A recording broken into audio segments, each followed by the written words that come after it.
Hi. Oh, jeez. Yes. We're funded! Again, welcome to the recording. Everybody that's watching live is going to have to deal with us talking more about this.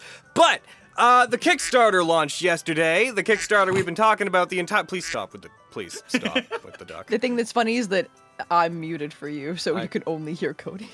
Just stop. It's okay. The Kickstarter, it only went live yesterday.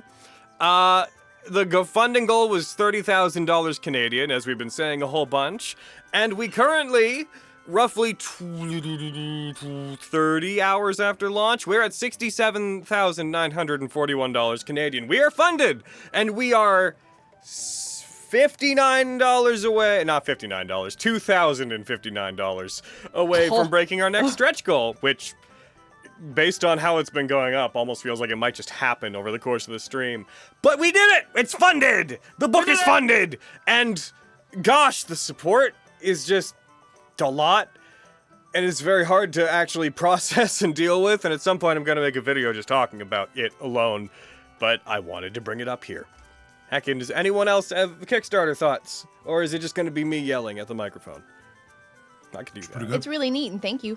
Thank you, thank you, Yep. thank you, thank you. Thank you for helping us accomplish this incredible book that Our Logan one has spent dream. so much time. For now. Our singular goal. We all worked very hard. None of us have ever wanted anything else. Alright. Is Nat19 bot dead? I don't know. Why? I can't hear him. I can't hear it. Oh, you can't hear no. you can't hear the Nat19 bot? No. Oh yeah, I can't hear it either. Heck. Can you hear him now? No. Nat19 bot. All right, hold on. I'll bring back the Nat19 bot. Yay! Heck yeah. Kickstarter pretty cool. Go look at it. Nat19 bot. Come back. There, can you hear it now? There it is. Yeah. All right. Yeah, we're here sitting on the precipice of almost, I think, 5 years of Vestige or something to that effect, either 4 or 5. I always forget how to count them. And I certainly, like, when we started this, I guess I'd released stuff to do with the Fate book, but that was just a thing I thought I would do because people wanted to know my mostly poorly thought out systems for running Fate stuff. I definitely never thought when we ran this I'd ever actually make this. Somnus Dominus something I thought would just stay in the confines of the people I played with. So the fact that I am now looking at a number this upsettingly huge... whatever. This upsettingly huge... to make a book about the setting is mind-blowing to me. What a journey this has been. What a journey it's been. And what a decade and a bit in the making. Yeah? And now you will have the biggest D&D book ever. It's gonna be big. It's gonna be big. No. Yeah, I don't really know what... it's certainly not gonna be the last one, but... Gosh, I genuinely don't have words. We're only on day 2 and it's here, and it could stay here, and it would be plenty enough. The book itself is going to take still the most of 2024 to work on, because this is where we start accelerating getting art and the design phase done. And also I have to work on the content for the stretch goals. But, it's bonkers. It's bonkers and it's crazy and it's bonkers. And it's insane, also. It's really fitting that this is happening, like, near the end of Campaign 1. I think.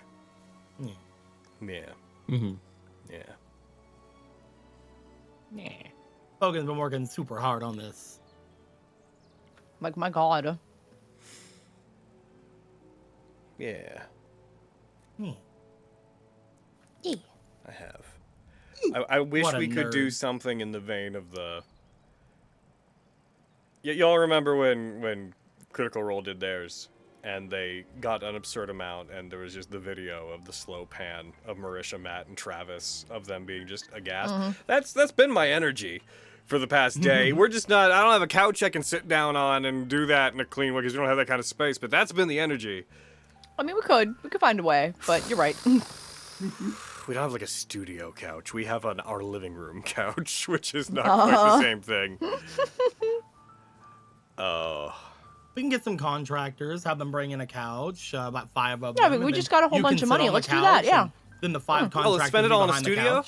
Oh, dude, Yeah. if we have a studio, we could we can increase our like fucking standards of quality, and if we raise enough, maybe we could run a Kickstarter to fund the book.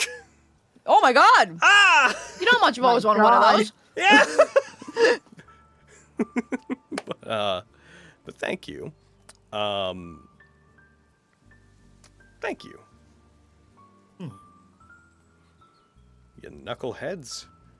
You've given me money to make things in gratuitous amounts. And for that you will suffer. We're bad at being real-world vulnerable. that, I don't know we if will- you could tell, but thank We you. really Yeah. appreciate it. Really y'all's appreciate support it. is kind of mind-blowing. And if for these- that, Logan If will these kill all of us. turds won't be vulnerable and real with you, I will hide. It's true. Being vulnerable. I said thank you, and I said I don't know what to do with myself, and every time I'm quiet, no one says anything, and I'm just fucking out. Yeah, but then we always I appreciate punctuate our you. actual feelings with jokes. Yeah. Is how we do. We can't let that sit. People will think we have feelings like nerds. And fuck that. Yeah. I've had a feeling once. You guys, That are, sounds was awful. How was it? you guys are helping It was us make okay our dreams once. come true, and I think I appreciate that. You're letting have our it dreams once. be Sitting around. dreams. My God. Hell yeah. You can have feelings once. I It's don't think okay. I'm to do it again. I didn't care for it. Not for Me me. no like it. I can see no, why some people don't would care enjoy for it, but it's not Job. for me. A All fan of sarcasm. Said the Red Wizard of Thay. Okie dokie. But we have a game to run, so booba-doop. yeah, it's Also, I should mention because it's on screen, the Cushion Nat19 mouse pads. Since our last game, we've gotten the designs, we've put the mouse pads, the Cushion mouse pads, up on the store, and they have all sold out. So we're going to be doing a poll on our Discord once we have one new design in to see how many more people want, because based on the last one, people still want them. So we're going to get a Lyra design done to go along with the Kickstarter, and then we're going to do a poll of how many people want as a sort of pre-sale thing, and then we're going to order however many people want. So keep your eyes out for that. But the mouse pads did sell out in the first day, I think it was, actually. Now I have to get the Lyra one.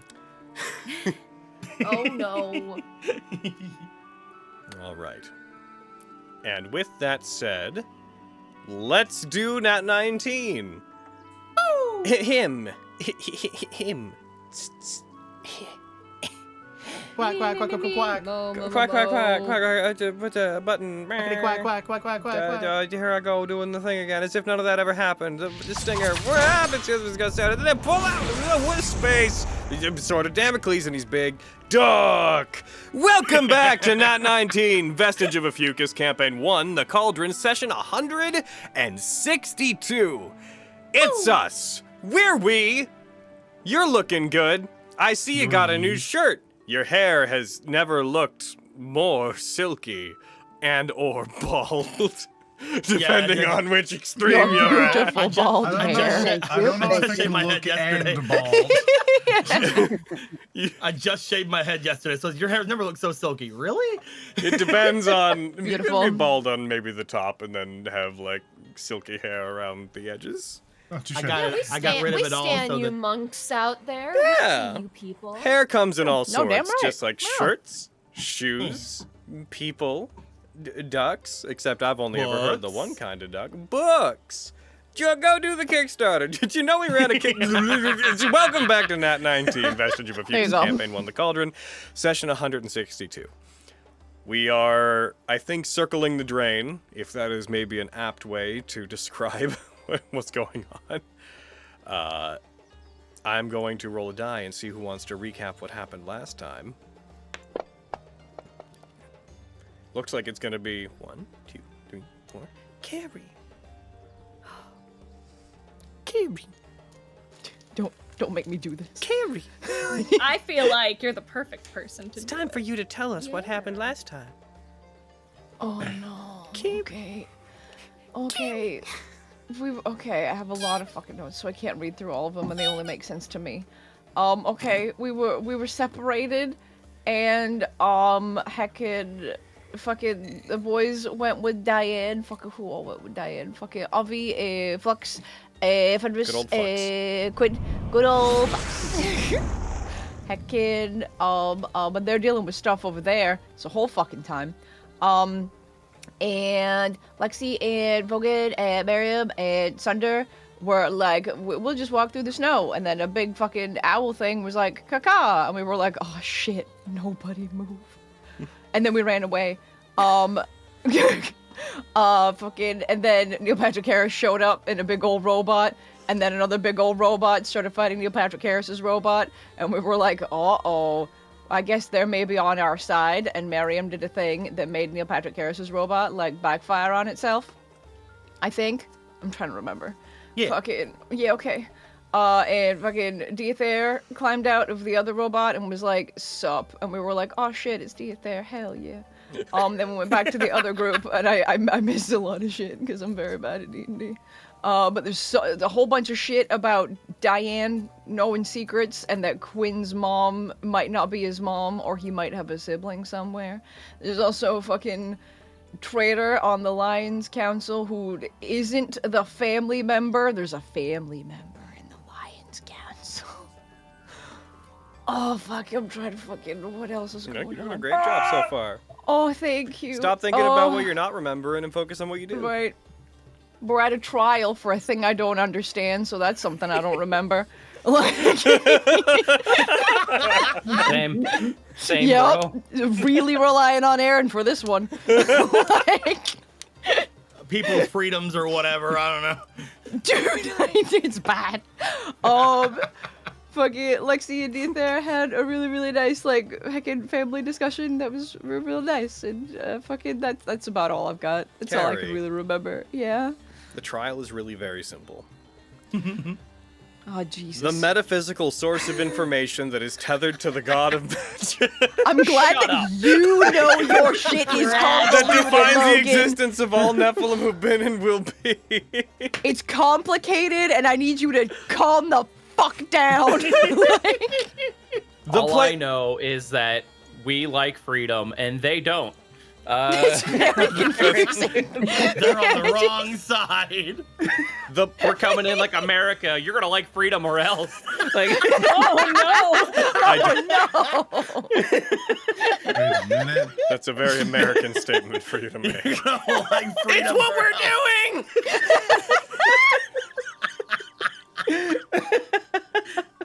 The TLDR That's all of I've that got. situation That's all I've got. Yeah. is the place the Nephilim come from. The Nephilim want it not to be affected by Vestius. They don't want to live their life being like, I don't like cheese. But is that not because I don't like cheese? Or because when I was born, a god decided I wouldn't like cheese? I want to know that it's my preference not to eat this Gouda. That's what they want. Logan, I need you to do this with everything that's happening in Make it game. about cheese? I need you to talk to me like a fucking 5-year-old for everything that's going on in game. Thank you. Vogan points to the giant robot. See that? You don't like freedom, that's coming for you. The wings of the sword of Damocles become giant American flags fluttering in the wind. Oh It's just America and no! You Sorry, can't sorry, get Izzy, it. sorry. What'd you say, Izzy? Hey, what'd you say? said everything is America and or cheese. yeah. Oh, see, I understand that. That makes sense. Even American cheese. Talk about that. That's Ugh. like whenever we get the party back together. Oh dear God. I'm gonna open my Dasani.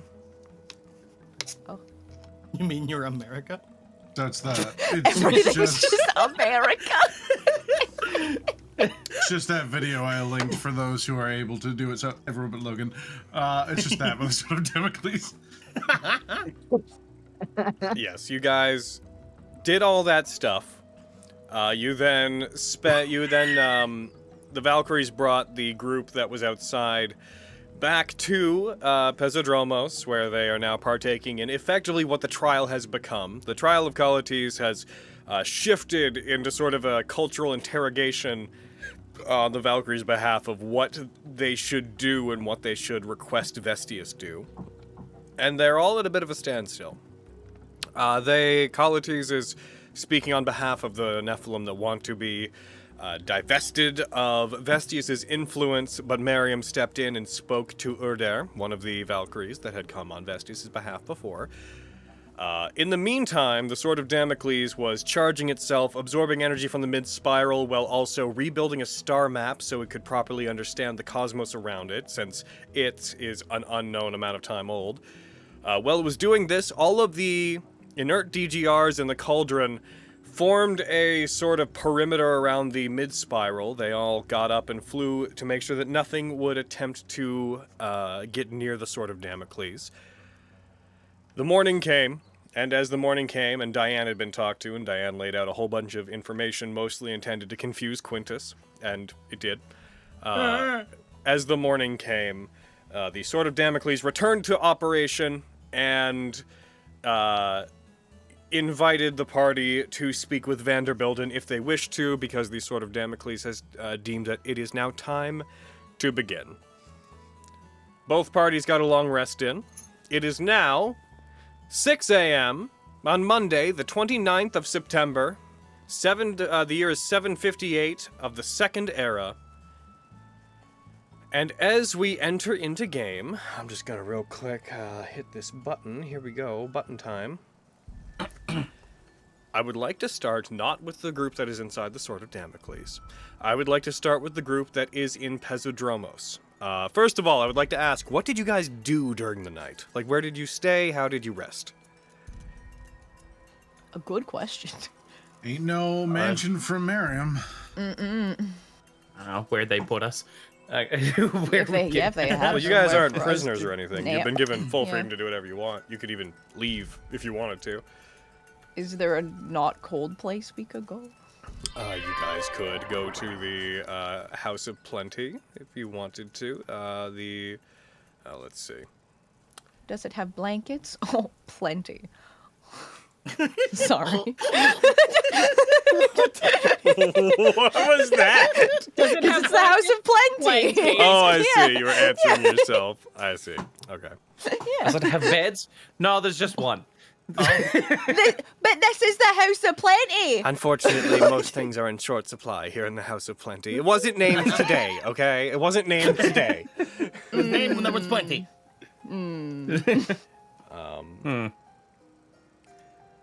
And they should rename this place. It seems like our best bet since we don't really have a place in the town. It would be the it would be the Konya would be where you would go to stay. Sure. Okay. You guys head to the Konya. You'd be given rooms. Normally, you'd be welcome, I guess, to stay in the Sunkeep if you wanted to, even though they would normally be like, maybe don't do that. But especially today, they are very like, the Sunkeep is on lockdown, so we can make sure that the Valkyries have space to do what they gotta do. So you guys are ushered to the Konya. You are ushered down from the top cliff of Pezodromos, and I'm just gonna, for the sake of the fact that it's a nice map, and Sid made it for us, and I love it, I'm just gonna share this. Now I'll throw you guys onto it so you can actually see it in a second. Thank you, nice Sid map. Thank you, nice Sid map. Appreciate it. Hi, Sid Map. This is a story of a Sid. Who made a map? Because they are Sid! Okay, so you guys, the Konya is up there. I threw Vogan around that area. This is a general visitation area, medical area. This is where people are brought to when they are in need. You are brought there, you are shown rooms. They have beds, they have blankets. Very nice blankets, in fact. Very cushy, very feels like your grandma. Oh. For everybody, or just you? I don't know, just for me, I guess. I mean, it's a okay weird for me. a window I've never seen popped up, and then it just crashed. Well, Oh, no. I'm getting back in. Okay, just now that I know where you guys rested, as you guys go there, is there anything you want to do over the course of the night that you'd not previously informed me of? No. Um, No, Super think no, of there's anything. nothing. I was so fucking short supply on air. So I think I'd keep an eye on everybody and then go to bed. Same. Make sure everybody's Mhm. doing okay. And curl up, go for sleepies. Alrighty. You guys. Logan, this is your Ender Quintus. Go steal the axe. Shut up. In a Quintus, no. Alright, if that's what you guys want to do, then you go there and you would wake up around roughly 6 a.m. Ugh. Look, our D&D Yuck. characters are prepared for life in ways that we aren't, okay? Oh, 100% though. Like, oh my god. Rise with the sun, Vogan. Shut up. Wake up, rise with the sun. Fuck. Aw. Hi. My. I wouldn't wake you up normally this early because I wouldn't wake up this early, but I gotta go to court. Why? We're free. Yes, but there are things at stake beyond ourselves. All right. It's really complicated.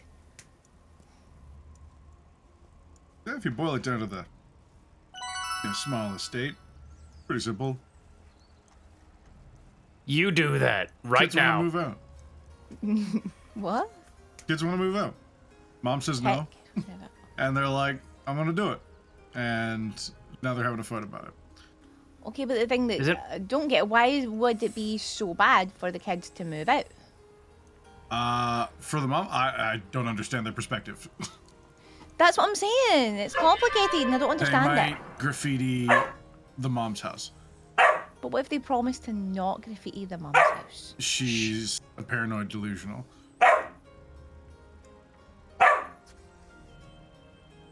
Sunder, shush. Oh, Still excited. It's okay. Yeah, I'm Sunder has sorry, a I lot of was- things to say.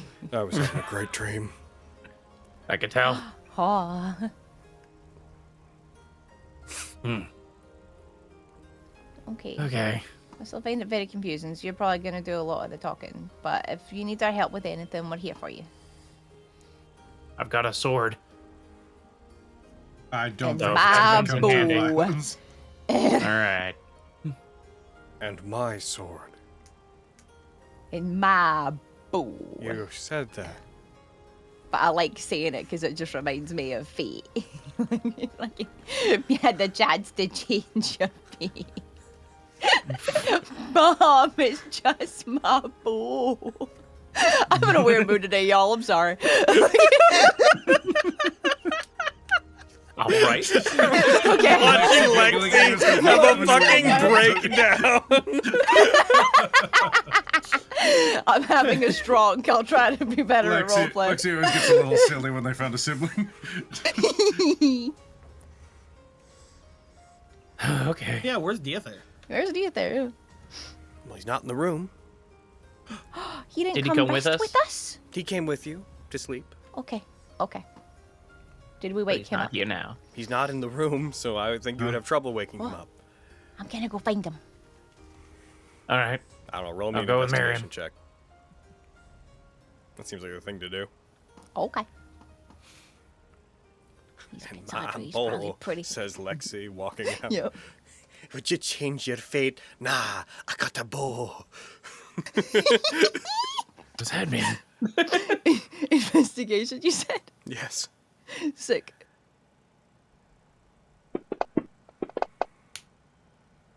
Nice. Okay, the You Konya may be has a Cassandra, but I'm also The Konya has Cassandra. one central area and it has two like secondary side buildings that are mostly for supply storage and whatnot. You guys were staying in like the central, elongated, multi-story, like almost living quarters complex. As you go outside, Lexi, and you look around, you see that as the sun begins to rise and as its beams begin to slowly pierce the horizon, come over it, your sibling is standing, I suppose, on top of the Konya, on top of the central complex, and they appear to be looking towards the horizon. It's really pretty, isn't it? They are 3 stories above you. It's really pretty, isn't it? I'm coming up there. Just fly up there. It's pretty pretty, isn't it? Yeah, exactly. Alrighty. Yeah, so as you go back into the Konya and you find your way back up to the top of it, you have to climb out of one of the windows and climb up to the roof. And as you go up there and you find yourself on the beautiful tiled roofing, you find they are the only one up there standing, looking out at the continuing to rise sun. And yeah, as you look towards them, I presume you resume saying whatever it was you were saying. It's really pretty, isn't it? Oh, yeah. It's I suppose it's nice. I mean, you told me before that all you wanted was to see the sun. Like a metaphorical sense, yeah. But also probably in a real way. I mean, as part of the tailors, I'm actually sent out quite a bit. Was sent out quite a bit? Was. Suppose I won't be doing any sending out now. But it's different looking at it when it's your choice to do it. When you know that you're not going to have to go back and be not allowed to see it. That's true. That's certainly true.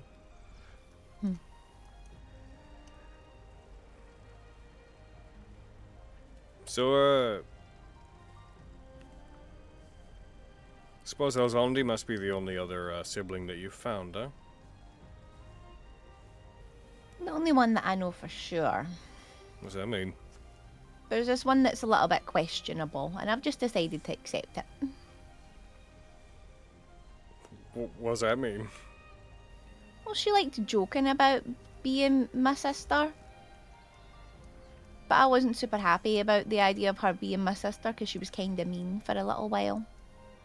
But, you know, I guess we can't choose our siblings, so... His eyes like dart to the side, then back to you when you say that. Is that a disqualifying criteria? Because if it is, then, It's definitely not. She was just a little bit obnoxious about it, so it made me not want to believe her. But there's no harm in me believing her, because then that way I have more siblings. So I take it that one's not a member of the family?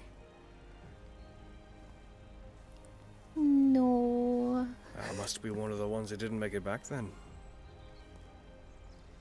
What do you know about, like, our siblings? No, just that a couple of them, supposedly didn't make it back. Well, by the time we had been taken, I take it that you don't have a lot of strong memories about our family. No. I had a vision once of 3 Kitsadria that I think might have been my parents somehow. But that's it. That's really all I have. All of my early memories are from being with the family. How about you? I'm the oldest of our siblings, unless there's ones I'm unsure of. I'm actually a couple of years ahead of the rest of you. I don't remember a lot about our family. The exact names and whatnot of our time with our parents is somewhat gone. But by the time we were taken, I was already actually old enough that I was just about on the cusp of being able to materialize my humanoid form. I was starting to have dreams of what I was going to be. And that's around when we were taken, so I remember things a bit more clearly than you do, I suppose. And all I know is that by the time we made it back, we were put on the boat, and we were taken across the sea. Only so many of us made it. Because I'd already sort of... Indoctrinating me at my age was a bit more difficult, which is one of the reasons they gave me over to the tailors. My indoctrination was less kind. It was less, behavioral adjustment in the sense that you probably were, and it was a lot more convincing me that it was for my own good that I should do as they say, especially since my siblings were being held in places I was unaware of. But what I did know is that only 3 of my siblings had actually made it into the family. That there were 2 that were lost. I didn't know that we had all made it into the family, the 3 that were remaining. I knew that I'd heard that 2 of them had been, like, lost at sea. And that was also why I was kind of willing to believe Scandal. That's her name.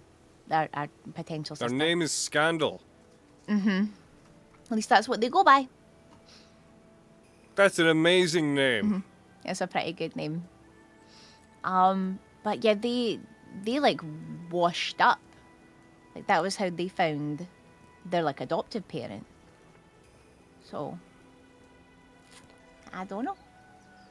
Well, maybe the other 2 that didn't make it. It's a miracle that at least one of them survived. I suppose we could pray that the other did as well. In the meantime, because I was also in the tailors with them, I found out about Elzondi, and I was able to piece together my relation with them. They seem to remember me well enough, but we never got a lot of time to actually be around each other. I didn't know where the other 2 siblings within the family were until much, much later. I never actually knew where you were or what your name was, although in my communications with Elzondi, he had told me that he was roughly aware of you. But he refused to divulge further information because that would have been against the certain limitations that would have been put on us, and he didn't want anyone to be, didn't want any of us to be, punished for trying to dig too deep. With Elzondi free, as you've said, with you found, and with one of our siblings presumably dead, and another one, I guess, safe, if Scandal is, that means there's only one member of our family unaccounted for. Maybe we'll find them. Your friend's very excitable. Yes, he's very excitable. Sorry. I have an inkling, so I'm just assuming like our parents were killed so they could get us, right? Were they? I don't know. I'm just assuming. Maybe. I remember when we were taken, the family fled from our parents. We were found, we were out frolicking while we were playing apart from them, and by the time that we were captured, we were all just pups at the time. We were, I do recall them, although I don't remember their faces very well. I do remember them chasing us down and trying to get to us.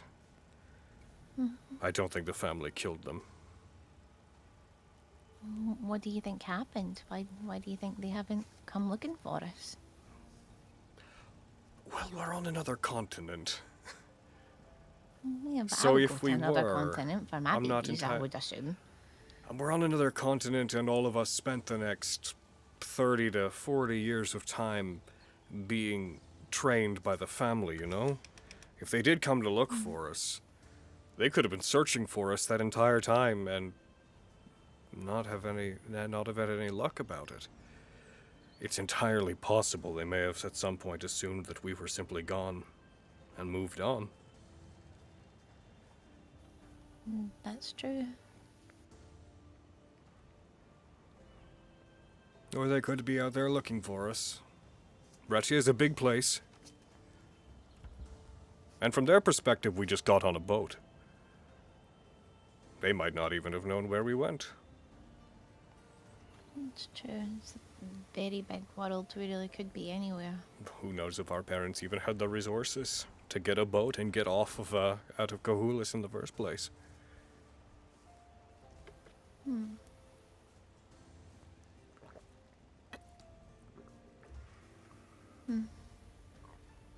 So you said that you're the oldest of all of us. Hmm. Do you know what, like, the order is? Like, where'd I fall? Well, the rest of you don't look like you looked back then.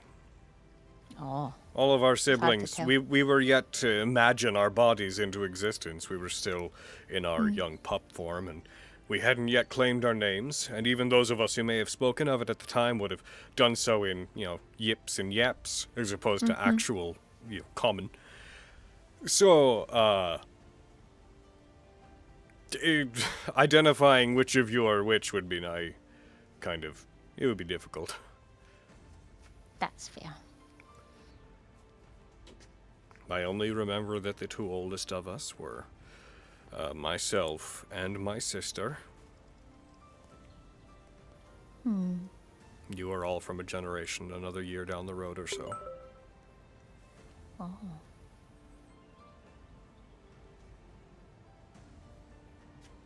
This is really wonderful to hear. Because I've had no information, so it's really, really nice. I mean, gender's a bit of a difficult subject because our particular kind, it's not like we have to... Once we imagine our bodies into being, we sort of decide upon what we are, so the others may have changed, but assuming that they basically identify the way they were before,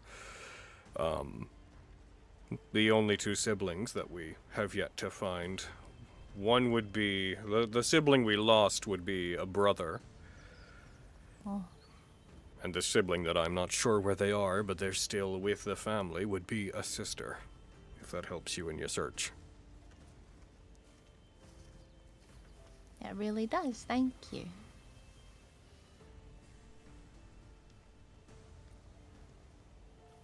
That means a lot that you want to help me. Hey, seeing the family again would be nice. You know, the good family. The actual family. Right, yeah. Suppose the nomenclature of that is... the nostalgia's a bit dependent upon the context, isn't it? Yeah, it makes me sad that there's been so much going on and that we've all been separated, and even the siblings that I have been able to find, I haven't really gotten to spend a lot of time with them because there's been horrible things going on that I feel like I need to help with. But it would be nice, especially if we could all, like, just be together and get to know each other. Yeah. For what it's worth, I'm hoping that the Nephilim can get what they want here. I understand where they're coming from. I think it's valiant of y'all to help them. In the brief time that we had Colletes with us, he explained his problem, and it sounded very similar to what you and I go through. Imagine that the Nephilim, like, they all live here, they're born here, they're free to live proper lives, right? If we look out at the city that we're currently seeing now, nobody would say that this feels like a trap. No one would say that it feels like a bad place to live, and they'd be right. Any Nephilim that chooses to live here is part of a place that's frankly much nicer than the rest of the world as I've seen it. But imagine living your whole life wondering if you're only here because someone programmed it into your mind that you weren't going to leave. Made you feel like you had to stay here and be part of it, that you had no choice. Imagine if you'd never opened your eyes up to the family. Imagine the way you felt when you realized that you were trapped with the family, not that you were living with them because you wanted to. I imagine that must be how a lot of them feel. Even if they have lives here, even if they're happy, a lot of them probably want to know that the generations that come after this want to stay here because they want to, not because the god of forbiddance is subtly programming it into their mind that they want to stay here. The knowledge that you're free, even if you're happy, is important. And I think that's what they're on about. That makes sense. They want to have choice. I think they also don't want to be held to the standards of a war that happened so long ago that counting it in years would be pointless. Vestius only oversees these people because it was a favor done to them. I think that maybe a lot of them think the times have moved on. But to a god, I suppose the passage of time is a bit relative, isn't it? Makes sense. 10,000 years to an immortal being probably feels like a couple of years. It feels like nothing, probably. Yeah. I feel really bad about what I did to this place. Maybe you can make up for it. How could I do that? Well, I mean, the things that you just said just now made sense to me. If you maybe want to help with the trial, you could. But if you don't want to do anything like that, you could maybe just like help clean up or try to do other nice things. I mean, that's all I try to do, is I just try to do nice things. I don't know if it makes up for all the bad that I did. But it helps sometimes.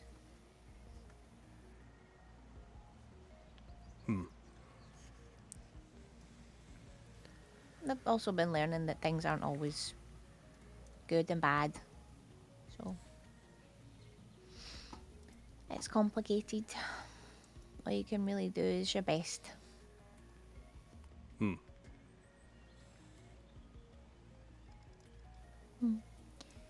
You mentioned when you were talking about our parents that right before we got taken by the family, that you, because you were the oldest, that you were just kind of starting to figure out like what you wanted to do and who you wanted to be.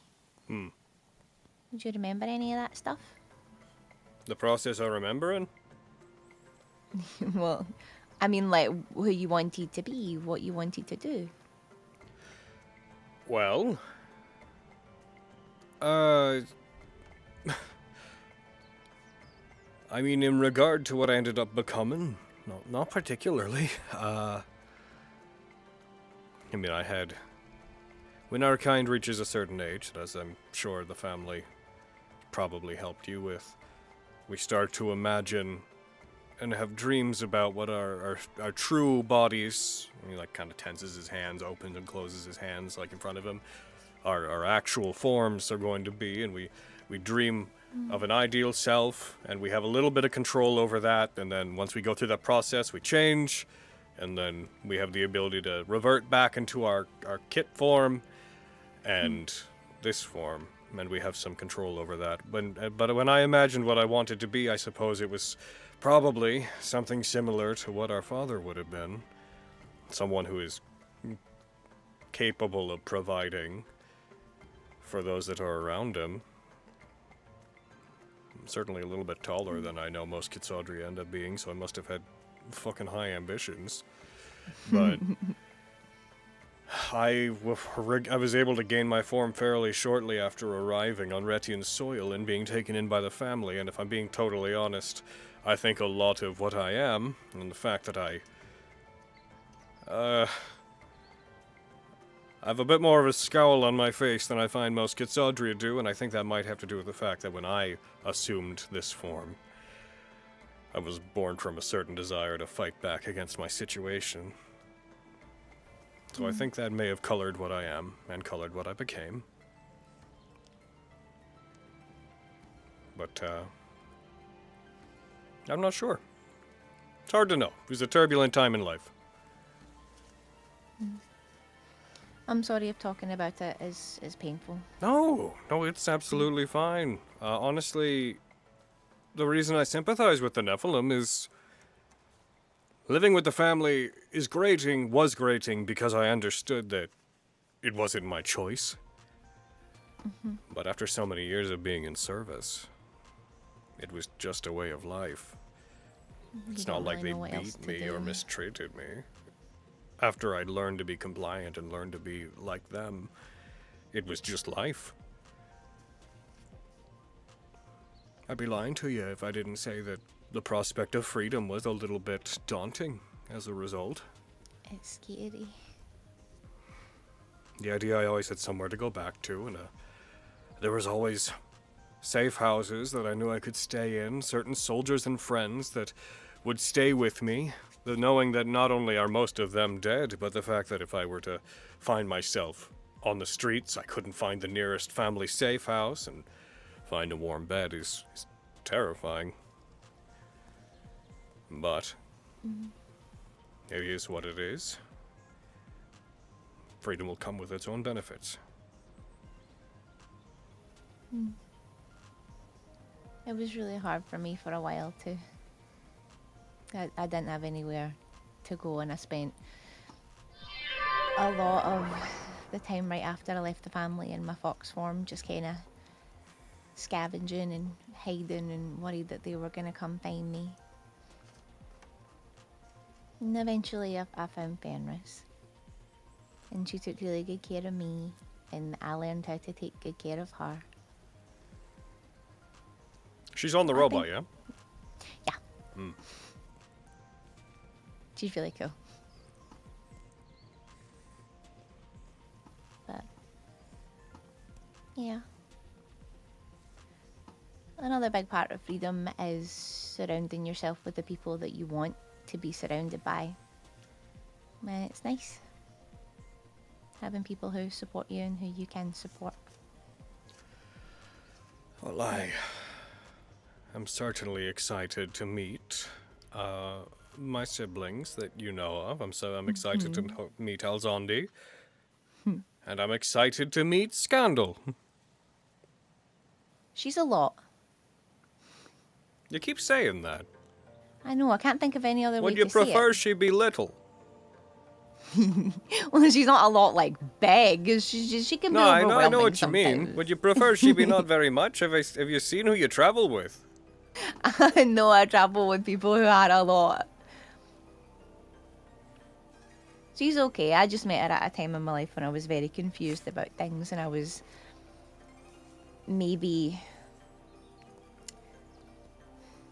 misconstruing what is morally right, and I think I had decided what is morally right in my head. And she was just doing stuff that she wanted to do, and I decided that was wrong, and that made me angry.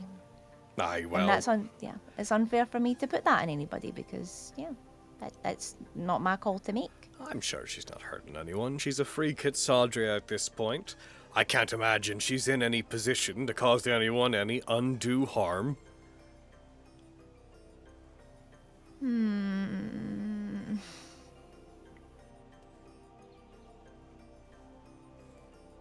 She's Logan, probably I was just gonna out say, there when- having a good time. Logan, when was the last time we saw Scandal, and what the fuck was she doing? Because it's been a hot minute. There was briefly... It was the period where she was getting integrated as the new High Lord of Summergrass. That's what I thought. I wanted to check. Like, it's And High Lord? and Edrigan was running around being like, so here's what this is going to be. It turns out that everyone around me is either a dragon or a shapeshifter. And Edrigan was like, Scandal's Scarlet is deferring basically all of their responsibilities to me, which is great, but they're doing basically nothing. To be fair, Scandal also told you guys as a group, she was pretty straightforward in being like, I'm probably not going to hold this position for very long. She's like, Okay. She was very directly like, I don't want to do this. I'm doing this because I had to. I'm going to let Edrigan, I mean, she said it in kind of sillier words, but she intends to allow Edrigan to basically act as High Lord through her until she eventually calls for a new election. Fair. Okay.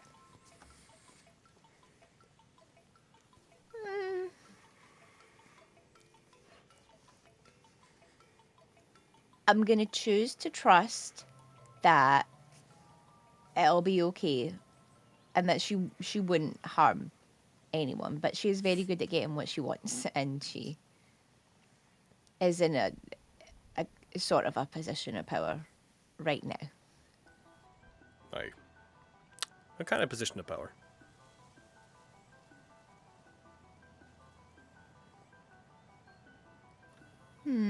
Y'all look very reluctant to tell me. Yeah. Okay. Sorry, I've accidentally let very important secrets slip before, and I want to be better about doing that. If you And, decide it's something yeah. I don't need to know, that's totally fine. Okay. She's not like one of you in disguise, is she? The red one? It's not secretly. No. Okay. No, Vulcan isn't Scandal, no. Well, a name like Scandal, it could be anyone. Well, now I'm worried about that. Well, you're worried that Vulcan! someone... Oh. Am I there? I don't know. You're in the. Do you want to be down on the ground or something? I said I went with Miriam, so I don't know where you guys, he is. maybe you guys are still like in the courtyard. I Just suppose, waiting for them. Lexi. Like, You just hear a distant like Boogie. What? Are you Scandal? No. That's exactly what Scandal would That's say. exactly what someone pretending not to be Scandal would say. Oh, we need to keep an eye on him. Are you sure? Pretty sure. Oh, God, I hope not. The Pretty evidence is sure. mounting up. Looks to you, but not entirely sure. Not entirely sure. Not 100% sure. Yeah, that was... Vogan, your Pretty Spencer. sure you'd know if you were who you were. Sounding suspicious is all I'm saying. Kind of a name is Vogan. Look, that's his last name. Is he a Scandal? No. Oh, he's got good ears. He's got really good ears, like a Kitsadria. Like a Kitsadria!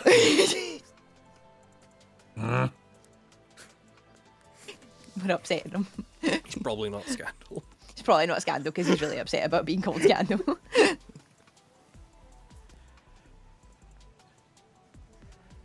Anyways, I think I'm gonna stay here and overlook the city and then start exploring around and thinking of how I might be able to make it up to these people, considering I don't think they're aware that it was me that was in Excalibur whenever everything went down, but I'd like to try to undo some of the damage I did. But don't tell them, by the way. I'd like them to not know. Oh, they knew. You knew. Who was that? Think that was my boyfriend from really, really, really far away. Oh, I see. No, it's me, Dave! Dave. I'm down here! Well, now you've gone to Shut up, Dave! Now I gotta kill Dave. No, no. Never mind, I don't think you didn't have to hear tell him. anything! You know it's best for you, Dave. I'm only freshly out of the family. Don't cross me. Nah, but I'd like to keep it on the down low. I wouldn't like any of them to know that that was me, but I am gonna go around and see if I can help with some of the reconstruction and such. I think that would be a really good thing to do. Hey. You have fun talking to the Valkyries. I'm gonna do my best. We'll see what happens. Hopefully, I'll get to see you again before we all have to leave and go somewhere else. Hopefully. If you all end up going back to Summergrass, like I think I'm gonna do stuff here, but if y'all end up getting away back to Summergrass, I'd love to get out of here, because getting in, even though we came here using a special little compass the family had that sort of pointed us where we needed to go, getting in here was fucking difficult. It was... We had to... The Nephilim who let us in was like weirdly understanding about us wanting to come in here. They were very like, prophecy speaks of change, and you are the tides who bring it. And they let us in, and that was fucking whatever. But like, getting here through the sky wall was irritating as hell. And I do not want to go back the same way I came in. No, that's all good. Yeah, we can give you a lift. We'll find a way. We'll figure it out. No, I'll come and find you before we leave. Thank you. No, don't worry. I'll make sure.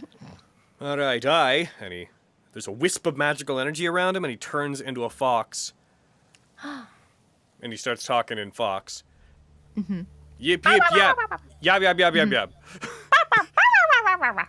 I'm gonna go try to, I don't know, find something to do. Okay, you have fun. I'll give him a little fox pet. He has an oddly regal stature as a fox, like he's sitting very upright. Kind of like weirdly broad fox shoulders. And he walks away and starts jumping down from like the roof to a windowsill to the ground. My brother's so majestic. Well, I'm gonna go find Scandal, Vogan. I'm watching you, Dave. Fucking Dave.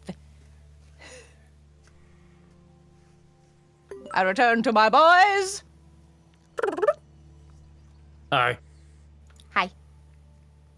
Have a good talk. Me and Diethair are pretty sure you're not Scandal. Squints eyes. Be more sure. No, I know you're not Scandal again. Thank God. Jesus. All right, where are we Bogan going? starts having a crisis. Like, Back to am the I sun not keep. Scandal? I don't want to be Scandal. Ah. How do I No. know if I'm not Scandal?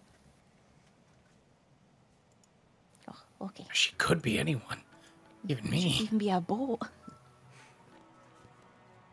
Any Miriam's second right. down. My clothes Miriam's start right. turning red. We See? should go. Oh, that's the blood.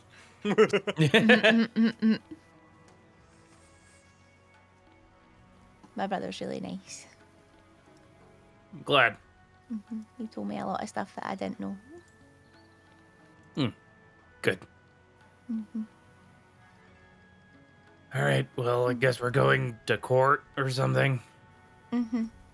Miriam, lead the way. Guys, keep up! Oh, he left. Yep. All right, you guys head back through the city. It is relatively vacant. You notice that there is the largest crowd of people seems to be gathered in a. The population of Pezodromos isn't particularly explosive, but like the people of it, apart from a few who are manning their own like shops and stores and working on their, statues and such outside, you notice that the largest crowd seems to be a few hundred people who are casually gathered around the central statue of Vestius in the center of town. The area has like the density of like a county fair almost. Like everyone's not tightly packed in a way where you think there's a center of this. But there's a congregation going on, and people seem to be staying there as if waiting for something to happen. There's a gravity to it. Yeah. It seems like everyone's decided to meet there, touch base, find out what's going on. People are coming and going freely. There seems to be also there seems to also be like Prisma guards, Fault Knights, and whatnot who are mixed in with them, but not guarding them, not stopping them from going or coming. They just seem to be with them as citizens. As you are free to pass by that situation and head towards the cliffside path that leads up past the Lesser Church and towards the Sun Keep again. Is there anything in particular you want to do on the way to the Sun Keep? Pay attention to the people we're passing, but outside of that, I have no needs or wants right now. Same. Okay, no needs or wants. It's interesting for the guards, I guess. This is probably the most discord the Pezodromos has seen in ever.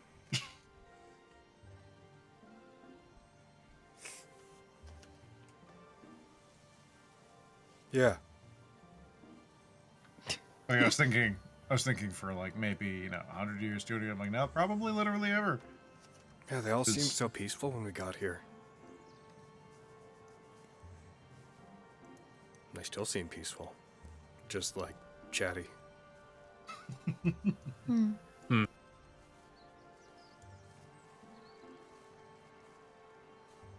Yeah.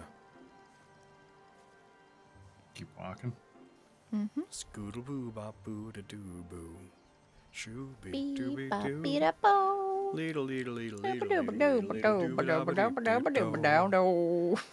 I I found a ukulele. Oh. Doo doo doo doo doo doo. I'm still so learning to play it. talented. Doo doo doo doo doo doo. You're doing very well. You've had a lot of energy since we've been to the White Steel Grave. You think we're getting a little eager to get to the Viren Grove? Well, we always had like a... That's like on the horizon, isn't it? Yeah, I suppose so. After we're done here, assuming the world's still there. Unless you guys have something else that you end up wanting to do, then heading to Grey Rock should be the next thing. And then navigating Mount Karna and finding my tribe will be the next thing to do. I really hope that's the next thing we do. Yeah, me too. But at the same time, also not. Do do do do do do do do. Why not? Oh, Cause I like being with you guys. It would be a shame to leave you behind. Come on, I don't think everybody, I it's would the like Sounder that. dance. I'd like you to stay. Yeah, I don't know what exactly Vestius needs you guys for, but once I do my job, there's a pretty strong possibility that I'm going to have to go back to my tribe and keep doing what I'm doing with them. Yeah, there's a non-zero chance that lady's gonna make an appearance today. Aren't they not allowed? Right. Yeah, if I do it really fast, it's like... People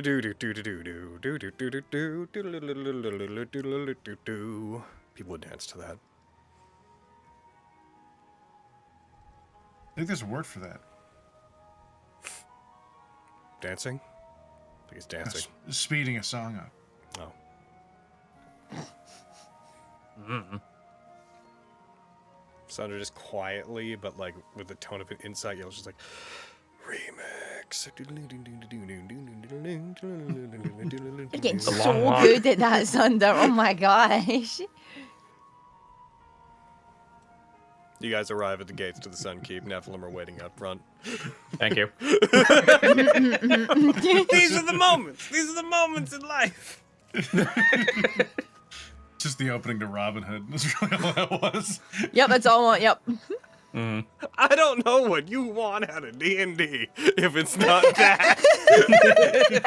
Why are we even It's here? not a giant 8-foot wolf man with a comically small ukulele. And I don't know you. You get to the Sun Keep. The Nephilim give you the usual rigmarole of, like, you understand what's going on up top. I should warn you. One steps forward. Highest standard. I have been asked to remind you, when we are not insisting you do, you are, we do not want to hold you here or act like you are responsible for what's happened. We understand you have been caught in a greater flow of events. That said, your perspective yesterday, the Valkyries did find it to be very useful, and outsiders from outside the Nephilim society, they said that knowing how you feel about what's going on here gives them the perspective of those who are not quite as long-lived, and that proves to be of value. The Valkyries have changed the proceedings that are happening here. It is no longer simply a trial for Colletes. After all, if the Nephilim are found to be, on the whole, in line with Colletes' feelings, it would not be just to try him. So the Valkyries are currently speaking with each other, and they are conferring about if they should appeal to Vestius on behalf of the separation of Vestius from the Nephilim. No consensus has been reached, though. Would you like to be taken to where everything's happening upstairs? Colletes has been kept up in the theater. Please. Several Nephilim. Rather than taking you guys inside the keep and up, several Nephilim come over to you. They grab onto you guys. Two of them grab onto Sunder, who at this point is so used to it that as he's picked up, with his fear of heights, he closes his eyes and he just continues to try to play his little ukulele. And as he does, the music gets more frantic the moments he's off the ground as they carry him. It's very like do do do do do do do do do as he Starting to mess up some notes. Yeah. As he closes his eyes, as you guys are flown up to the top, you see that the theater is as it's been. From up here, you guys can ukulele proficiency. Do I'm gonna write that down Hell on the yeah. sheet. Hell yeah. Please do. As you guys go up top, you see that Nephilim have gathered. It is once again Atlius, Kalhates, and some other Nephilim that are wandering the area talking. The Valkyries are not currently present from what you can see, and once you are on to the top of the Sun Keep, you're once again elevated enough that you can see the distant form of the, from your perspective, still inert sword of Damocles, waiting, seemingly drawing energy up from the mid-spiral, even though it's only effectively like a barely humanoid dot on the horizon for how far away it is. I'm pretty sure if this world had like proper curvature, you wouldn't be able to see it. But you know what? We're in a fantasy world, and it's dramatic that you can see it in the distance, so you can. It's also so big that it's Yeah, elevated as sure. well. It's not at ground level. It's floating quite high up. Yeah, you guys are up there. What would you like to do? Guess I'll check on Collides, given their position as the arbitrary spokesperson for the Chainbreakers. You see them? They turn over towards you. Welcome back, highest standard. Good to be rested. I hope you found some yourselves. I did. Mm-hmm. After you spoke last night, things didn't continue for much longer. The Valkyries spoke as if they would try to get closer to the Sword of Damocles, but even when they tried to open gates to the area, the DGRs that are setting up a defensive perimeter around it, they didn't attack them, but they certainly imposed upon them. They decided it would be best not to try to go near it, lest they have to face hundreds of them. That sounds terrifying. I wish I had more complex thoughts than that. That sounds genuinely terrifying. We weren't even aware that that many DGRs were still within operation. Whenever the Sword of Damocles woke up, it seems like DGRs dug themselves out from beneath the earth to cover it, to make sure that it could do what it had to do. It's... That makes sense. The first Sagitta unit we found was buried under, I guess, a significant amount of earth. It was only due to a planar dispoliation that it even got revealed to us.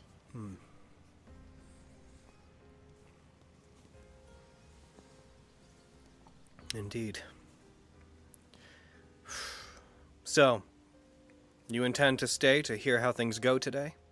I'm gonna wait for our friends over there anyways, and I'd rather see how things play out for you guys. I have a clear ball in one side's court here. I believe right now the main concern of the Valkyries is to understand exactly what's to come of all of this. And that's kind of exactly what the point always was, if I'm to be honest with you, Miriam. The aiding of the Sword of Damocles... We don't actually have a whole lot of investment in whatever it plans to do. The point of it was to prove that if we continued to be bound to Vestius's will, that there would always be Nephilim who would rise up and take extreme action, as we have. So I hope that this gets through to Vestius. That we are very serious about wanting our freedom. I also hope the Sword of Damocles doesn't do anything extreme.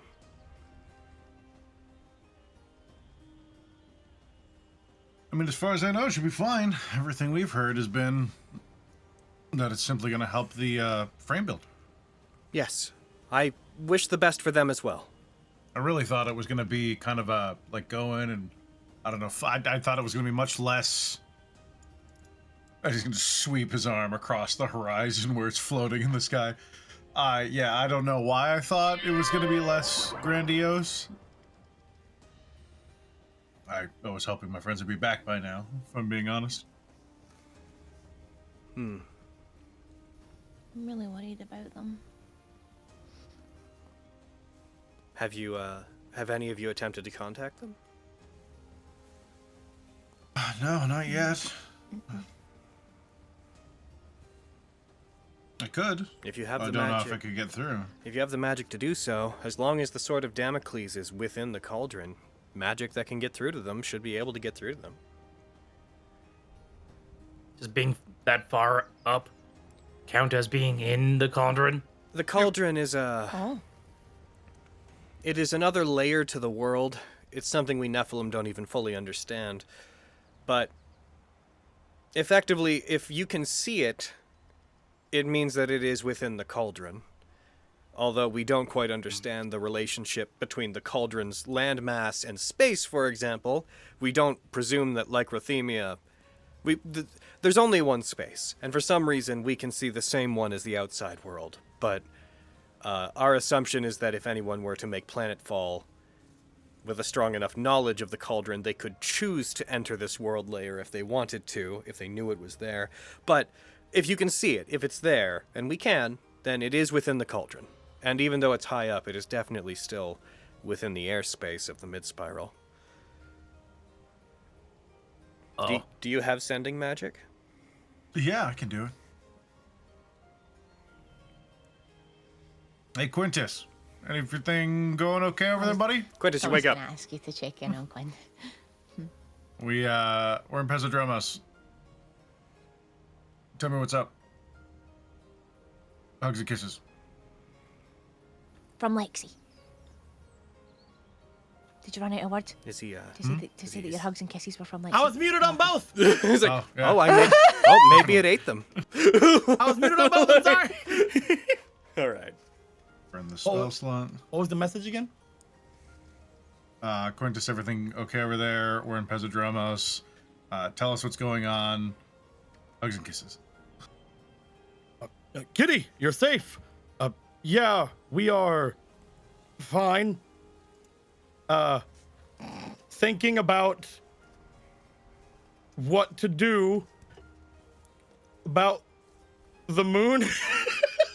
Wow. The moon parentheses really nervous. Understand it. Miss you a whole lot. That's all I got. I think that's 25. Beautiful. Is he okay? He says he misses us a whole lot, Aw. which that tracks. They're wondering what to do about the moon.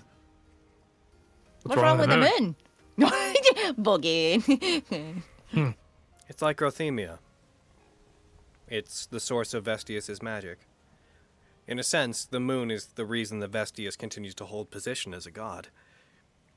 Their primary job is to make sure that the idomantic web continues to remain in operation, and the moon is effectively a giant generator that keeps it working.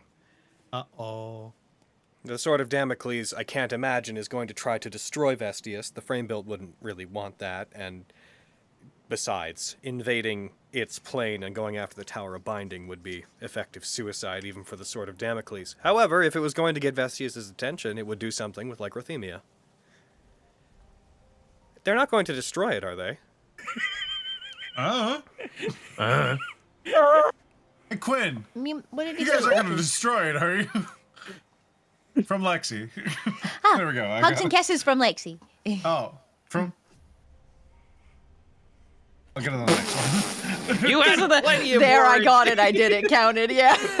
You had plenty of words. You motherfucker. You're a wiener. Oh, Lexi, when could you do this magic and also sound like Miriam? We don't know about the moon. We might. Should we not? Oh my god! Going out to destroy moons. what did he say? Did I pick you up something? I said they didn't know you could do the sending spell and sound so convincingly like me, and also they might, and shouldn't they, or should they? What, destroy the moon? Yeah. Oh. It's nice I'm the that wrong he person thinks to I talk would be to. able to do it. It's very nice. I mean, you're around that class of magic. I think you could learn it. Oh. What would happen if could they I? destroyed the moon?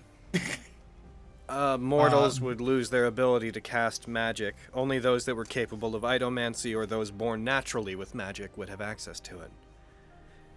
Oh. Furthermore, What Yeah, happened? furthermore, the creation of magical items and maintenance of current magical charms would become nearly impossible. We should probably tell him not to destroy the moon. There'd be less yokai, though. I guess that's Oh, Avi okay. just goes, Okay. "Ah," and then disappears. Avi becomes the moon in this one. Like, Oh no.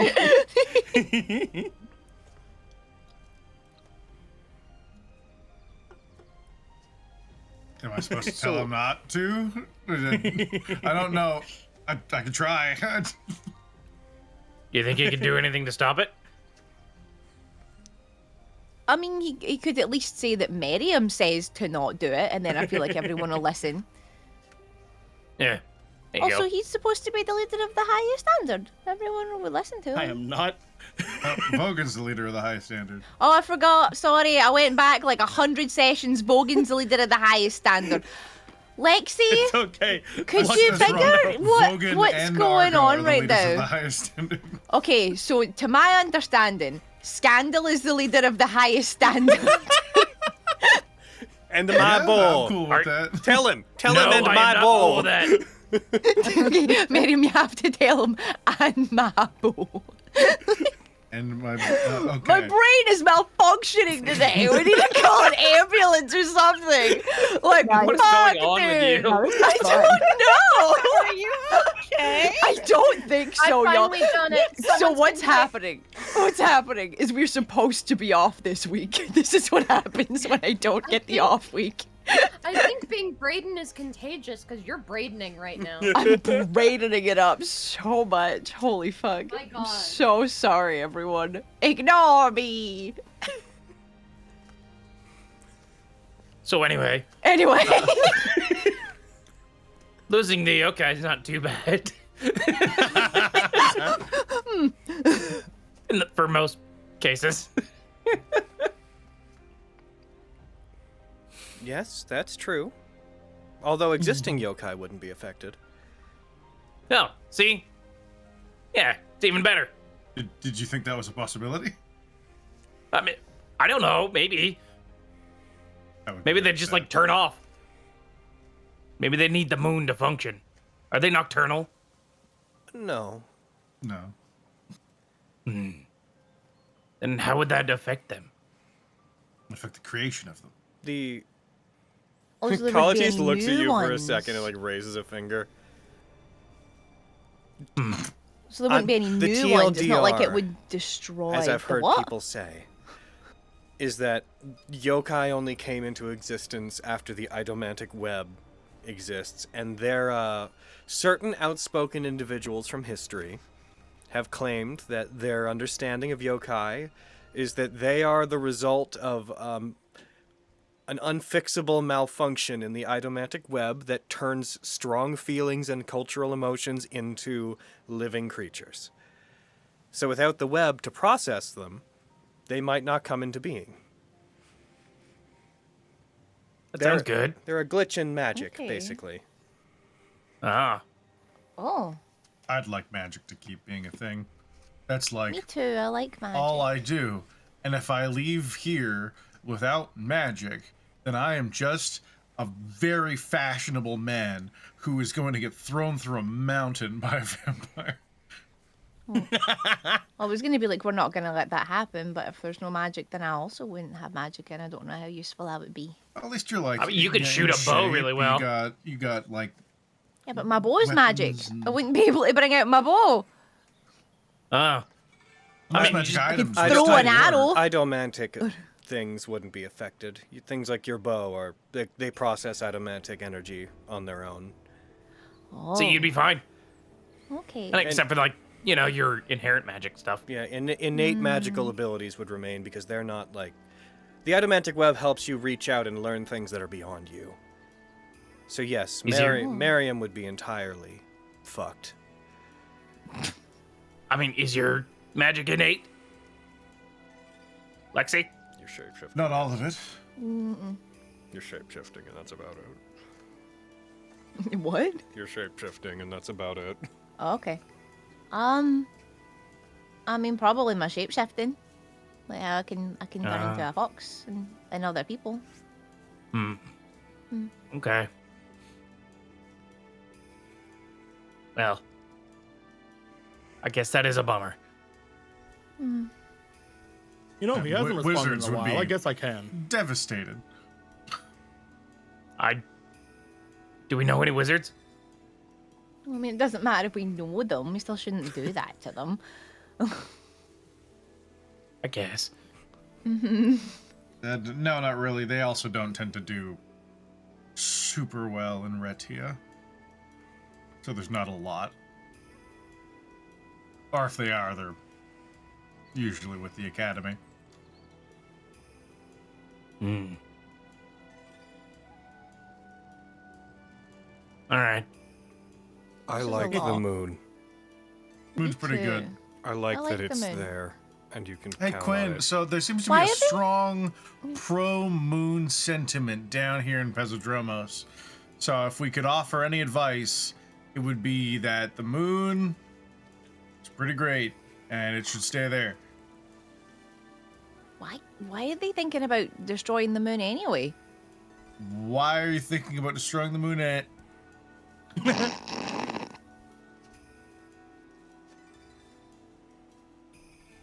I'll bring it up in the meeting. There's a meeting, you guys. Oh, are we part of it? Dewey said so. Dewey said so. Oh, Lots of stuff happening here. Around this moment, Quintus, as you're thinking these words, is when you hear Flux talking to Dewey, like off in the corner. You hear just the distant, like, Oh. the time has come. And then the request to speak to Vanderbilt, like, yes, I'll put him through. Talking to Vanderbilden. Vanderbilden. Talk to me later. Also, check on Dad. He might die again. Jesus fuck. God, I so don't think much. again got through. I think it's just check on Dad. He might Might die. die. I Holy think one of fuck. the things I did was an So if we don't count then again got through. I think we do count ums. Do we count ums? I think so. I'd say we Okay. count as part of maybe the next word, unless there's many of them. Mm-hmm. In the same way that we don't really count, like, commas or... I don't know. We'll say the whole thing got through for the sake of simplicity. Okay, I'm at a third level slots. It's fourth from here on, and that means we can say more words. Yeah! I'm just imagining while everybody's talking normally in the sword, I'm just like looking up in the ceiling, just like, Muttering to yourself. Somebody comes over, it's like, Quintus, what? And just puts a finger. 1 second. So, He starts like doing the math on his fingers. with that as a bit of a transition point, I'm gonna go ahead and say that we're gonna switch sides. We've been it. Do the thing. with you nerds Do the for a fucking bit. thing. Fucking, Do it. well, now it's not gonna be as cool when I do it because you told me to do it. Do it! We're begging you, please! And we're on the sword! Okay, I was gonna do it! I was gonna do it! You have to let me find him! We were scared you weren't going to because you didn't the first one. That said, as Vanderbilt appears, we are at an hour and 22 minutes. I'm gonna say let's take a break real quick. Everyone get water. Also, Vogan, your fucking girlfriend. Shut the fuck up! Reset It has yourself. been I forgot literal that too. years I forgot since I that thought too. about her. That's Shut the first fuck up! mistake. Oh my god! It's okay, Spencer. Oh. Dude, I literally Been a forgot who was the long leader of the time. highest standard today. It's fine. It's a good day. Gobsmacked. I am flabbergasted. Schmuckledorf. I am offended on her behalf. Under the gumption. Ooh. It could be years. People saying that saucy hentai of them like a month ago. I'll be right true. back. Yeah. Yeah, Spencer, don't worry about it. It's okay. My brain ain't working out. You're all good. Don't They worry. just like Yeah. tease. Come on. SMH my head, bro. Oh god. Damn. My brain is not here. Where is it? Where'd Your you brain's here more than mine. It's outside Jesus. of the cauldron. It's Oh, chilling. Well, if it was outside the okay, I'm done. Sailing away. I don't know if anyone else outside of Izzy and I have played Psychonauts, so this might only mean something to Izzy. Mm-hmm. But if his brain's outside the cauldron, is it just like in a jar on her shelf? Like I a love dentist's that. office. That's very cute. Just get Psychonaut the style. like slow panning of the party, and it's just like Lexi's confused thoughts as they're puzzling through stuff. Marion thinking about whatever they're talking about at the time. Sunder with the ukulele, and then just Vogan, and it's just a very, very loud, like almost overblown version of The Only Thing They Fear Is You from Doom.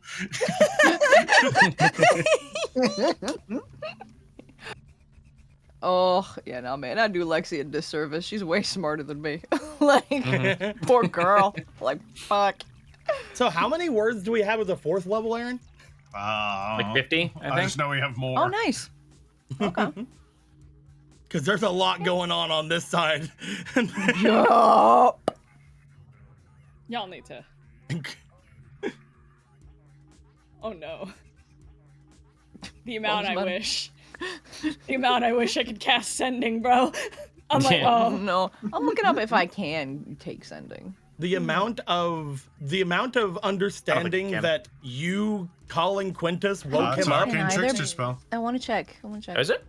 Yeah, it's evocation, so you might have to take it at certain levels, but it's, yeah, I'm looking at Source, Bard, Cleric, Eldritch Knight, Warlock, for the Great Old One pack, Wizard, and Arcane Trickster. If we would have taken what okay. Logan actually said here, Aaron, and that you woke Quinn up, you should know where his fucking like thought process is right now. That he woke up after you. Damn, you right. That should be What enough to happened? understand his fucking state of mind right now. The first thing Guys, that isn't a word He is. rose faster this time.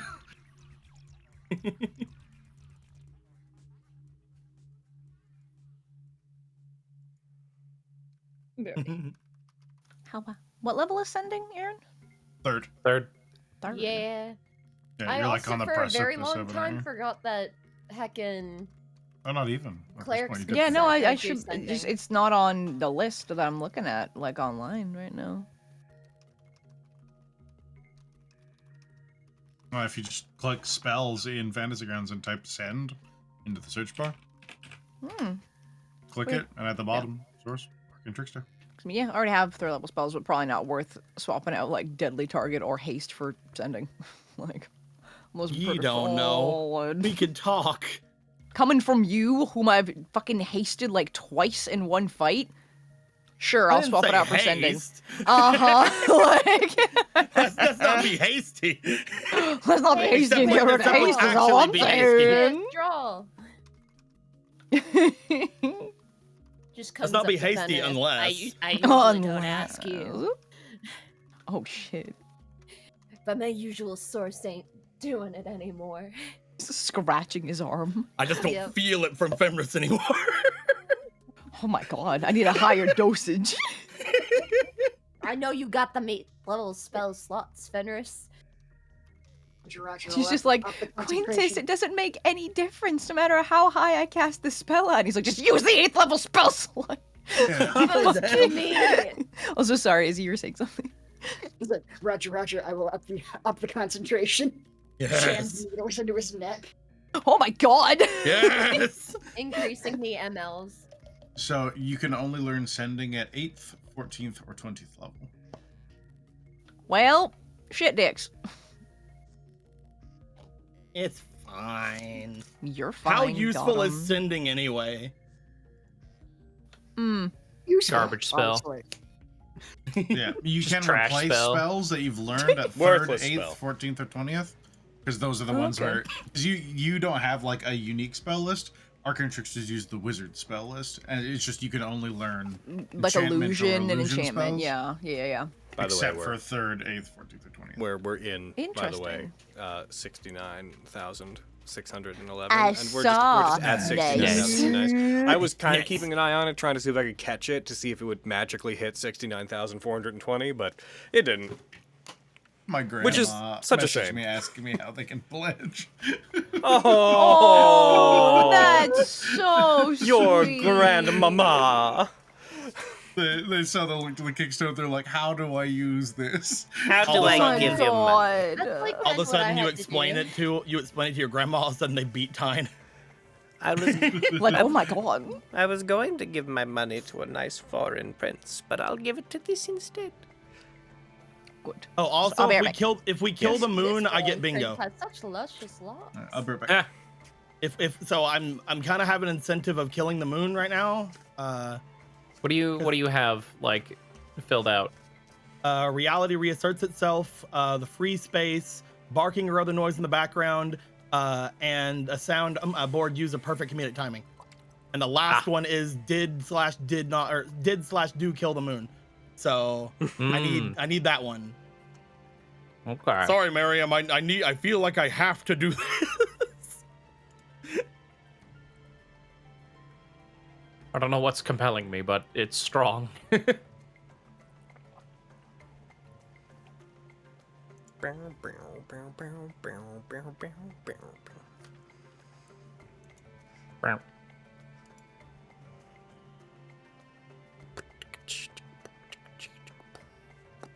Oh, beef and gravy.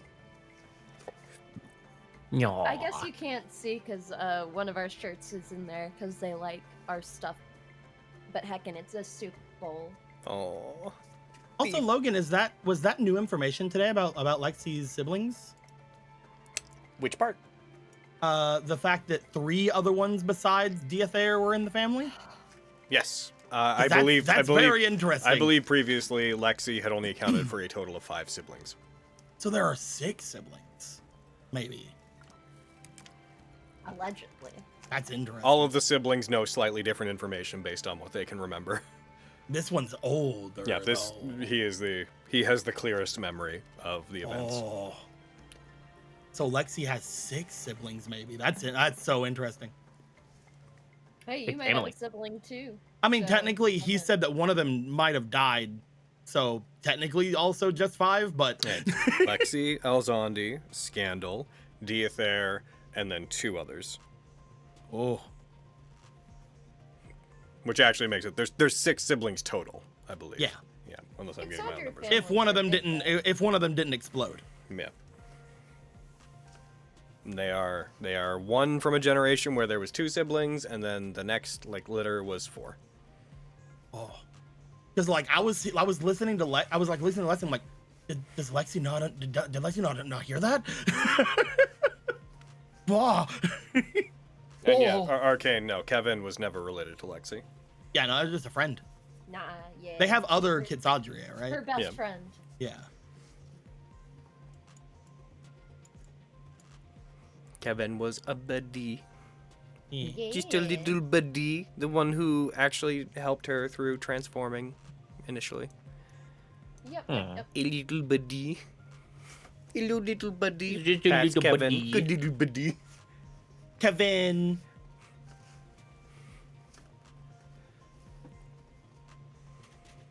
Also, my mom Are left those me 6 including a. the ones who possibly drowned? No. Well, yes, it is. It's Lexi, Diathair, Scandal, Alzandi, a mystery one who's still working with the family, and one who drowned. Supposedly. Supposedly. Also, it depends on if you fully believe that Scandal was one of the siblings. Yes. How up? Oh, is that what are we talking about? Talking about How many my siblings there are? You have 6 Oh. now apparently instead of 5. You have thought I only had 5. There are 6. Ah. Okay. That's interesting. It's like, oh, that was because Diathair was saying there was 3 others other than him in the family, and before we had thought there were only 3 in the family.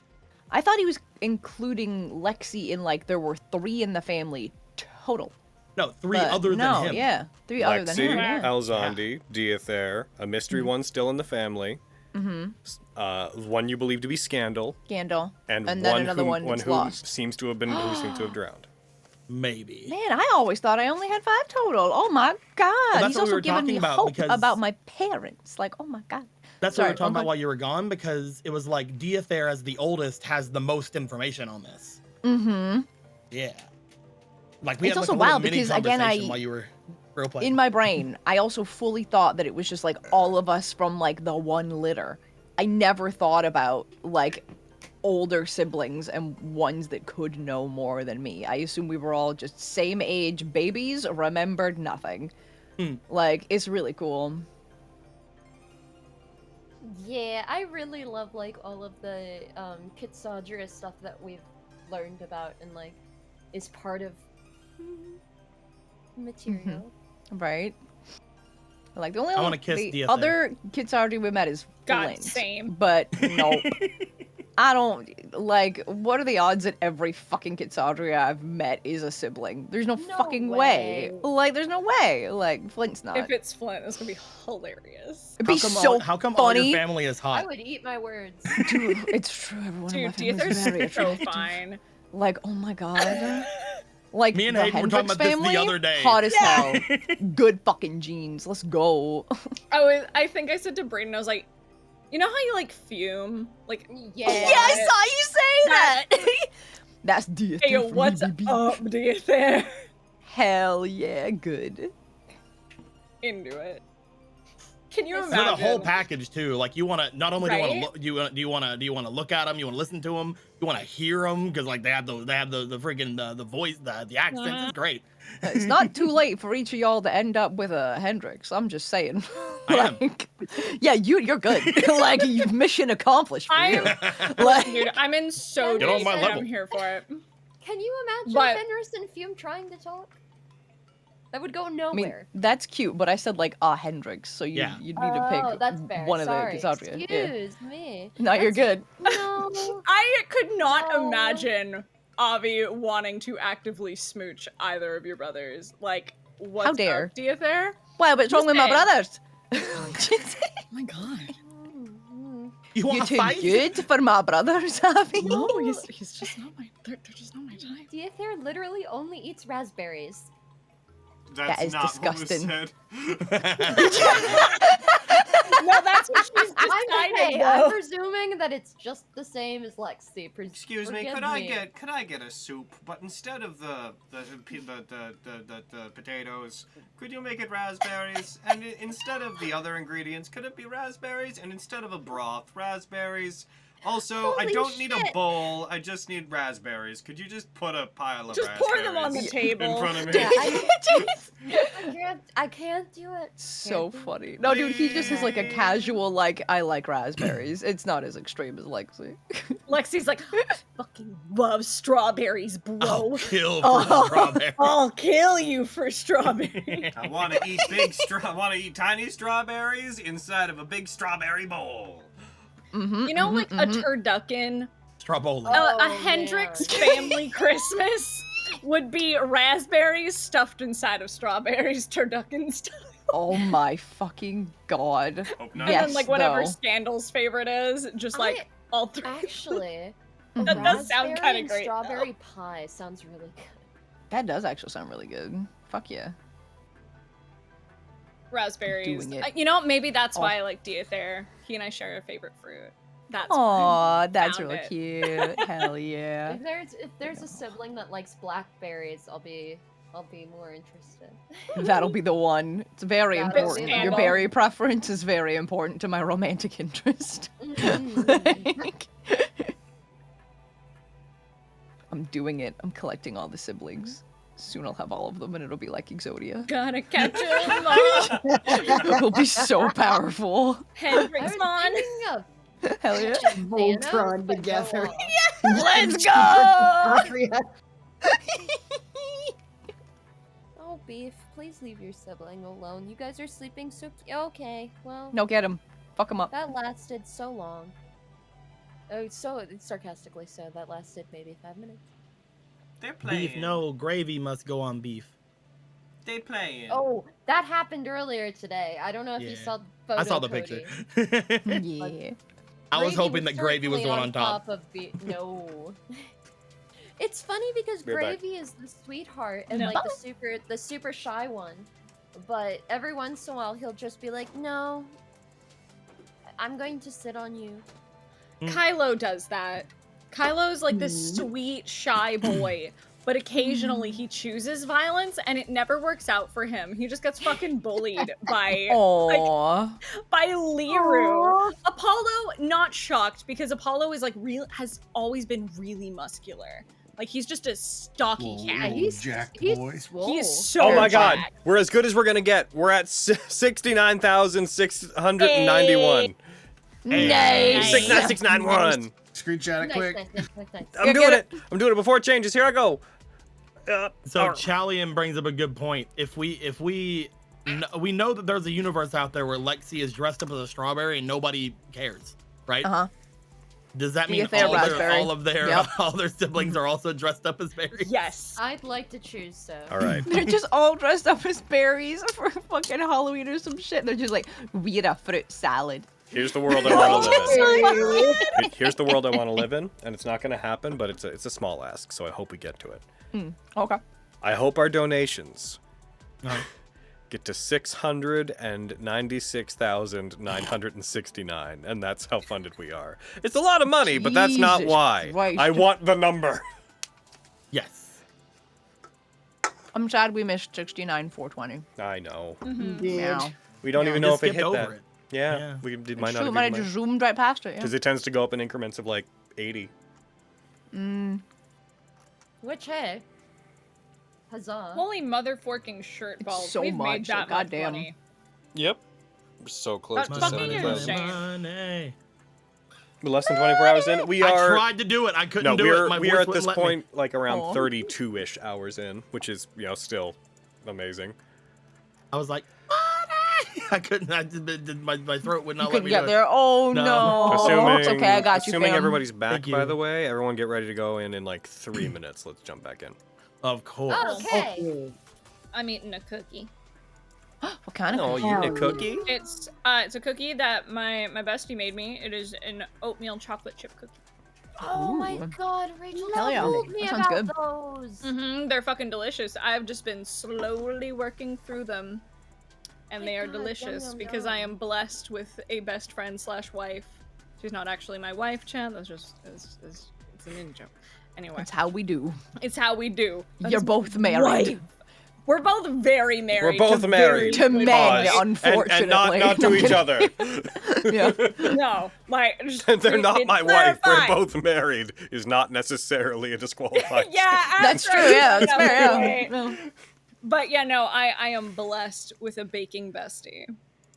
Nice. The That's way they're beautiful. both so in love with their husbands, and yet. What a mistake. Her husband is like, no, I'm the mistress and I'm aware. He understands the So pecking funny. order. But Alejandra's like, no, fuck you. That one's mine. Aw, I'm like, yeah. that's cute. But also be nice to Rachel, you fuck. Like, Yeah. fucking Alejandro yelling at Rachel. Get out of here. He's never yelled at her, but there was a time at a convention where Rachel like grabbed my hand to pull me somewhere. And Alejandro just like grabbed my waist and they were both like pulling me in opposite directions. Aw. Like, guys. That's funny. Ain't that the dream? It was pretty excellent. And Justin just kind of stood there just going, I'm just gonna watch this play. I'll just wait and see what happens. All right. Yeah, it was great. Let's jump back in, guys. It's time for us to get back to it. Perfect. Okay. I'm going to go ahead and throw this back up on screen. That's what we need next year. We just need to get Because our if own you like zoom in stinger on the like face, that. you will find that it is where the icons for you guys Yep. are. A couple of us are further down. Oh my god, we're so small. Oh my god, you're. I'd also note my that's not God. necessarily actual size, but it's... I think you're actually bigger there than you should be, but Oh, definitely. that's besides the point. Makes sense. All right. Yeah, we're down at the chest. Yep. I'll put you guys back up at the head because you guys got You it. gotta zoom in so much, the picture's like losing quality. Yeah. That's how fucking itty bitty y'all are. Okay, so my guys. This Dewey, who is currently floating as a hologram on around the circle. As you guys all prepare to talk, as Quintus is mid-talking to Miriam, he finishes up his thought, then comes to you as the hologram of Dewey snaps out of existence. It disappears with a quick... Fairly shortly afterwards, the circle on the ground in the middle of the command chamber lights back up, and you see the digitized image of Vanderbilden appears, him standing in the middle of what would be the Dynasty Eye, both of his hands clasped over the cane that he has, which, now that you have seen him, you note that his cane is stylistically reminiscent of the Sword of Damocles. Heckin', 1 second. I just want... I'm like, I ever see what this boy looks like. Yeah, I don't think I have either. Oh, have you guys not seen Vanderbilt? No. Right, because you weren't on that You side. only showed it on the other side. Oh. Whoa. Yeah, you see this individual and immediately pick up on certain cultural and stylistic references that Vanderbilt may have pulled from his time with the sword. As you see him and he appears, you see the blue glow of his eyes underneath the golden mask and plating that covers most of his body. And though it is croaking through the digitized effect that you are speaking through, you hear him. You see him look around as if to look at the environment that you guys are in. And looks back to you, Flux. I see that the time has indeed come. All is going as it should. It seems so, Lord Vanderbilden. We do have some questions, if that is all right. Indeed. We are at the beginning of the end. Please ask me anything that you require. Well, as you said, we would acquire further instructions when we got here. Dewey has informed us that we are going to pull down Lycrothemia? Is that correct? That is very colorful language for him to have used. I imagine he is a bit salty about the fact that Lycrothemia ended his life so shortly after it began. Unless Dewey is going rampant, which I do not believe that he is. The plan is to cause a great deal of damage to Lycrothemia. It is possible it will destroy the moon, but that is not the intention.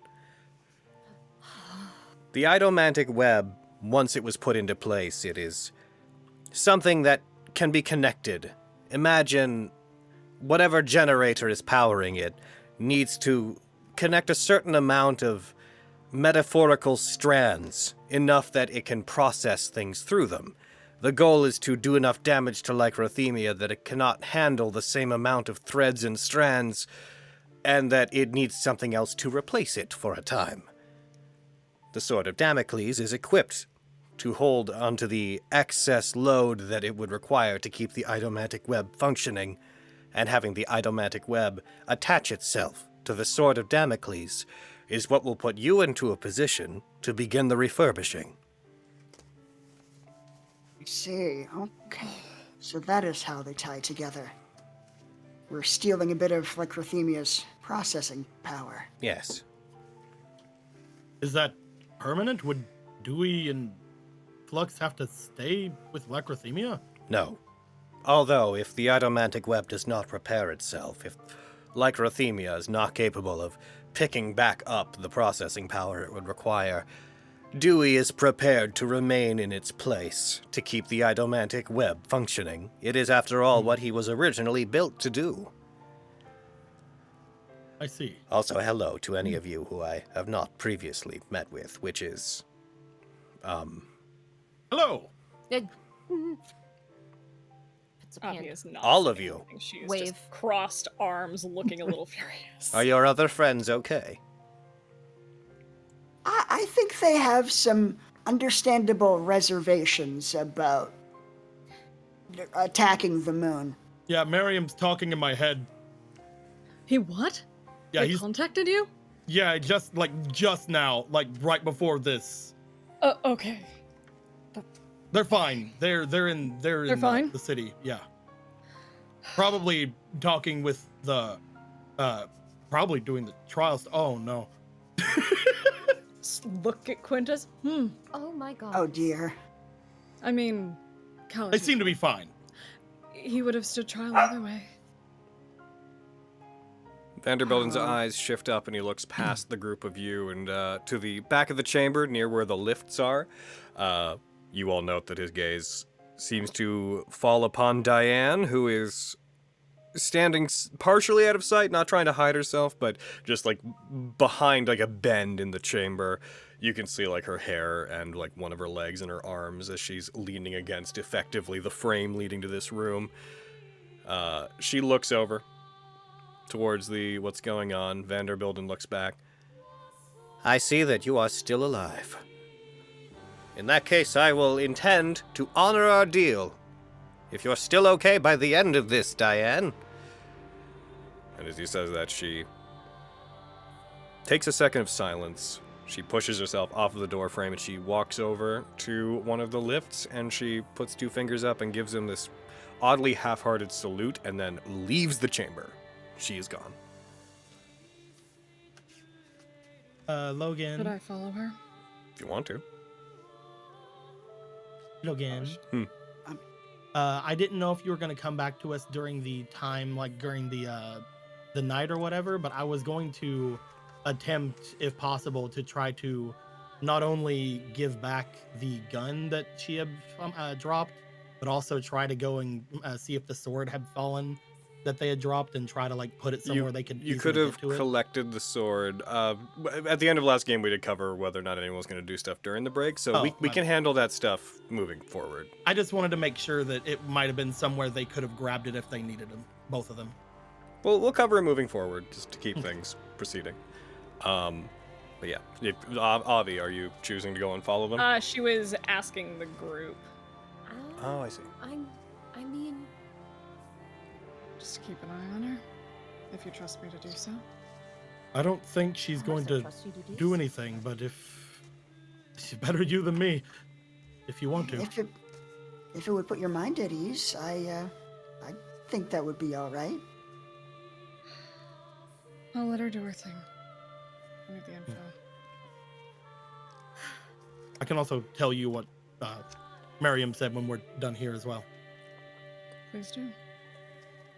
I'm gonna go find Diane. oh,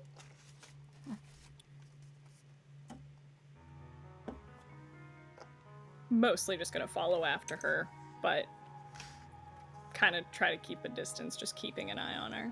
Sure. You could go to the same lift and take it down. These lifts tend to like replace themselves with new platforms after they like leave. So you would get on the same one, presumably go to the same part of the structure. These lifts, by the way, they work in such a way that they're not really, you don't really like choose a floor or anything, as it were. It's each one goes to a specific place, and then there's lifts going from there to other places. So if someone gets on one, they will go to the end of that one and then have to navigate from there. Gotcha. All right, Avi goes over to one and disappears.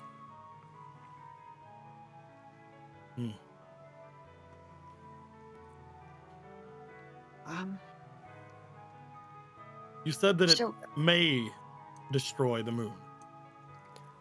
Yes. Would the sword be able to handle all of it, if that's the case? That's what we built it to do. Okay, I didn't know if it was just the excess or if it was enough to handle all of it. Yeah. Be honest, in the worst possible scenario, will destroying the moon have any adverse effects on the people of Somnastamina? Well, mortals will lose the ability to use magic unless they figure out a way to process Adamantine radiation, or they are born innately with it. The construction of magical items will become more difficult because if you think of spells and enchantments as a form of coding, the system that coding is dependent on will no longer be in place. Artifacts and things that rely upon the powers of gods will still remain. It is likely that many spellcasters will still have access to a lot of their power, of the divine spellcasters, but they will also find it more difficult, as gods have to give quite a bit more of their resources to allow their casters and their devout to access those abilities. Gods that are not idolic, that being those who are not the Eidolons, will likely find it much more difficult to endow their followers with magic at all. It will unfortunately create an imbalance where forces such as demons, fiends, and devils and demons in particular, with their natural magical abilities, will have something of an advantage over mankind, but that is unlikely to happen. This is just worst case scenario. If something were to happen to both Lycrothemia and to the Sword of Damocles, then yes. It could result in a world where magic is effectively outside the reach of mankind. Could we get those, specs on the percentage of possibility of the moon being Lycrothemia being destroyed? The Sword of Damocles is equipped with equipment called the Godfall Cannon, originally designed to destroy things that are of deific levels of threat. Originally, it would have been actually powered by Idolic resonators, Idomantic resonators. Specifically, as it was designed and as we completed it, it was built to primarily process the energy from the primal gemstones. If all 12 of them were to be gathered on board, the Godfall Cannon could be fully charged and used in an hour. As it currently stands, with the amount of constellaquaries on board, with the power of the former god of magic within flux, and with the number of primal gemstones that are on board, the Godfall Cannon would take a total of 22 days to fully charge. The Godfall Cannon has roughly a 70% chance of destroying Lycrothemia if it were to be fired at it. However, it will not get a chance to fully charge. With the ability that it has to output, with the amount of power that it will be able to process in the... roughly... He seems to look to the side. Dewey, have you done the calculations based? Yes. The roughly 12 hours it will take to get within range of Lycrothemia, it will not be able to gather enough power to do more than...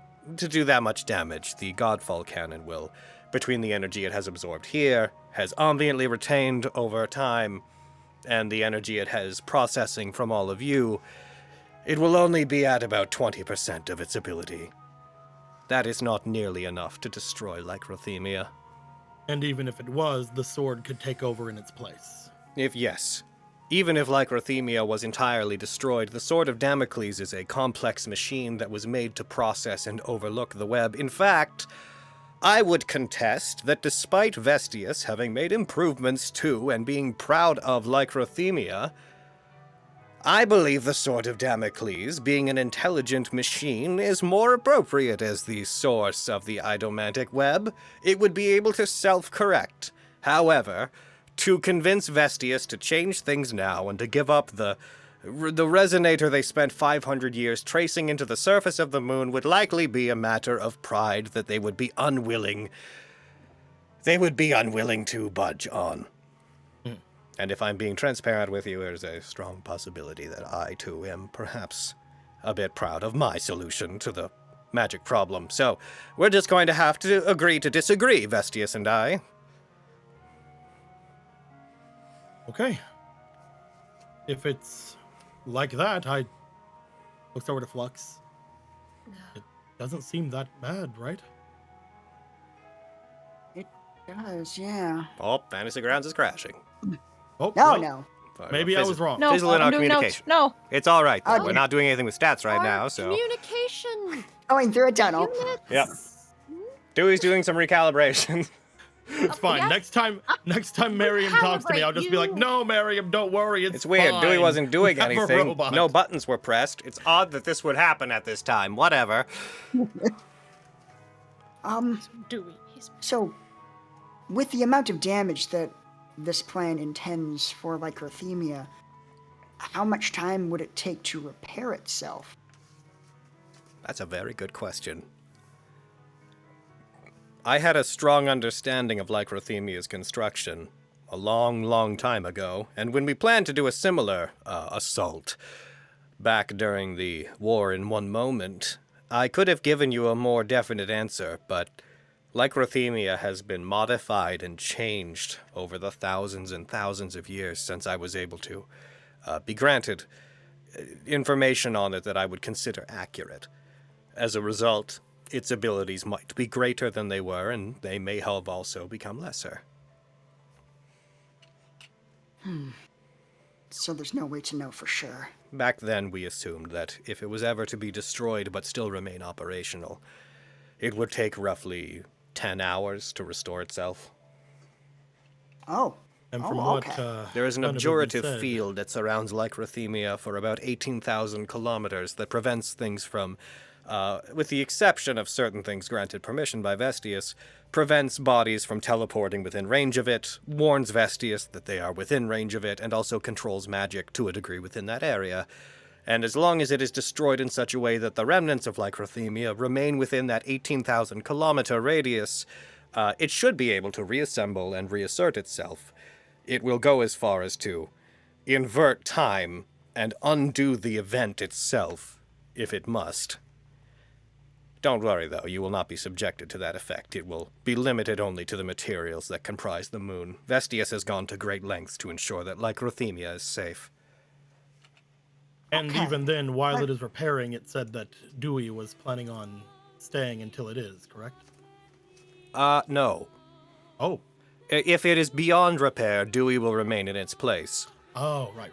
If it is not, it is likely Vestius is going to use Lycrothemia's lunar devastation capabilities to strike back at the Sword of Damocles. If we know that this is going to be something that could happen, it is paramount that Dewey take the Sword of Damocles outside the range of Lycrothemia, outside of the abjurative field, and that they leave immediately, because once it is done repairing itself, it is likely to turn back and attack the Sword of Damocles. The moment we leave the cauldron, it is likely that Lycrothemia's lunar devastation will begin to process, and all idomantic energy effectively on the surface of the planet will be gathered together to unleash. We can halt this using the Godfall cannon, as it won't be able to fire while repairing, but once it is repaired, it will resume.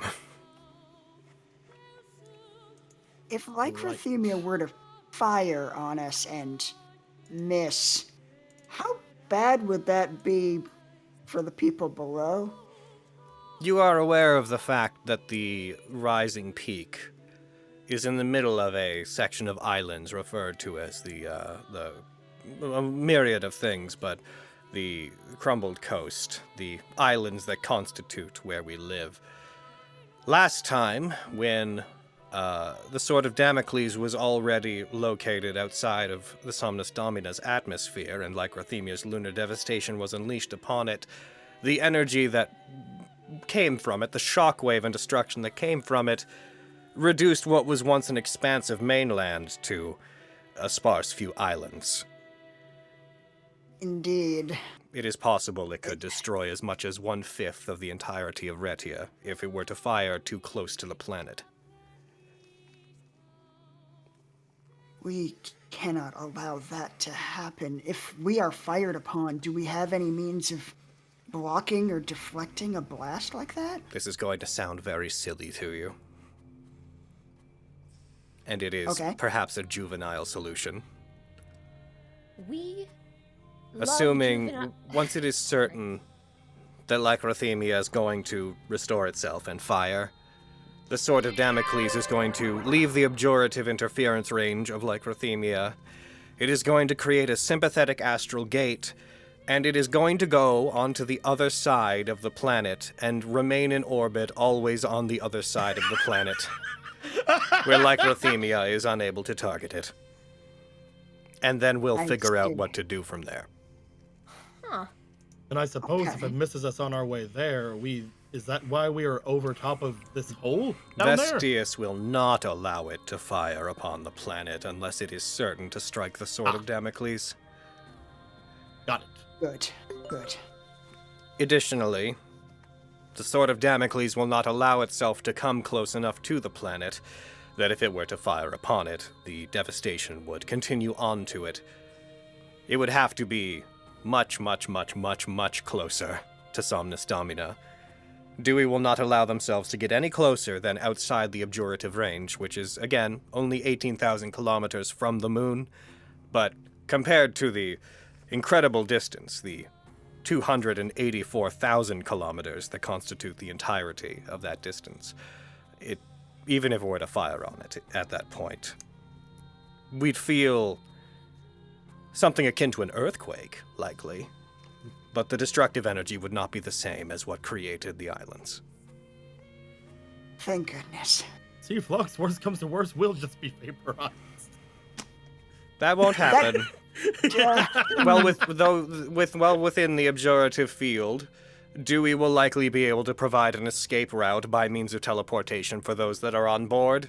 It simply cannot create a vast enough astral gate for itself while it's within that range. And I'll be able to leave that one, right? I don't understand the question. Oh, it wouldn't let me leave earlier. Oh, that is because you were carrying either a primal gemstone or a constelliquary. Mm-mm. Mm-mm. Mm-mm. There's been a lot of confusion about that lately. You weren't carrying either of those things? No. You shouldn't be on there. Sorry. That's okay. I'm I just- sorry. Don't say sorry. That's fine. No one needs to be sorry. We wanted to get as few people on board as possible. That's strange. Has I Dewey guess I'll told you just- why? No, he went to sleep afterwards, and I'll just be here watching, I guess. I'm sorry. Well, you can't leave now. Yes, obvious. I wouldn't want to leave the rest of them anyway. Okay. Are you sure you didn't, like, swallow a primal gemstone without realizing it?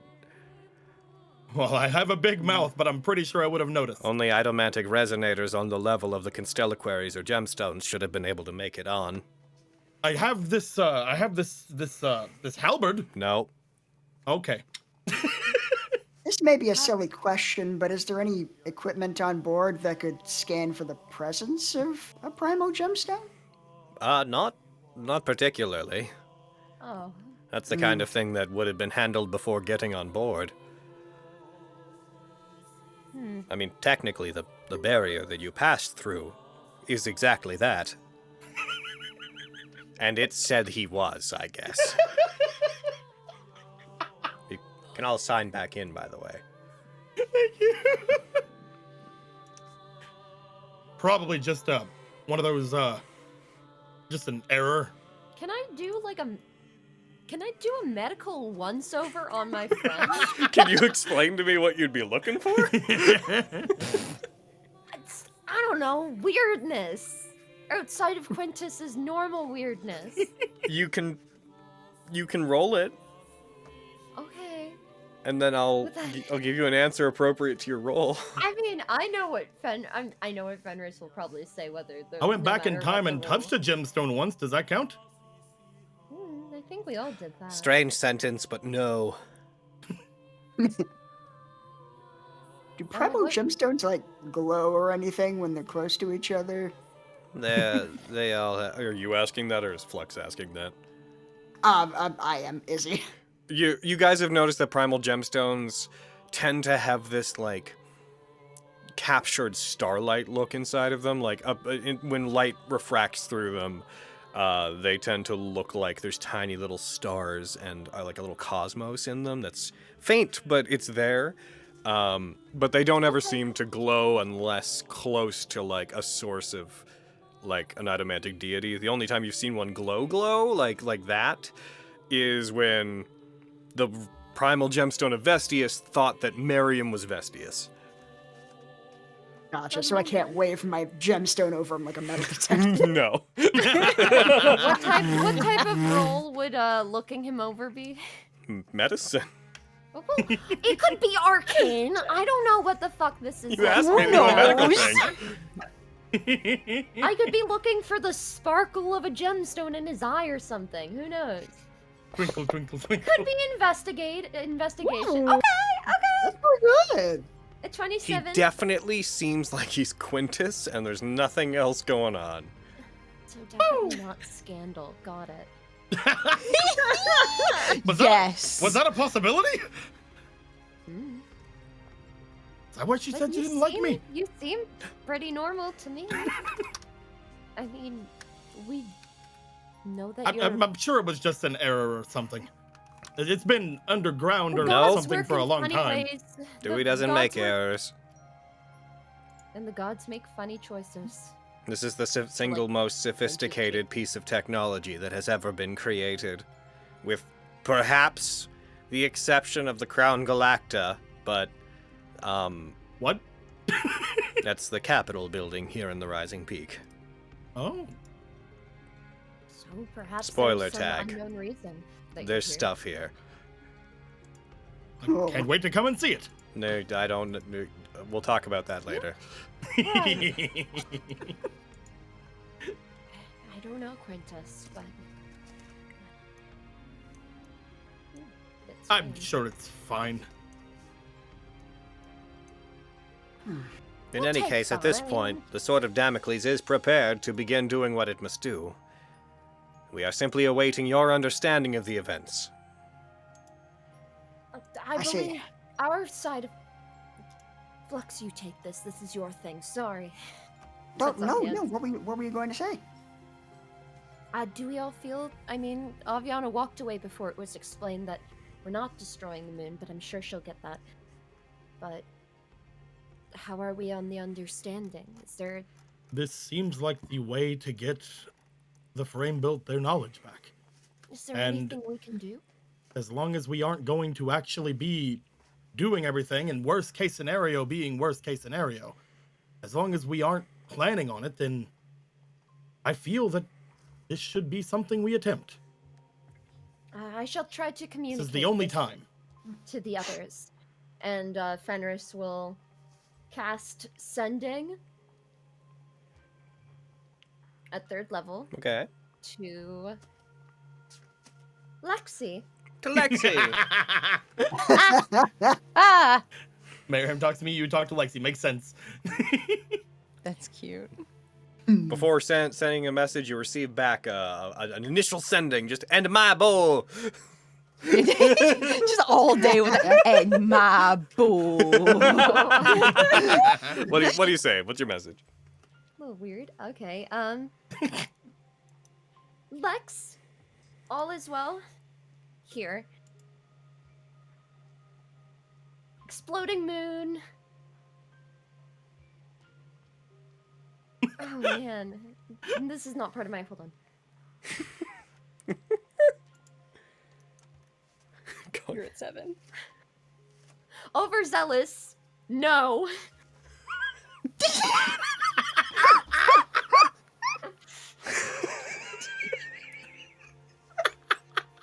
Oh, God. well, you guys, Fenris is trying to talk to me. What's she saying? What is it, Fenris? Speak, spirit. She's counting. She's making sure she uses every fucking word well. I wish I was counting. Oh, Brayden, no! I've been counting Fred. for you. You were at You're at 7. 9. Yeah.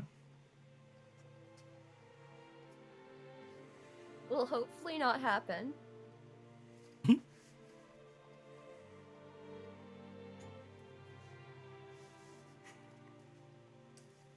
We're going to try to do this safely. Do I have any words left? 4 left. Love you and others. Done. Oh. So recap that for me. There were big pauses. It's high Lex, and then what? Some incoherent. Something Too about long. exploding All is moon. fine here. All is fine Overzealous, no. here. Overzealous, no. Exploding moon. No, over. Like, Probably not going to happen. Probably it not was going to basically, yeah, it was basically, yes. Ecum Bokum. Ecum Bokum. You guys, Fenris says it was Ecum like- it was- Bokum. Love you and others. It was saying, love like, you and others. exploding moon overzealous. Like, that was overzealous to say. That's not what you said, though, baby. I know. Like- Take it as you will. I was trying to say words. It's okay, you're good. Okay. Fenris said to me, hi, Lex. Overzealous. Wait. Exploding moon. Overzealous. No. See, now I can't remember. I'm so sorry. What the? Probably not gonna happen. Yeah, probably not gonna happen. Love you and others. Ikumboka. That seems good, You missed, right? you missed doing it safely. Or doing something safely. Oh yeah, or something like that. that's right. That's true. Yeah. Gonna try to do this safely. Love you and others. Ikumboka. Ikumbokum. That's our secret code. Oh? So no, it's not. I'm kidding. So it seems like they're not gonna explode the moon. So that's good. And then Lexi didn't respond. I'm gonna respond when I feel like responding. Is there like a time limit on when I can respond?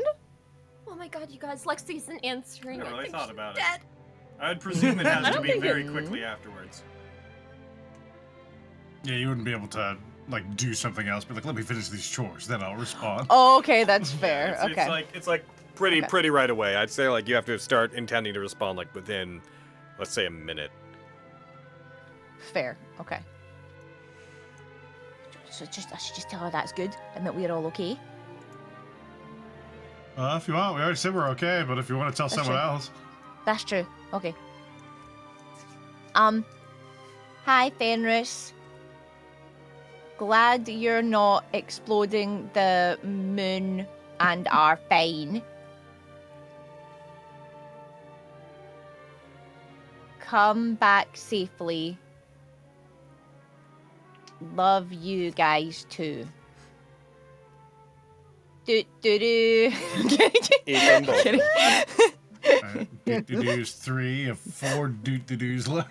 Oh, do do do do. So what you said. She just gets this wash over her face of just love, and she turns to Quintus. I love Lexi so. She's just Same. She's so good at sending. We just passed 70,000. Oh, let's fucking go. Okay, I love Lexi. She's Same. doing well. Okay. We're We're not gonna. Oh, I I'm need not nothing from touching that with you. Right now. Okay. Stop laughing like that, Quintus. Like pushes his face. Ah. The point is, they're okay. And yeah, I mean, it seems like they're dealing with Colletes' trial. Really should have used some of those dues to say something like that, but I didn't. Yeah, they didn't say that. They didn't say that. Yeah, but Quinn's got that info, and Yeah, I I have trust that Quinn info. to have that info. We're good. We're good. I mean, I technically don't even have that, but I have a bit of that. Yeah. Don't worry about it. Because Miriam Fine. didn't specifically say that. Don't worry about it. It's fine. Oh. Okay. So now they know. I've done my. Well, that's a go ahead if I ever heard one. Are we in agreement to proceed then? Uh-oh. I can't. Can't think of what else to do. Time is of the essence. We must do this quickly. I shall go look for Aviana to inform her of the developments and also to make sure she's okay. Okay. We'll Excuse stay up here just in case Miriam or somebody decides to tell us more about what they're doing. I look for Indeed. Aviana. And Logan, Yeah. the comms thing that I activated last session. Is there a way for like other people to like? Are there like stations that they could like? Sure, we could say that anybody in the main areas can probably choose to engage those and talk to everyone else on board. I will say, as a caveat though, you guys have such a kind of a base understanding of them. If you want to use them, you have to talk to everybody in the whole Sword of Damocles. That's it. That's kind of how I figured it would work. Just kind of like a Do I have to hold the universal button down, or do I loudspeaker. have to just? Is it a? We'll say the toggle, system's or- on. You effectively have to like hold the button down and be like, "I'm communicating," ba ba ba, and then take it off. We'll say that Yeah, that's I'll how just- that works for simplicity. I'll just Testing. point that out to everybody. It's like if you see any stations like that, those are the comms. Just hold down the button and you can speak to everybody. I haven't really figured out how to make it more specific. I will try my best. Whenever you get to the point where it will be possible to do the grand refurbishing, or the reclamation, as it is being more widely called by we and our Nephilim allies, then I will contact you again to act through you. You will have to make the decision consciously to connect with the web once the sword presents you with the option. That will likely be the next time you hear from me, as I will be preparing for what is likely to be a very complex procedure when it happens. The web connects to all living things that exist. Everything bathed in idomantic radiation, which is effectively everything, is connected to the web, and so we will use the strands that bind us to give that information back to all of our frame-built brethren. Will you be prepared when the time comes? I will admit to being quite nervous, but I think I understand what is required of me. I can do this. Pats Flux on back. By the way, my earlier calculations are apparently wrong. Hmm? It will take 18 hours for you to make it to the moon. Well, let's get The comfortable. Sword of Damocles is capable of moving at roughly 1,296,000 feet per hour once it is in the vacuum of space. Normally, Well, it would shouldn't take take us too you long. quite a long time to reach there. The better part of a month. But once we are not going to have you travel that way, it is going to use a sympathetic astral gate to open up a gateway to right outside the abjurative field, and then it is going to make its way through the 18,000 kilometers that remain between you and it. Oh, Huh? Excellent. what a way. You will be the first of most races, apart from the Astral Elves of old, to take to the cosmos in a very, very, very long time. I'm jealous. I would go if I could. Did you, stay like that?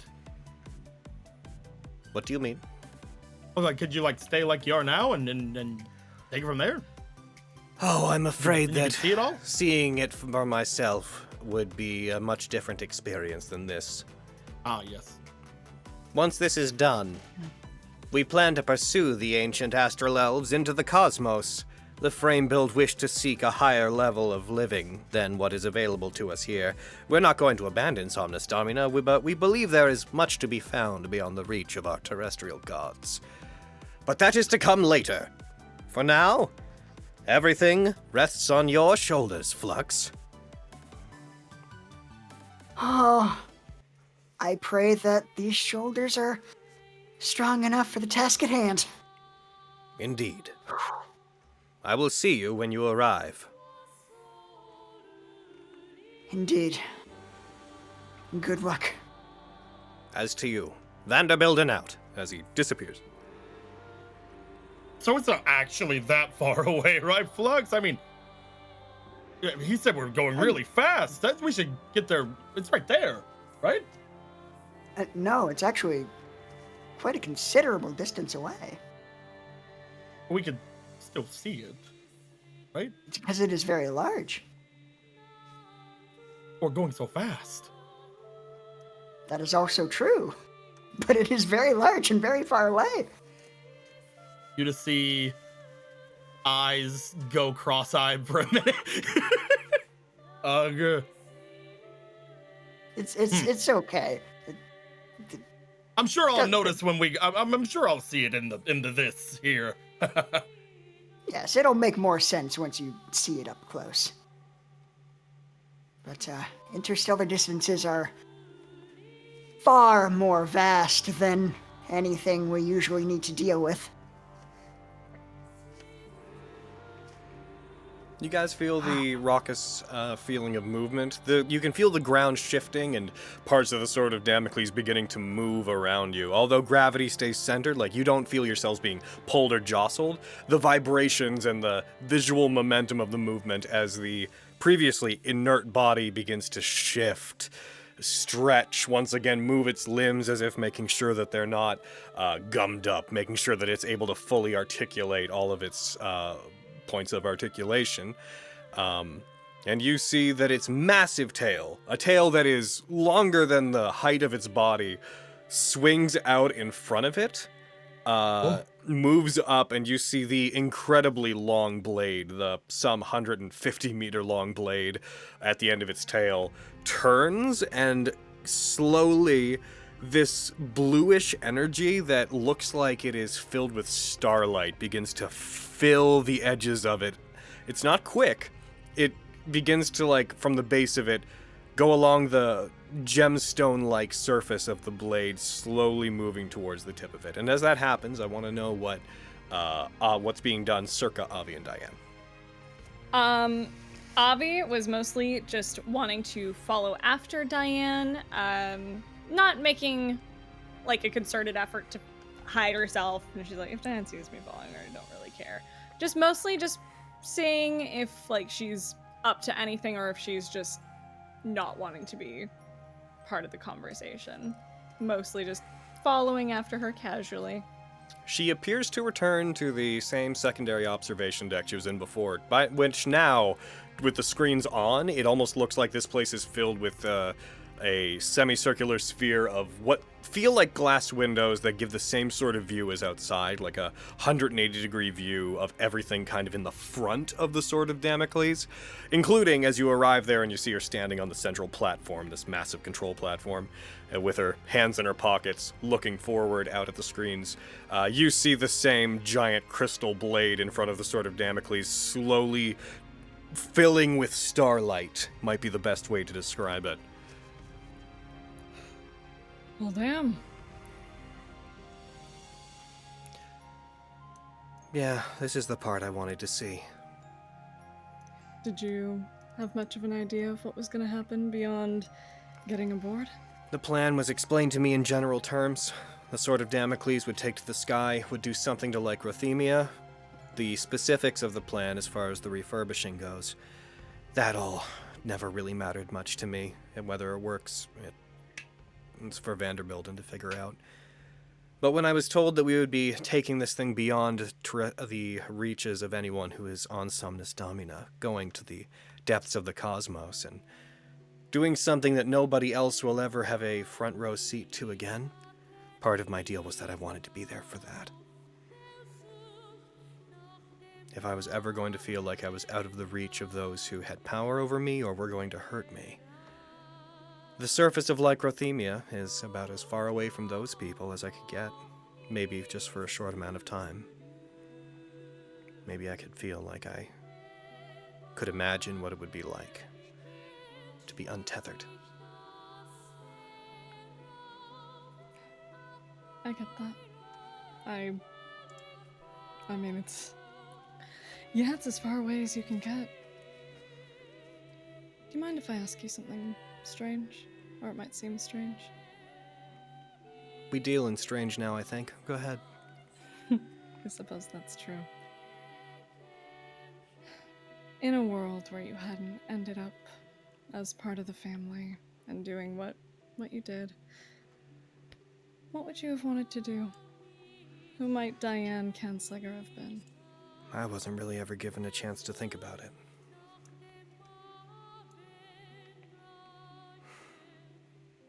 I don't know. I probably just would have been the daughter of a wealthy aristocrat, if that had happened. If the events that led to me joining the family hadn't occurred, I would have probably grown up to be a merchant for a shady business. Or maybe I wouldn't have even picked up my father's business. Maybe I would have just been the wealthy hidden daughter of a influential politician and merchant. But fate didn't have that in mind for me. How'd you end up getting involved with the family? I promise I'm not trying to pull anything over on you. I'm just genuinely curious to who you are, who we're dealing with here. I can give you the short version. I will take the short version. I was born to an elven mother and to a human father. It was back in the days when the Pelvarian Accords were more of an issue. Whenever they got married, from what I understand, it wasn't as much of a problem, but After I was born, something apparently changed in my father. And he started to worry that his influence as a politician, where he came from in Sermon Way, the fact that he was married to an elven woman, and the fact that he had a child of elven blood, that was going to put some kind of stain on him politically. And over the course of the first decade of my life, he began to... He acted coldly towards my mother. More so towards her than to me, and she shielded me from it for a long time. And I'm not sure exactly what happened to her, but there came a point where they started fighting a lot more.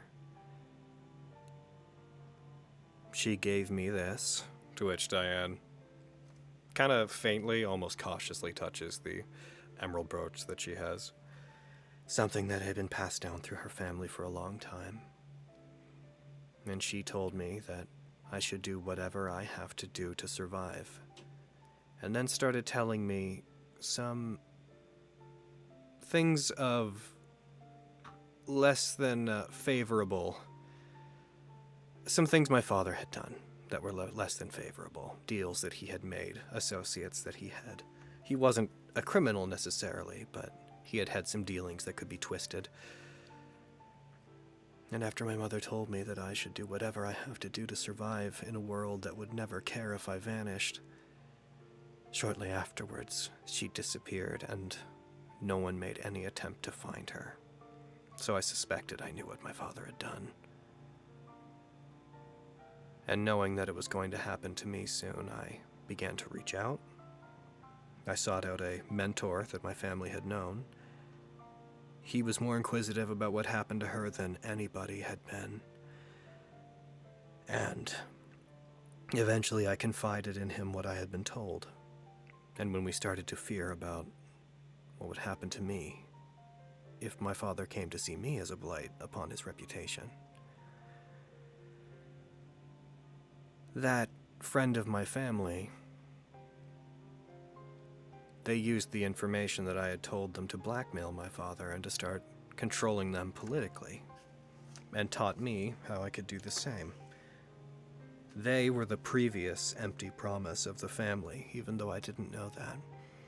And though they hadn't intended to manipulate my father, they seized the chance, and they trained me to survive in case something happened to them. And after a great long time when that happened, eventually my father, tired of being blackmailed, feeling that I was holding him back,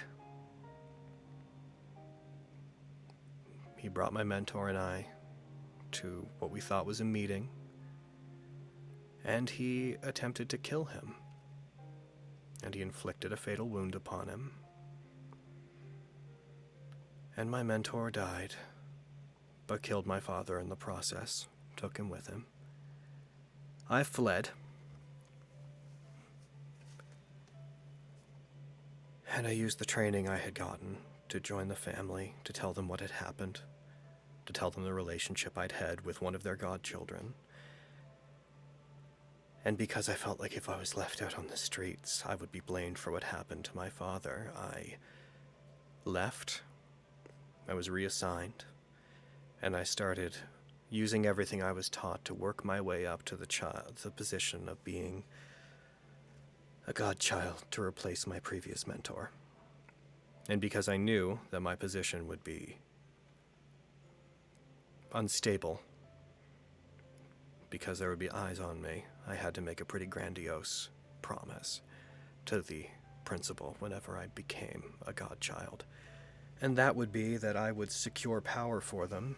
It seemed to make sense because my history had been in manipulating politicians through what I knew. So I promised them that I would achieve the influence of a High Lord. By that point in Summergrass, I had met someone who was trying to make a difference, who I had grown to be very fond of. He was struggling to run a business. He wanted to create a delivery business because he said that it would be a way to, that's gotta change. That's gotta go. Yeah. He said that he wanted to create a delivery system because he wanted to reach out to people and be able to connect them, both in a sense of business at first, and then later on he wanted to do so spiritually and make things better for people like us. And in the position I was in, I wanted to use the resources I could have to help him achieve that, to make sure nobody would necessarily have to go through what I did again, while also making good on my promise to the principal. So, I integrated Edrigan into my plan, and I began using what I knew of his business practices to create a black market underneath him.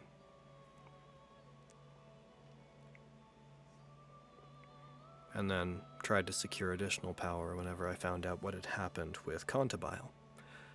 When I found out another one of the godchildren had succumbed to amnesis. That they were fighting it, I wanted to ingratiate myself with them, so I reached out and attempted to use Murkwire and them to take the research of Kyverium Southwester, because I wanted to pass it on to experts I knew within the family who had more resources than many legal channels had to push forward that research. And then everything happened with the highest standard.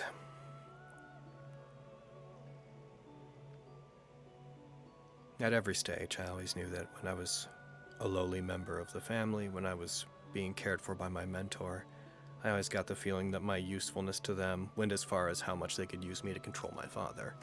And then whenever they died, I knew if I didn't work within the family, my knowledge of the former empty promise would mean that I would be killed or I would be silenced in some way. So I had to keep succeeding for the sake of my own survival. The family is the only way I've ever had to live safely, to protect myself from the people that I thought probably should help to take care of me. And I'm not saying I'm a saint or anything, but I don't know how it makes you feel, Aviana, but as someone who's worked with the family, but also clearly doesn't fully care about their methods, I must say I fall more in your camp than I do in the camp of, for example, the head of the Taylors.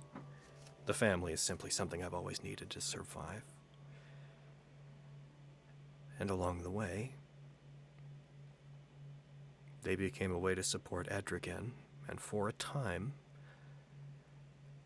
it felt like we may achieve what we both wanted to and find a sense of safety in the world. And then things blew up, as they were probably always going to, and that's my own fault.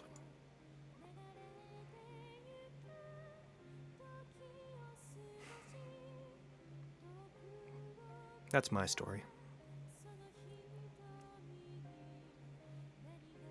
Avi will almost like lift a hand as if to put it on her shoulder, but then stop herself and just lean next to her.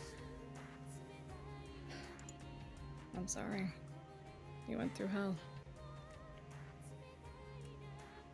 I've said before, I might not agree with everything that you've done. I don't agree with a lot of what I've done, but I understand doing what you have to survive, and hoping that your perhaps unsavory methods could do some good. Can help people. I thoroughly understand you.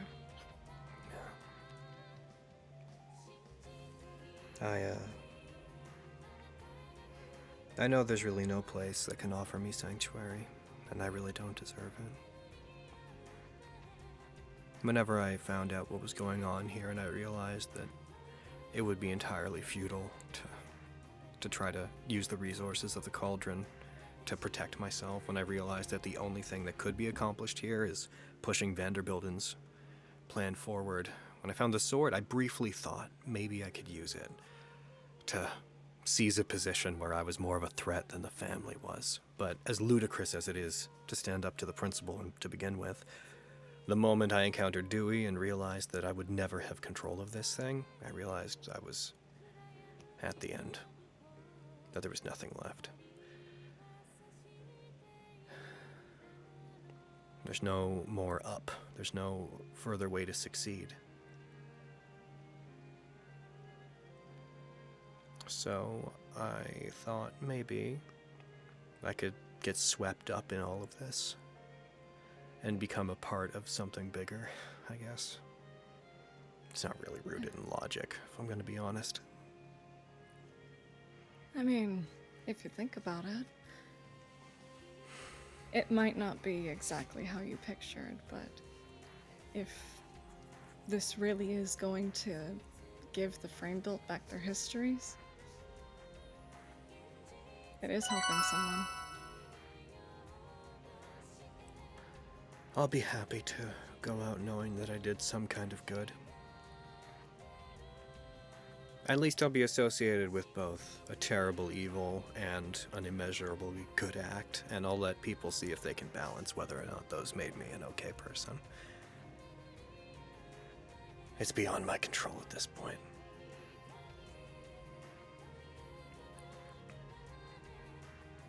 But there's more to life, I think, than being a good person in the eyes of the masses.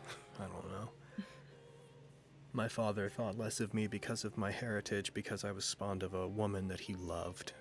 So I learned pretty early on that what people think of you doesn't really matter all that much. You are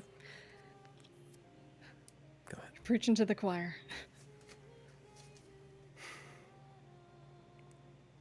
I had always thought that if I got caught or disappeared, though, I would just vanish.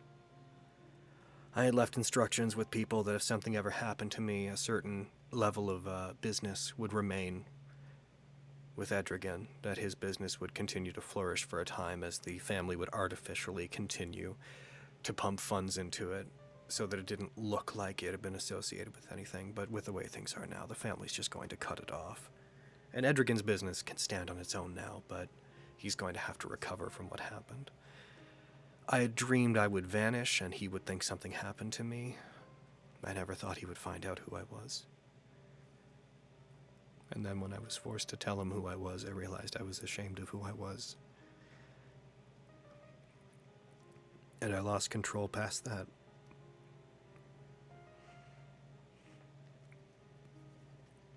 If it is any consolation, I know Edrigan's gonna be just fine. I've seen it firsthand. He's gonna be able to do a lot of good.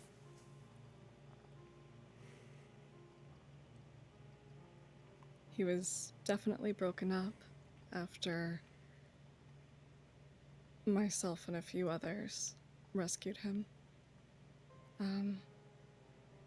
But I think he'll be able to rebuild and grow. He has a lot of responsibility on his shoulders. Yeah.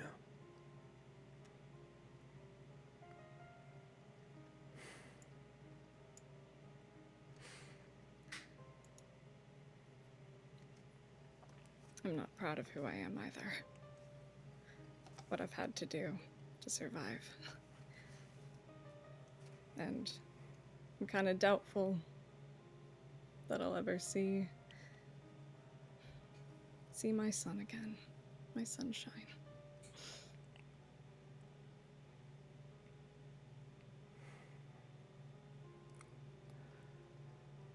You're talking about Rory Orman, aren't you? I am, yeah. You will.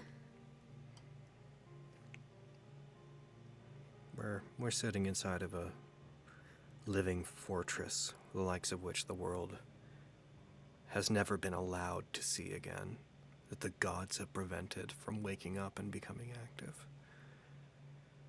And it's dead set on ensuring that it completes its mission as its primary function, but its secondary is to make sure that all of us get back safe, because it has some sense of sympathy for dragging us along. That is good to know. You'll be fine. Though, I don't know how good things will be should he find out who I've worked with and what I've done. But we'll see.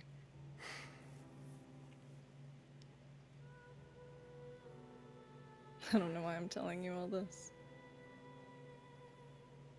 But you were open with me, so. You guys had asked about contacting the others. Do you have any intention to send a message to Diane and Avi? I wandered off with the intention to go find Avi, but if I don't find Avi within like a minute, I'm You know what would doing be fun? something If you ended up in this different. chamber and you almost walked in on this conversation and you overheard it, but they didn't see you. Wouldn't that be fun? That's what happened. Oh. I'm gonna choose to walk away from them and go down a different corridor, because I have my own thing to do if you're And then letting you all us just do hear, stuff. Sure, what do you want to do? Oh my god. Oh, you see Diane, who is at the point of, like, you saw them tear up slightly near the end of what they were saying. You see their expression immediately harden. What does he want? Sorry. For all he did to you, I can't blame you for your opinion of him. But as frustrating as he can be, the highest standard. He's not a bad guy.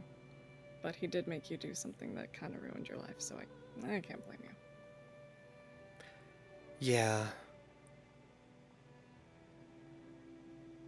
I hate him so much. That's fair. It's very fair. Did I deserve what he did? Sure. But I hate him so much.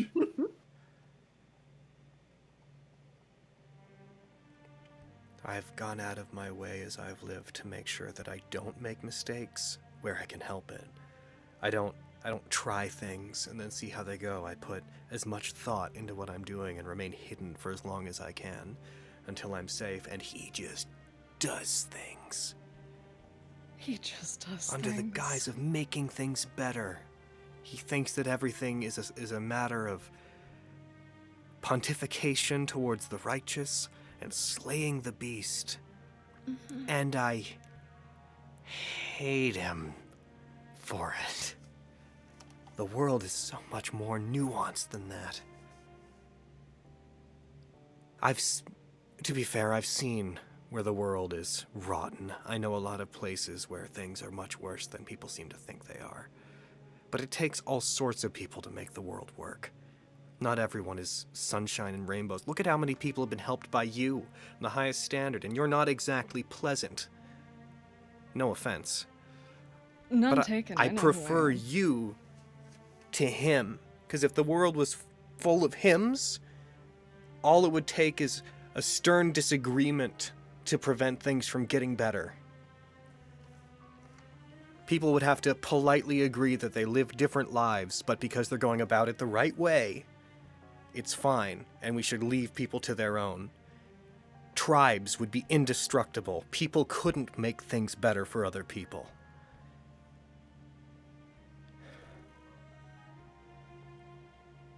And he keeps getting away with it. He can't keep getting away with this. There it is.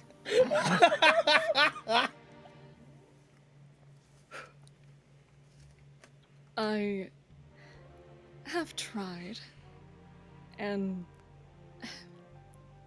to impart that on him, that making big sweeping promises isn't going to get anything anywhere. That just seeing the world as black and white, as good and bad, it doesn't work that way. That throwing around your honor, it only works in certain spaces and will only get you so far.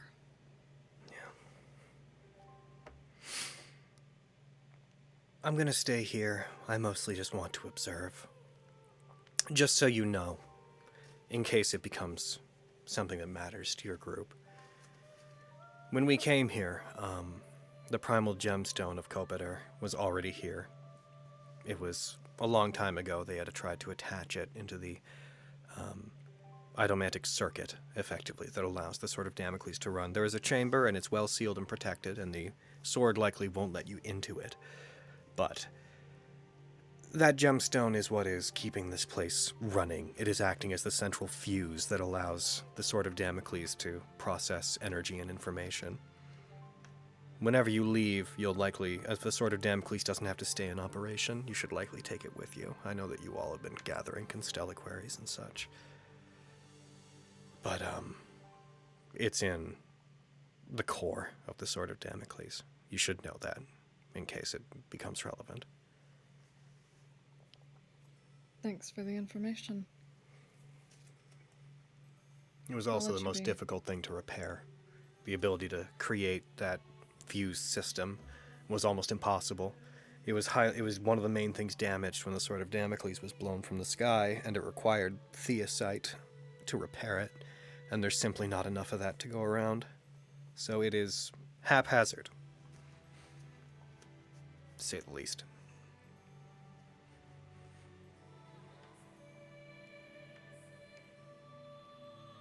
Good to know. Probably keep that under wraps. Mm-hmm. So, especially if they're still speaking to Vanderbild and up there. I wouldn't mind having some time to myself to see where this is going, as she gestures back to the almost entirely filled blade of starlight in front of the Sword of Damocles. Sure. I hope the best for you. For what it's worth. Thank you. I know until now we didn't interact much, or at least directly. But between Burgundy and being given work, it's the reason I'm alive. It's a big reason that I'm alive. So, and that I was able to make enough to start helping people in more ways than punching nobles. So, for what it's worth, thank you. No thanks necessary. Avi will shrug, give her just a little pat on the shoulder, and turn and go.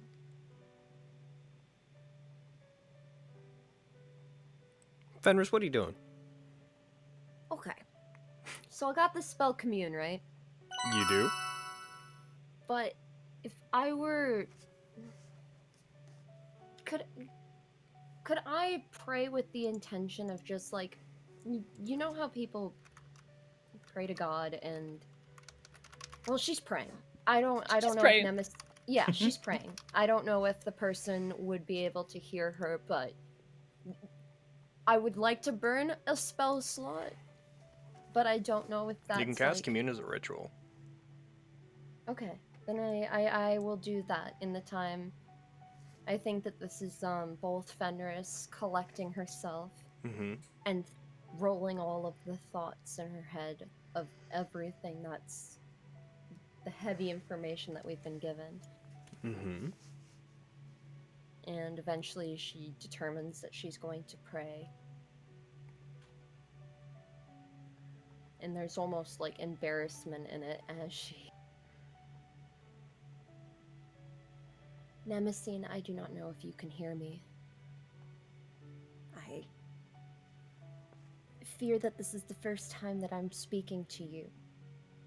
Despite time that it feels like it might be the 1,000th. Or the 1,000,000th that I've reached out.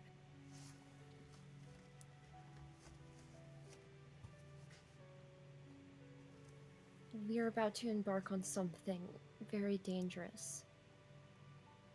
And while tonight is a night that, or the days that have passed, maybe the nights that of blind queens, but your eyes may have been closed before this, but hear me with your heart.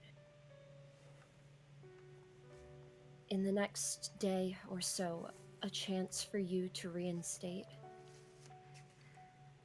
or to bring some hope to your children that you are still within the capabilities of Somnus Domina will come to pass. If you can,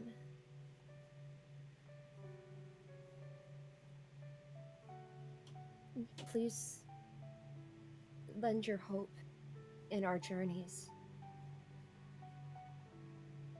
as what I fear we are to do is almost surgical. And yet I cannot guide my fellows' hands. In any way you can, Nemesis, please help.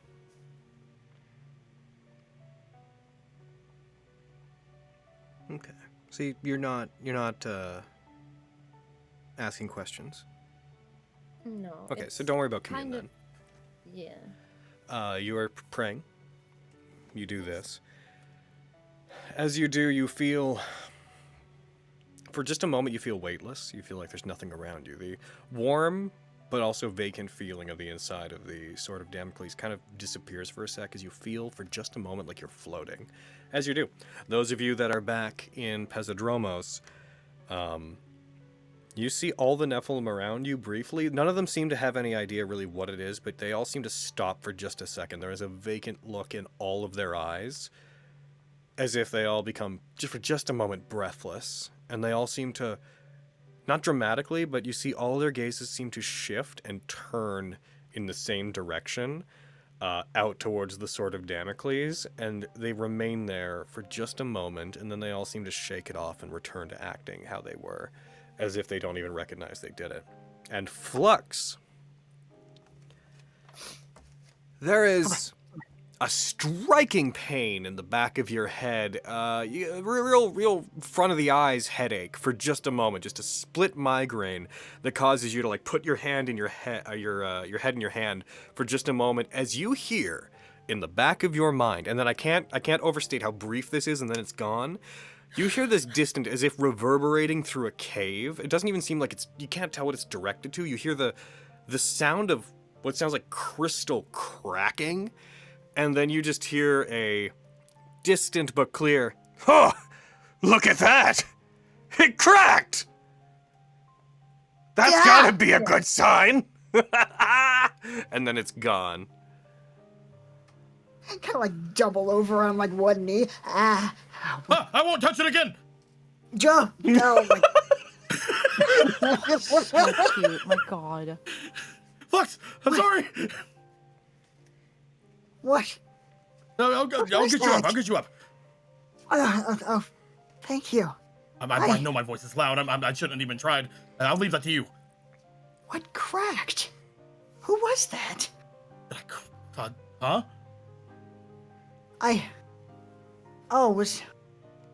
That was just in my head. Okay. You Did okay, that voice buddy? sound familiar, by the way?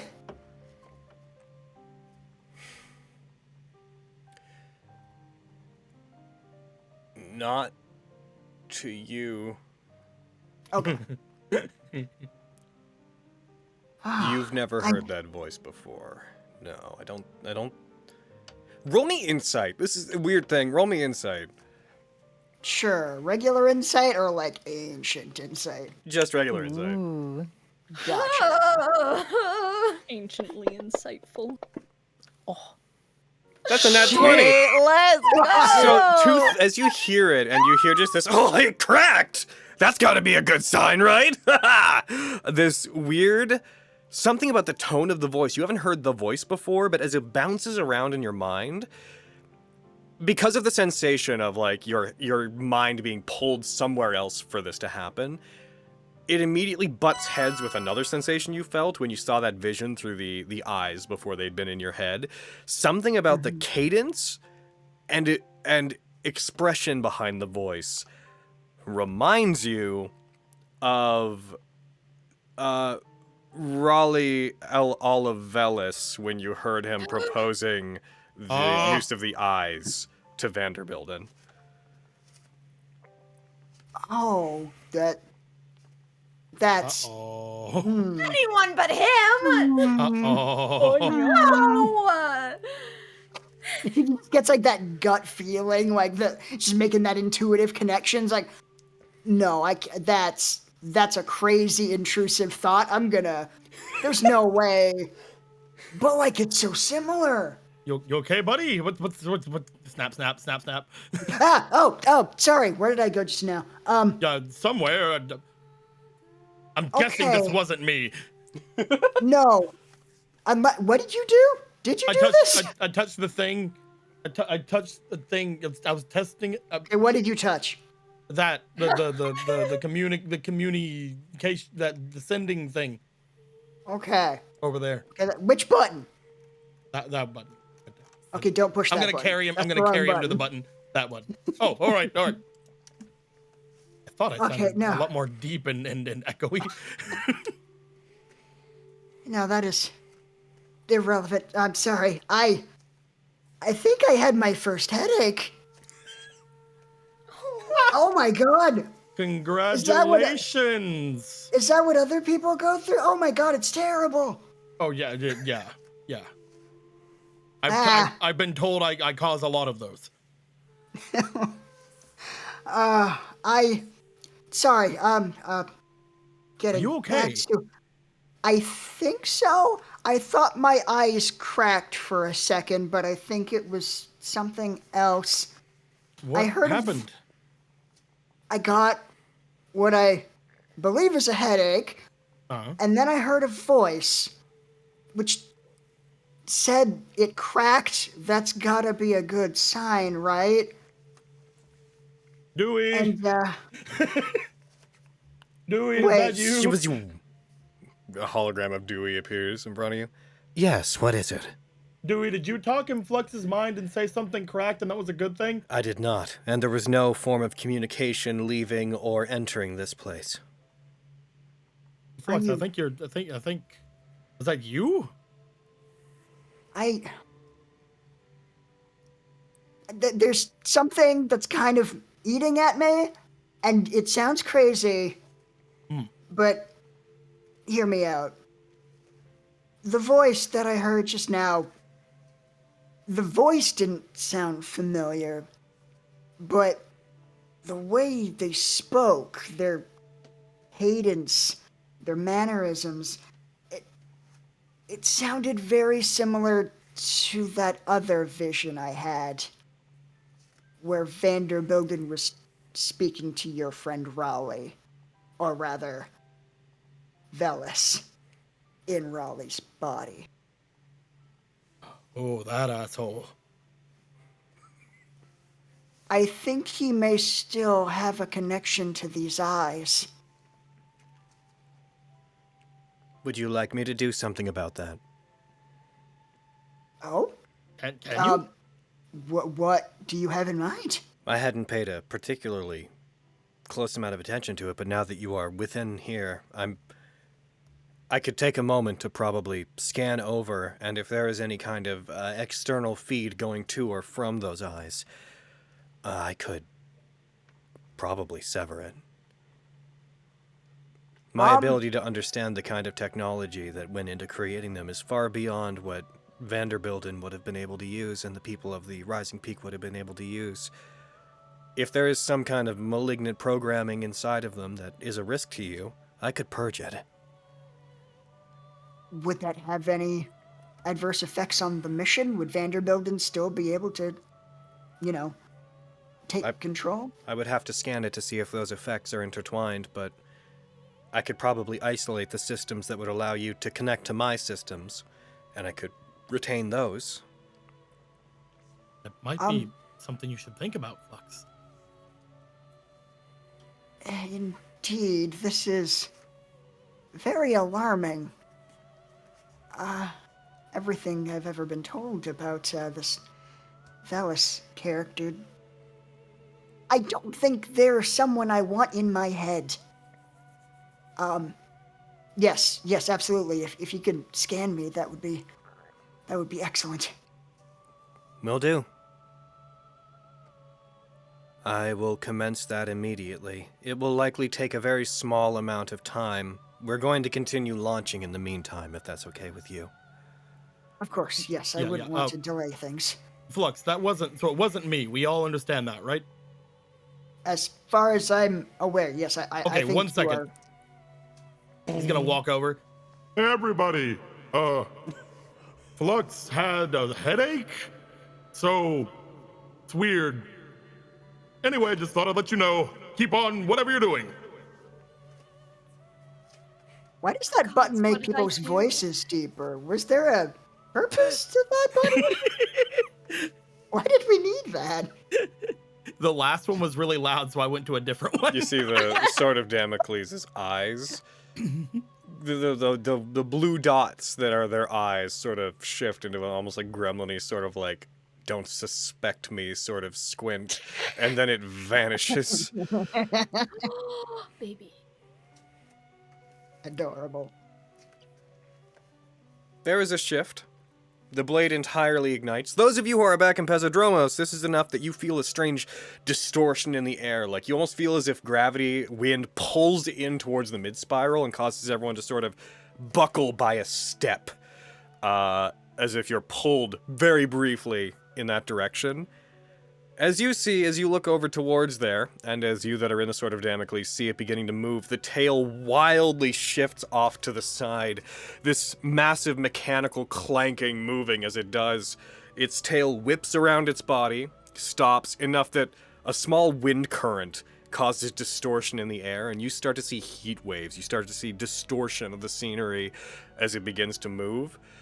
Its tail then whips up, strikes upwards, catches in the air as if piercing into fabric as the tail cuts in and disappears, severing space itself, and then pulls itself up, pulling this gash in space above you open that is several times larger than the Sword of Damocles. Beyond it, you see what looks like this galactic space made of fumes and stars and cosmoses sort of slamming into each other and shifting, alien lights alight in it. You guys have seen a couple times the Astral Sea through portals. You see it now in full display as a 600-kilometer radius, roughly, portal to it is slashed open in space. And then the Sword of Damocles buckles down, lunges through it. And those of you that are back in Pezodromos, you see this happen. You see this thing open, it go up, and then this massive gate slam closed behind it as space retethers itself and reasserts where it is. Those of you that are inside, the Sword of Damocles continues forward for a bit. Its tail comes up, switches to the other side, and you note one side of the blade is missing that starlight energy, but the other still has it. And as it moves, it cuts with the other side, creating another gate of this description inside of the Astral Sea, through which you just see space. And it blasts out into it, and there is suddenly silence. That gate slams closed behind it, and it stops for a second as the Sword of Damocles seems to cease functioning. It starts looking around very slowly, as if observing the cosmos, as if observing space.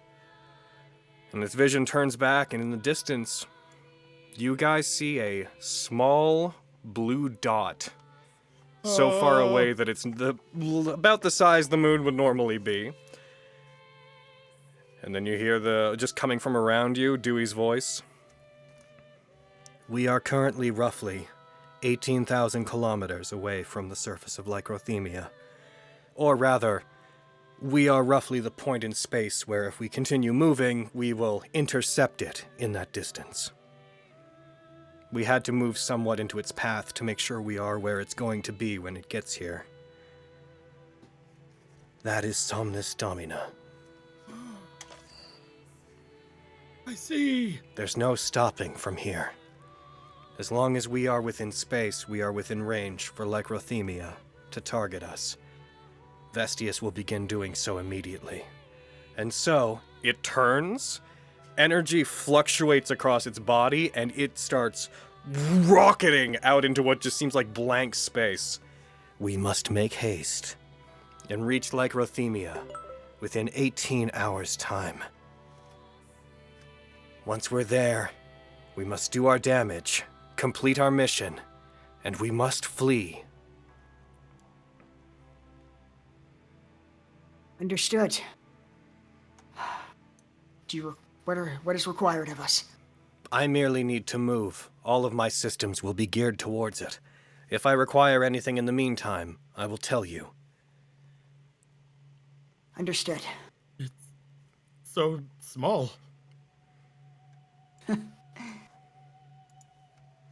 So does this better illustrate the distances involved? He'll just be staring at Somnus Domina and then just slowly nod. Pat. We are estimated to arrive at 12 a.m. It will just be the 30th in relative time on Somnus Domina.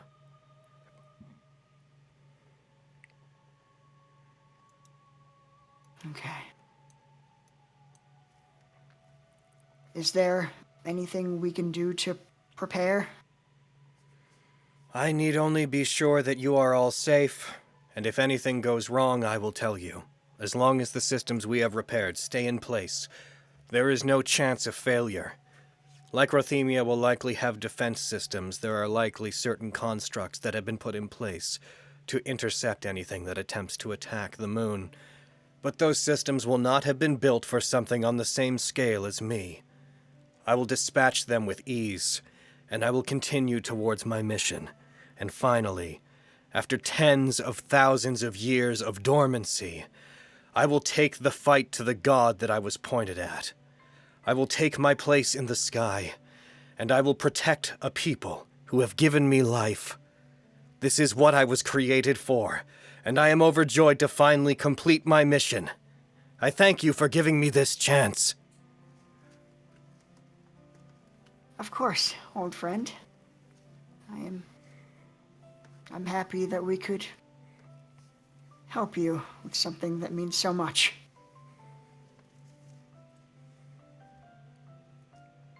People back on Somnus Domina. Those who are not. Been on that thing. Those who are not. Those of you who are not 280,000 kilometers into space. Space elf. We're gonna say it's roughly 10 a.m. for you guys. Don't mind the complex mathematics that we need to do to discern exactly what time it will be when it arrives. We're going to say it's midnight, and we're going to not dig too deep into what time it would actually be, relativity-wise. But at midnight on this day is when the Sword of Damocles will arrive. You don't necessarily know that, but I just wanted to give the players a frame of reference. Okay. What do you guys want to do? Pesadromos fams. I mean, so I could have been on that, but... Oh, When we told you to go. Did I have to be here?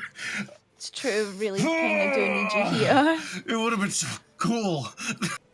I'm Okay, sorry, Mario. I'm sure it would have been terrible. Fiona would be in the astral plane and she'd punch me in the face. That's what would have happened, and it would have been bad. So it's good. It's probably boring too. Not on that boring, and also really stupid, dangerous. amazing. Maybe It's probably just like a black screen. Like you wouldn't be able to see anything. You know. Did you see any windows on there? Cut to the Probably not. iridescent fucking beauty of the cosmos surrounding them. It's probably no windows. So beautiful. They're probably going so fast they have to close their eyes and can't see anything anyway. Yeah, probably. I'm never gonna close my eyes the entire 18 hours.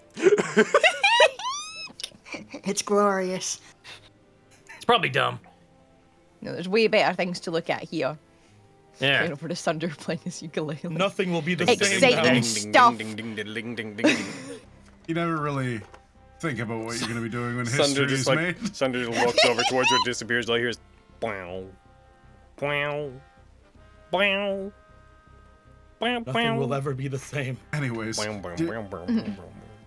y'all did see the, like, what? How many people are up here? Like 50, 80, 100? Are you asking us or are you asking God? God, how many people Yeah, are up I here? thought so, yeah. That's roughly right, yeah. That was terrifying. What? They all just stopped and looked in the same direction at the exact same time. Oh, sorry, did we? Oh. Are they zombies? Oh, I was looking at the ground. I just felt like, I don't know, something warm was that way. Something warm? Hard to describe it. That's like a thing I wanted to do as a kid. Like I wanted to get other kids in the neighborhood to like all just hang out somewhere, and as someone walks by, we all just slowly watch them as a collective.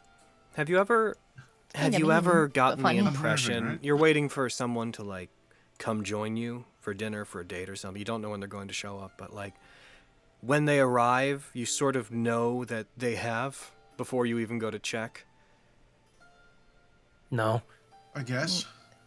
That impulse that causes you to look or feel like something has happened.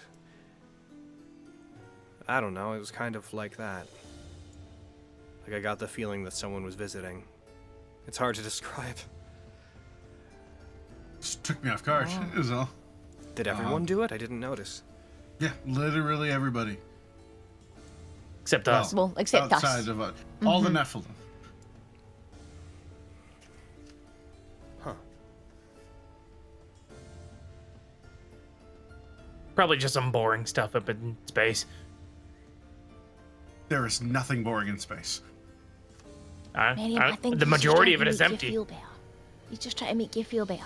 Please, that's why we call it space. Yeah. So, emptiness is boring. He's right. I defy both of you. We're just trying to make you feel better. We don't want to tell you that you're missing out on exciting stuff that you could have been a part of. I am. Fine. Okay, well, you stay there then. Let me be morose in peace. No, Alright. I mean, there's Okay. nothing we have to do other than watch Yep. and wait. Hope that they're okay. I'm gonna go get some food. You guys Okay. hear like metal landing softly upon stone, and then you hear what sound like two metallic claps, just as if two like armored gauntlets were clapping together. Noting the source of it, you see that Urder, the golden armored of the Valkyries, seems to have descended wings out and is standing in the center of the Starlight Theater. And as they do, speaking to no one in particular, they look up, they speak. Nephilim and those who remain as our guests. This matter has gone somewhat beyond any matter of precedent. The sword of Damocles has left, and our goddess, the incarnation of sorcery Vestius, has informed us that they have taken to space, and as we may have feared, they appear to be heading towards Lycrothemia. Vestius is going to deal with it. We explained your plight to them, and they are uncertain what action to take. As there is nothing more to be done at the moment. The fate of Lycrothemia supersedes what's going on here. Our deliberations will wait until we see what is to come of the Sword of Damocles and its approach towards the moon. Once that has been resolved, once the Sword of Damocles has been destroyed by our goddess, turned away, and its inhabitants returned here, then we shall reach our conclusion. I apologize. I wish that this could be more swiftly rectified.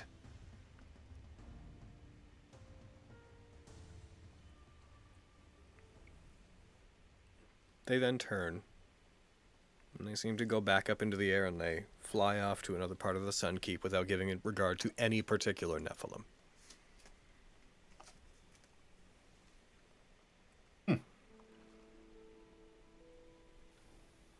I'm gonna go get some food. Yeah, get some fish. Well, what's the matter? Do you not like fish anymore? We're gonna find something. I walked by the kitchen like a couple nights ago, and Bogan had a lot of fish stacked up on a plate. I'm pretty sure I kind of have you pegged as a fish person at this point. I Is fish like your fish. There's a lot of lean not my protein, but favorite. it makes sense. Is fish for you like what strawberries are for me? No. You love fish, Vogan. I do not love fish. I Should enjoy we get fish. all future presents gotta be like fish themed from now on? I'm gonna go get some bread. No, Bread treat stays yourself. good. Have some fish. Goodbye. Watch out, bread makes you fat. Yeah. Bread makes you Bread fat. makes you fat? Yes. God, if no one did that, I would have been so mad at you. Good job. It's not my fault, Yes. okay? Oh shit. You keep feeding us too much. She's feeding us. He seems very grumpy. It's just a lot, and it's not something that, you can really sword away. It's something they've trained to do pretty well. Yeah. It's really frustrating when things feel beyond you. This is one of those annoying fights where you're just gonna have to sit and stare at it. Or drink. We should drink. By the way, everybody, I think drinking is a great idea. Yeah, could be the last night of forever, maybe? I don't know. Or like, is any of the Nephilim like reacting? They all seem to be talking among themselves. There is a general Okay. buzz about them. They're not reacting to Miriam in this moment. Squares. Oh, Miriam, I don't super like drinking, but if you want someone to drink with you, I can drink with you. Sure. Let's get Okay. let's find a bottle, perhaps, and we'll go. Wait a minute. I'm gonna reach into Avi's. Avi's bag of holding. And I'm gonna look for anything that could supply alcohol. They have the dragon vessel in there? No, I have that just on me, but the alchemy jug is in there. Right, they do have an alchemy jug. Mayonnaise. Perfect. All right, let's go find Let's somewhere get nice to drunk drink. on mayonnaise. That sounds horrifying. Bogan! What? Bogan, come back! Miriam wants to drink stuff. Do you want to eat and drink with us? We have a little apocalypse picnic or something. Sure. Try to make each other feel better about feeling useless. Oh. I hope you Sure. don't feel that way. I do. Well, more I than do feel mean, that way. I'm not going to be dishonest. I have some feelings of incapability now, but I point to the void of where the robot was. It's kind of out of our league. Yeah, it is.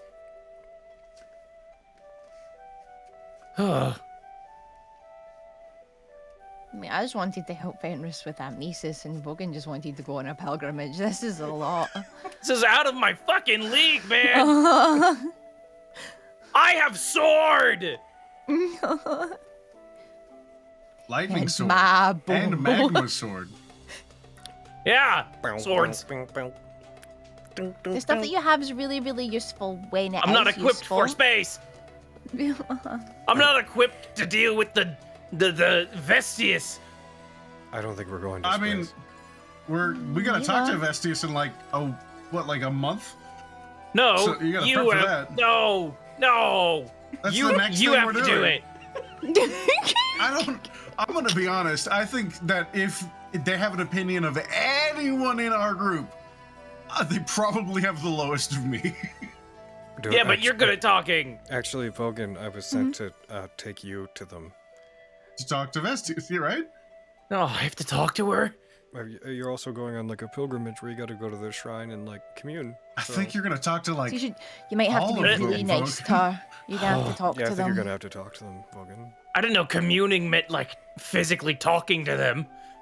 It's the same. It's the root word. Communicate. Oh. Like, I give up. Yeah, dude. Oh. Okay, The well, wine will help. if it's something you feel like you're not good at, then maybe we should practice. And that's a skill you could learn. I don't think talking is a skill. It for sure is.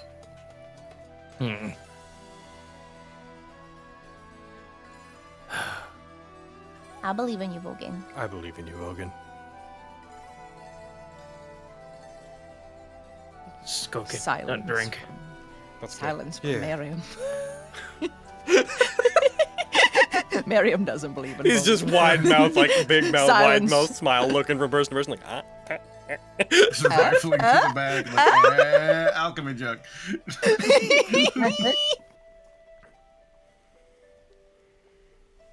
Are you guys like gonna go down and leave Gonna the sun find a keep? place to set up somewhere with a view. Are you staying up here? So we can keep an eye on what's going on. I mean, Sunkeep's kind of got the best view around, so yeah. I mean, we don't need to stray too far. It's not like anyone would give a shit. As you there guys food like here? go over to the edge and like start setting up, Is there Vogan food here? Logan, I can't believe you excluded us so fucking hard. We have to have a picnic. at the I end of the don't know world. what to tell you. Jesus fuck.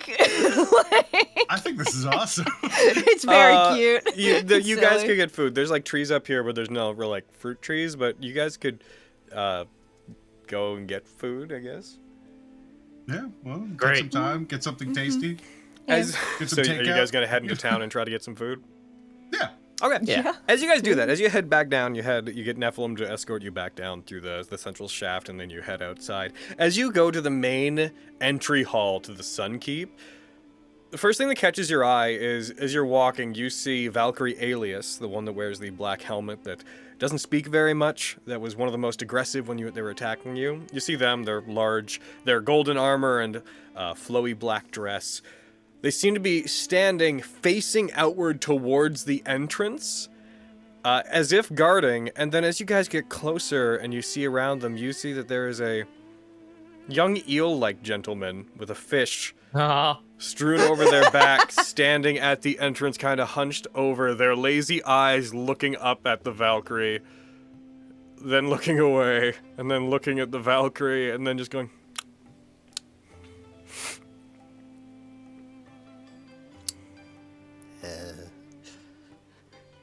As they just seem to be in a strange, silent stare down. By the way, just because I have it, sorry that it's full res. It'll take a second. Oh my god. Did you get a picture of Fosh? Holy shit, yes! Oh my god. That's He's fine. That's fine. horrifying. He's perfect.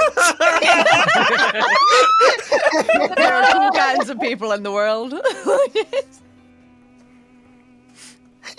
It's just a little guy. He's a little guy. He's a little man. You see him just looking toward the unmoving, unfeeling Valkyrie in front of him. This one, come here, taken with the.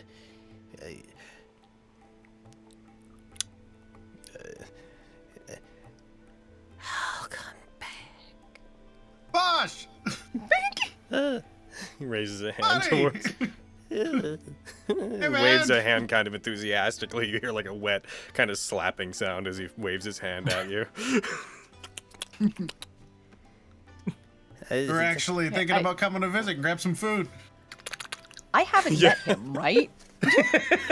I was at the beach. I'm pretty sure. No, everyone's. No, everyone met him. You guys have okay, I'm each double like checking. multiple Okay. times. You met him. Okay, I'm double You met checking. him both. He gave you guys food when you came to the village where you met Thorky.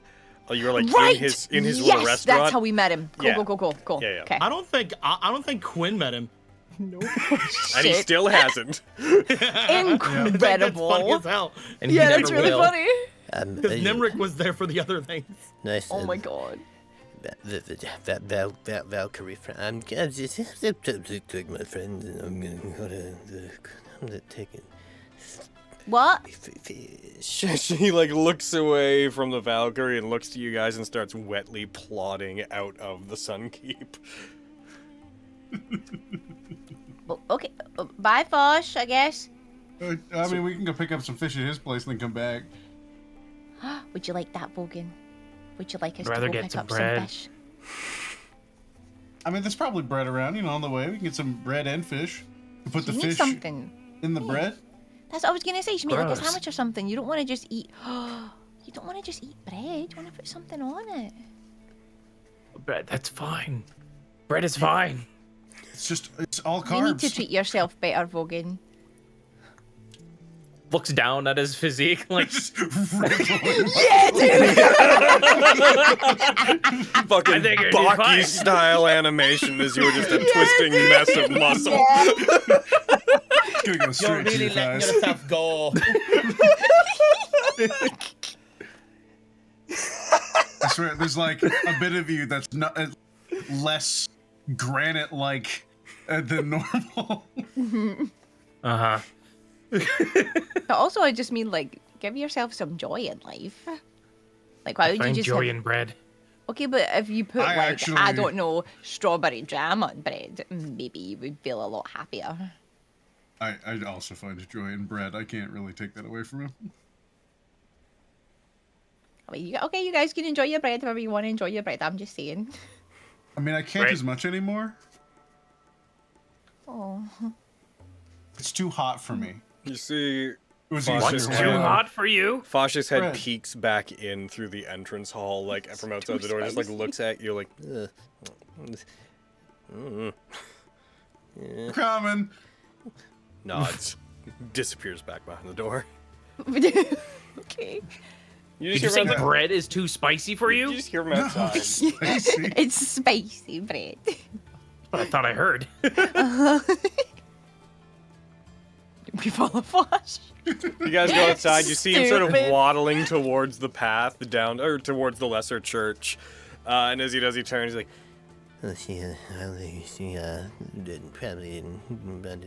didn't. Not that there's anything to see, but he probably. What are you trying to show us, Bosh? Seem a little worried, buddy. About you. Fish. Oh. like throws a fish in a net down in front of you guys. It's like a person-sized tuna. Oh yeah, that'll do. Wow. Yeah. Should cook this thing. He nods once again. Wet, slippery sounds as his head goes just up and down, and his neck is like a little bit out of rhythm with his head as it moves. Yeah. Oh. He's constantly very moist. Oh.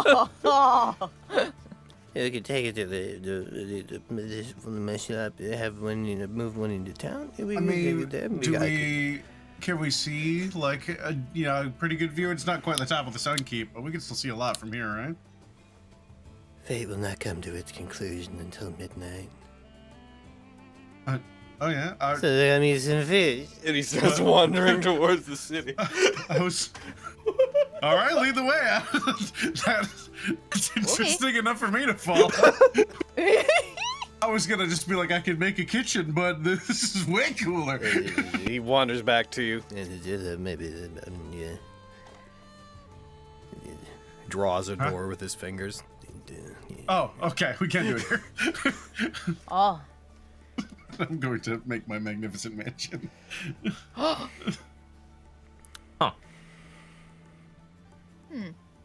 Yeah, I know you've probably never seen a place like this, Fosh, but He Try wanders not to be in amazed. and immediately turns in the direction he has to go to the kitchen.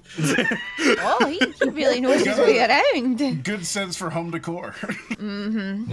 You designed it very I like well. the Mary. idea that he would wander in before potentially even getting permission. Yup. Yup. Because he doesn't give a fuck. Yup. Oh, there should be plenty of bread in here, or steak, or wine, or whatever. Great. I'm gonna go take a couple bites of my giant strawberry. I get some bread. All right. I get some normal bread. One slice of bread with a nothing slice on of bread it. with Oh. nothing on it. Yeah. So anyways, Poking. I like it, but it's too hot, not spicy.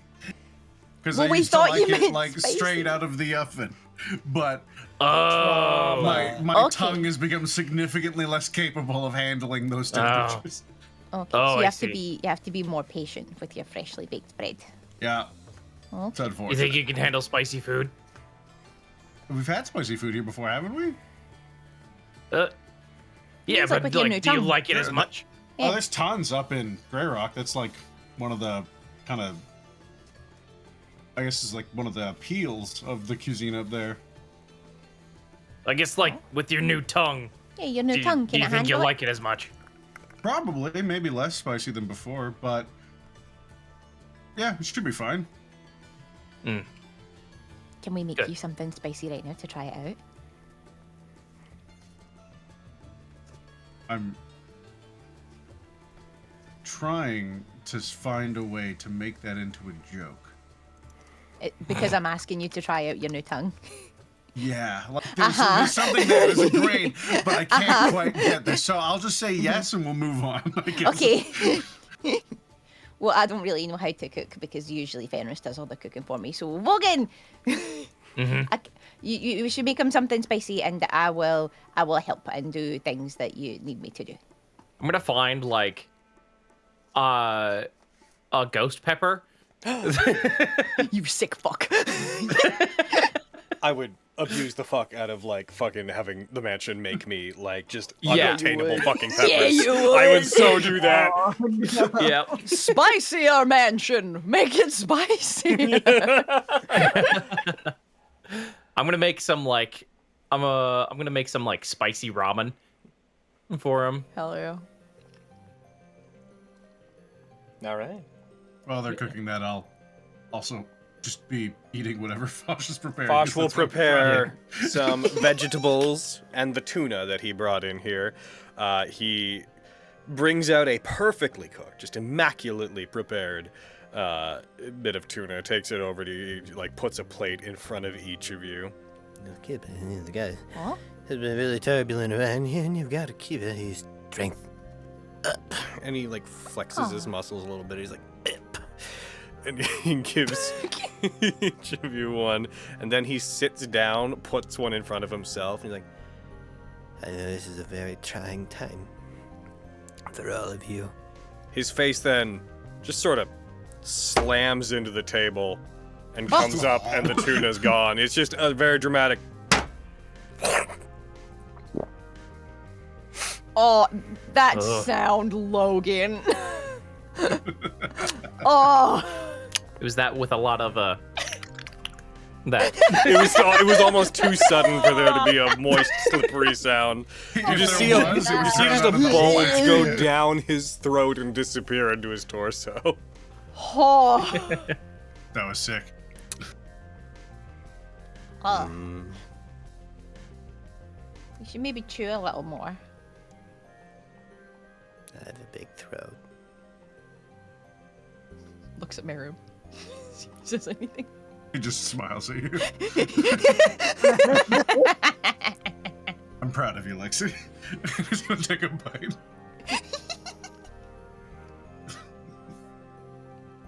I'm also gonna take a bite of it. I'm gonna like nibble on it while helping Bogan make the ramen. Runs to the table, turns around. What do you need me to do? She's very eager to help. Yeah. Back and forth. Yeah, I'll just tell her to cut up vegetables or whatever. Just Yeah, a got lot it. of the prep work. Salute. Nice. Alright. So eating, what do you guys want to do with effectively your day? Not much. Like we're just waiting around for the end of the world, for the end of the moon. Yeah. Fucking sucks. Yeah, not much to do. Okay. Trying to keep like morale up and hope. Trying to have a positive attitude throughout the day. So Lexi, you and Quinn are like a thing now, huh? Uh-huh. Why are you bringing that up now?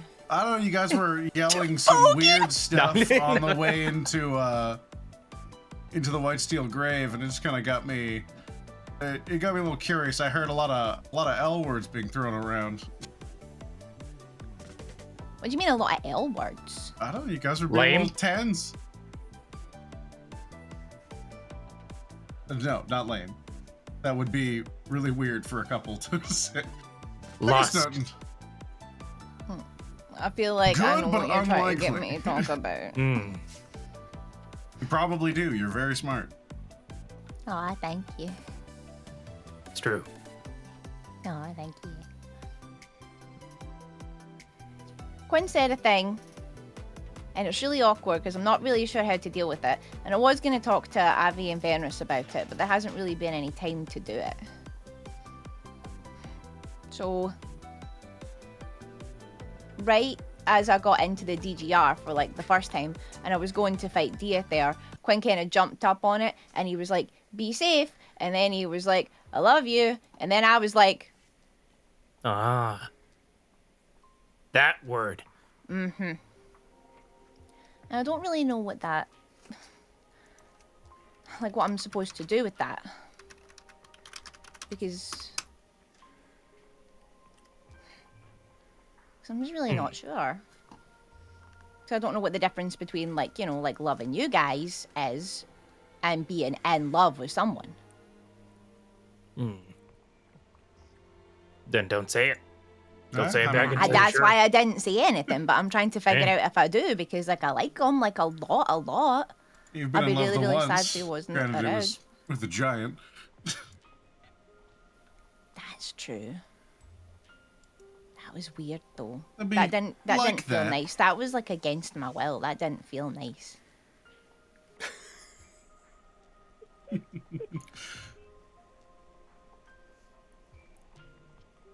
Yeah, I mean, it's usually against your will. No. Unfortunately. That's fair. Rarely that we get to pick, you know? Well, I mean, have you guys been in love before? Lungfish. A couple times.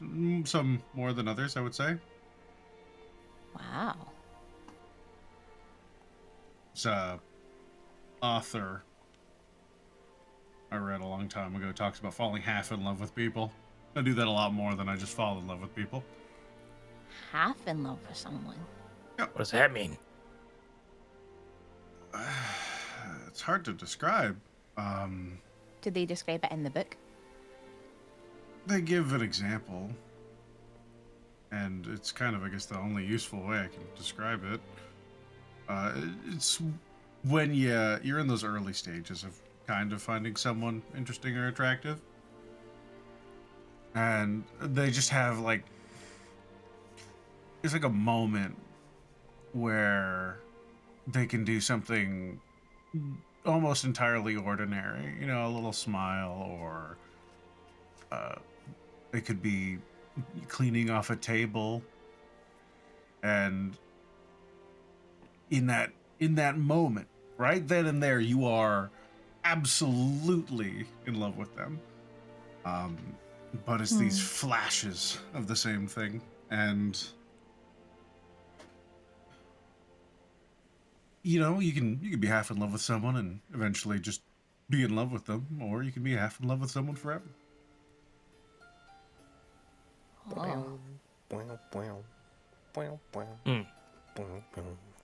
Seems complicated. It's really complicated. How am I supposed to figure that out? Yeah, you just gotta listen to yourself. Have you ever been in love, Sunder? Huh? Sunder, have you ever been in love? No. Oh. I don't think so. That's fair. I can't tell. Normally, you don't really know. Well, you'll figure it out when it happens, but you'll also know for sure after. Yeah. Oh. Kind of the worst part. Because, like, I don't... Because it was nice when he said it to me. Like, it's a nice thing to hear that someone loves you. And I know that he'd be really happy if I said it back to him, but I don't want to say it back to him just because I want to make him happy. I don't want to lie to him about something like that. And it's hard to know, like, to be sure. So you think it'll just, like, hit me? You think I'll just know? I mean, If you sit around waiting, maybe. But maybe not. What about you, Vogan? Have you ever been in love? I don't think so. Oh. But I mean, I you like Mary Mist. You like Mary Mist, yeah. Yeah, but I haven't felt that before. So, I don't know. No's the safe answer, I guess. Ever Yeah. prudent. Yeah, I guess that makes sense, yeah. Romance is hard, you guys. That's just scary. Mm-hmm. I wouldn't stop though. That is nice. Clearly. Yeah, it's true. That's better than the alternative, as far as I'm concerned. I think I'm also just scared because, like, if I tell him that I love him, then it's a whole thing of like we're in love and it's a big deal, and I'm still really worried that he's not really thinking about the responsibilities that he has and how I can kind of get in the way of those. I wasn't going to talk about that. I think we're all just trying to not talk about it, especially Quintus.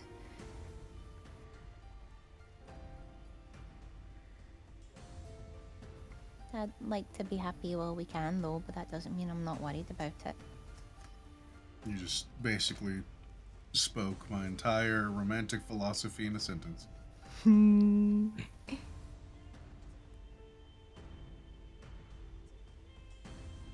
You should let yourself be happy, Lexi. Thank you, Sundar. Feels like a lot of the time you're punishing yourself for stuff.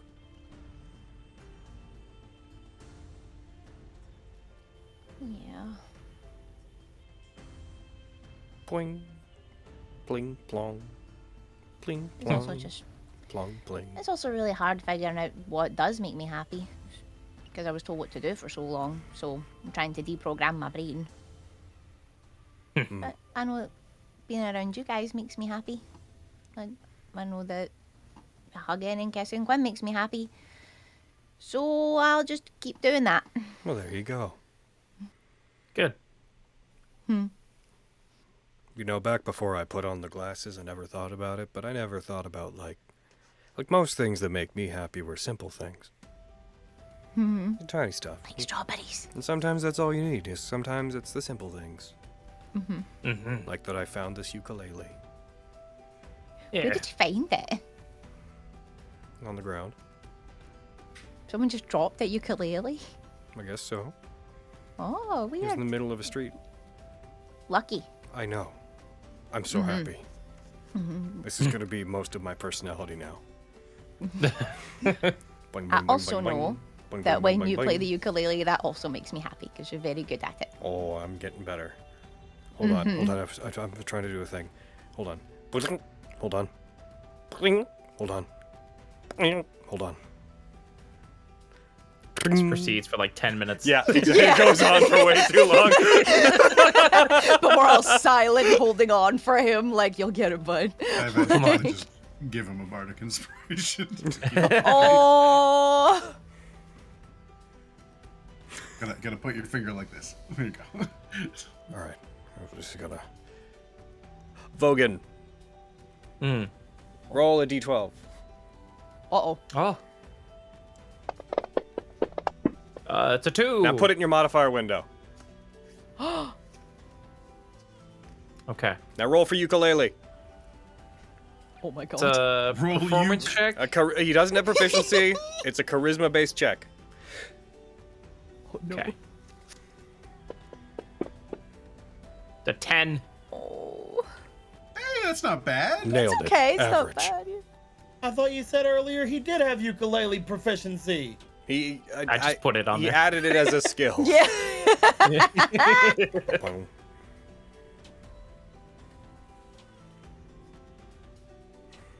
Good job. Thank you. You're so talented. Oh, thank you. I'll get better. It'll take a while. Mm-hmm. Well, you can always get better, but Sometimes you're things very that are good nice right now. feel weird in the beginning, And then you get better at them as time goes on.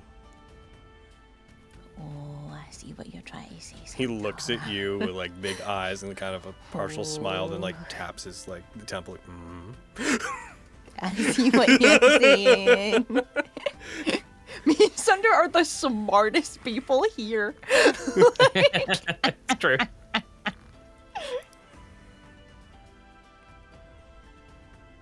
I get what you're saying, Santa.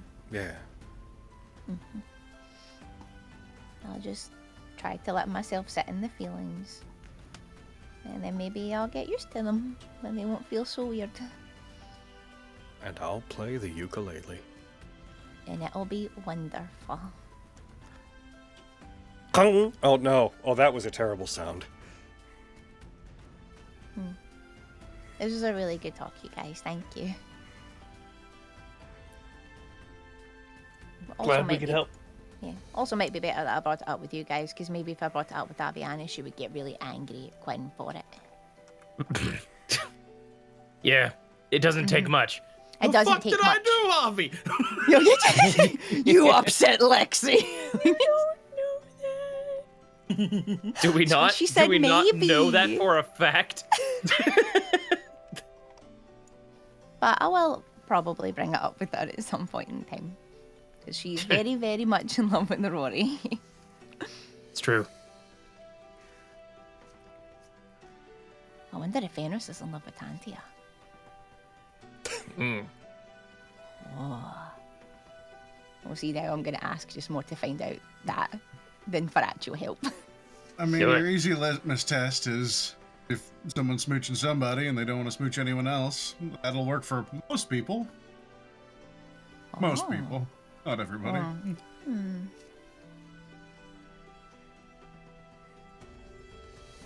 Good to know. I'll Try keep this that in ramen.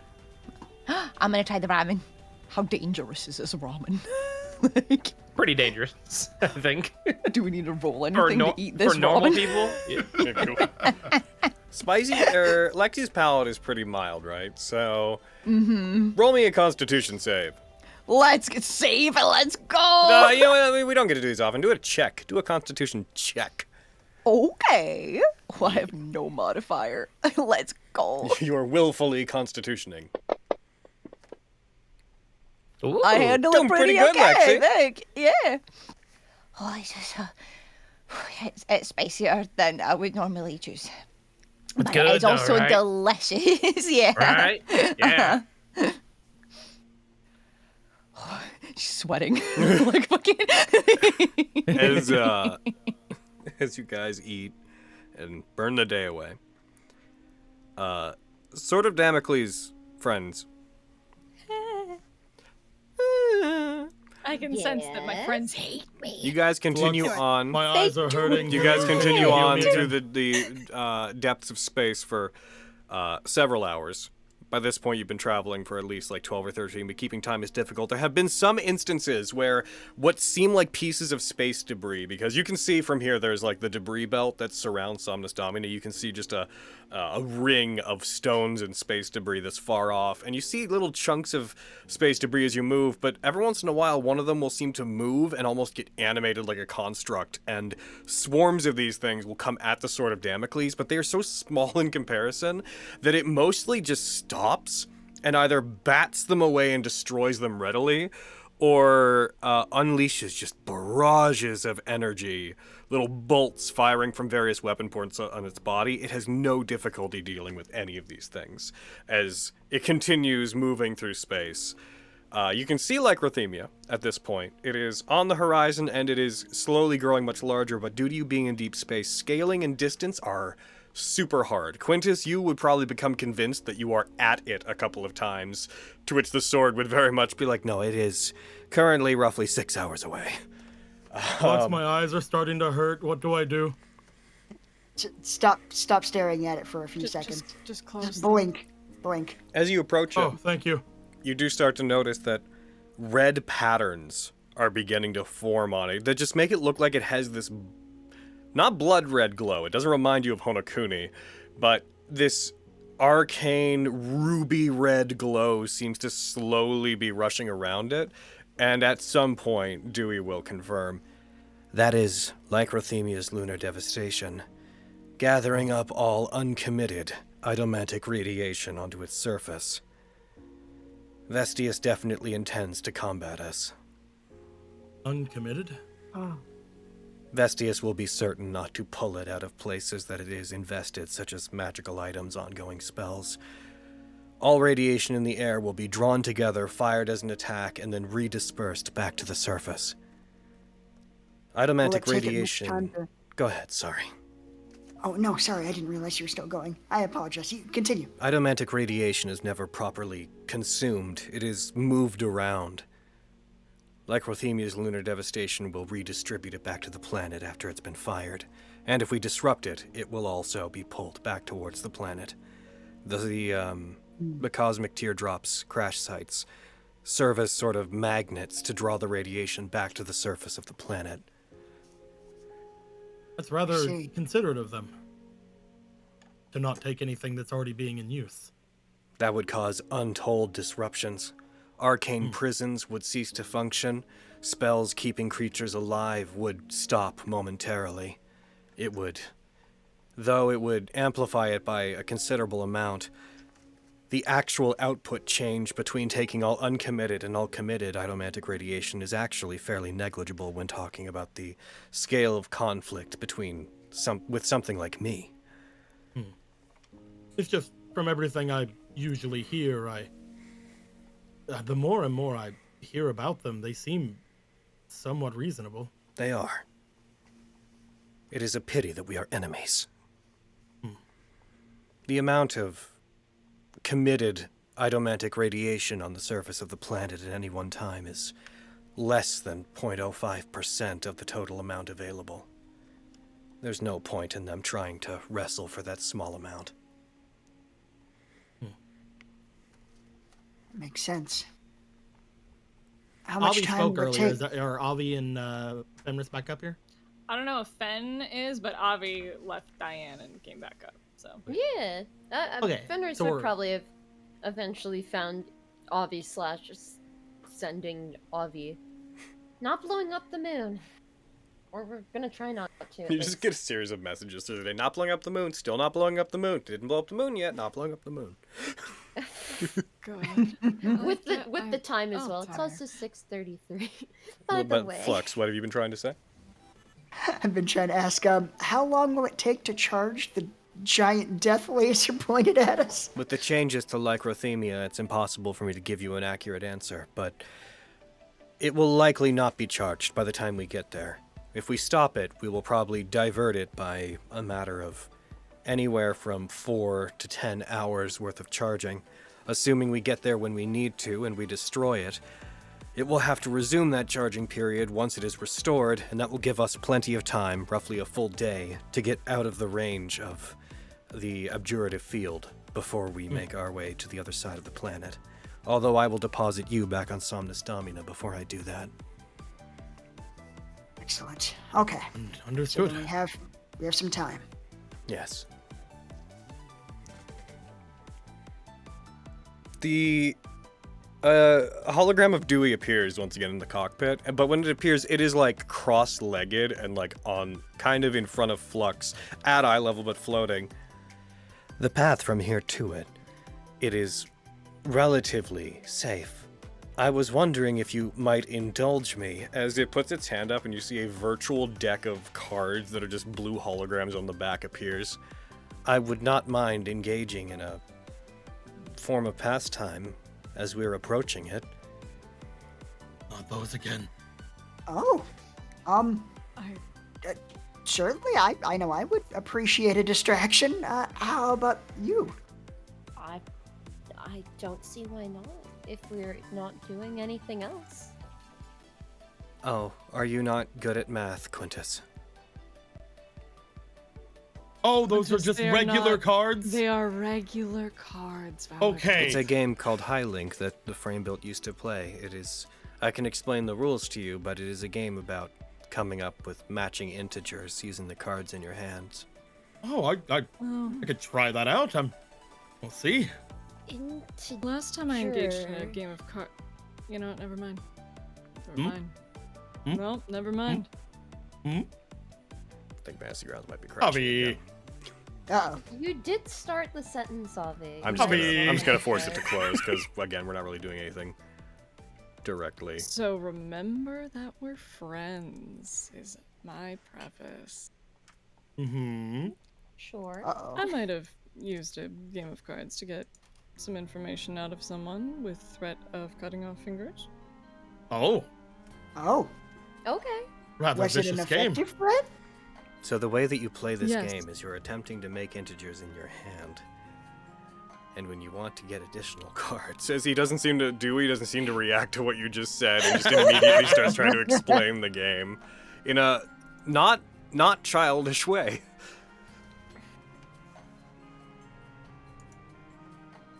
He like stops when he realizes you've been interrupted and looks at everyone as if to see if the silence will continue. when you want to gain new cards, you have to expend cards in your hand, but have to use higher amounts. And as he continues onwards explaining how you draw and steal cards from people in this integer matching game, go on, you can do whatever you want.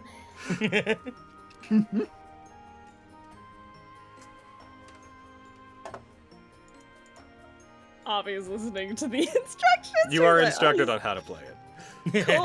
I'm not actually Cool. going to explain to you how to play this Yeah, no, game. it's fine. She's like looking at her own fingers, like, I might have cut one of these off and regrown it. Who knows? You know, crazy. You can regrow fingers. Oh, I bet that was quite intimidating. Yeah. That's crazy. That's the idea.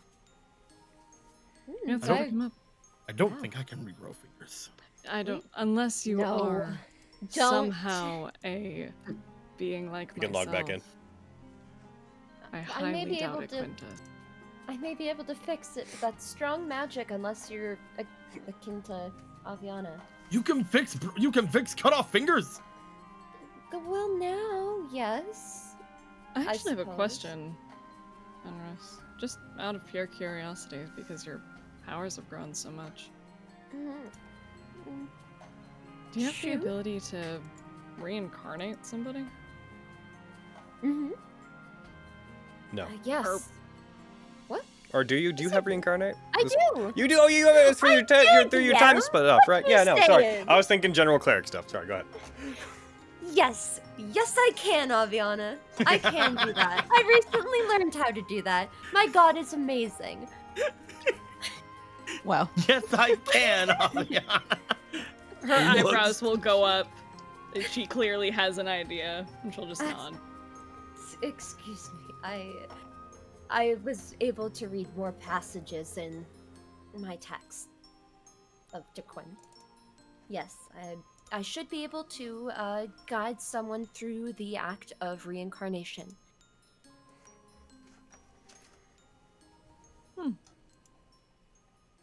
Very taxing and difficult process, but a new chance. I was just saying maybe we could reincarnate Diane. No. Give her a second I have- chance. I've considered offering that possibility, actually. What would that do? Well, she would still be Diane. Reincarnation is an exchange of your physical body for a new one. For your soul is finding a new anchor point, if you will. And Fenris will kind of write out. Despite her clear not understanding of math, she's quite easily able to explain, doodling down the process of reincarnation. I know what it is. I just wanted Quinn to know. Well, I know you know. And I know you all knew.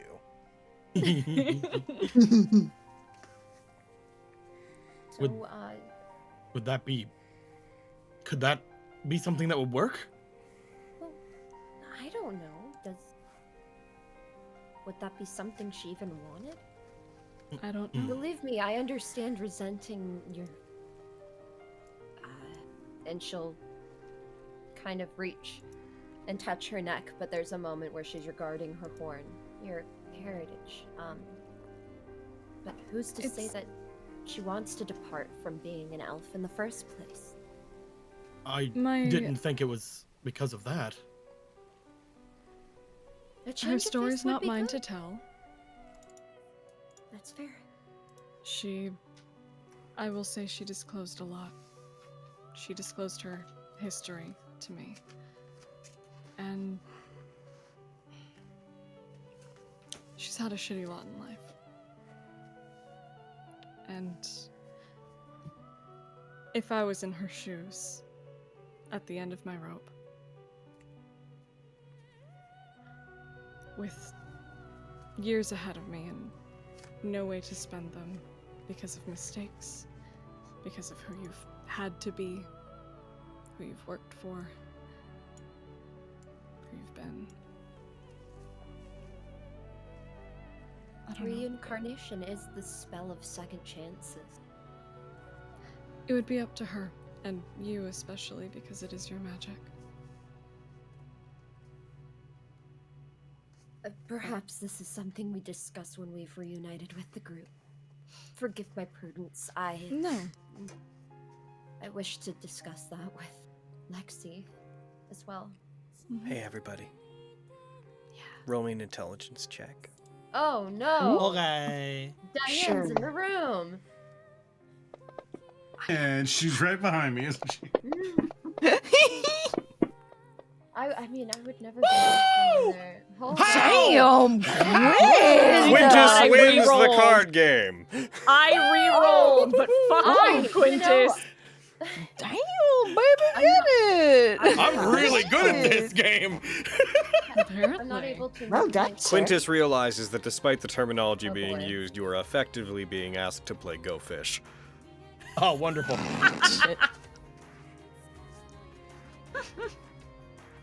I heard this was invented by a dwarf and a half-orc. Wow. I'm having flashbacks to the Sunder Theo board game. It was once known as it was also once known as Get Fish to those that played it with the frame build. Oh. Get Fosh. Do I put a Did card Fosh down invent this now? game? What is Fosh? Oh my god. Oh no, sorry, that was just me. Oh. It's fair, yeah. What is Fosh? I am afraid we will not have time for another one. Are we here? We're almost there. Oh, Right. yes. They vanish, and as they do, you see that Lycrothemia is large enough outside the front of the command chamber that it is effectively dominating the entirety of the view outside. Just a white wall with millions of red lines tracing intricate arcane patterns, as if like circuitry-sized markings were made on the entire surface of the moon that were now glowing with ruby red energy. Flux, Yes? I don't understand magic very well. Is there any way that I could ever explain what this looks like to Miriam? In any way that would do it justice? I honestly don't know. It is a lot to take in, but I mean, many poets and authors throughout histories have done their best to say what they felt upon seeing something they don't understand, so I All right, think I'll it is... find one of them.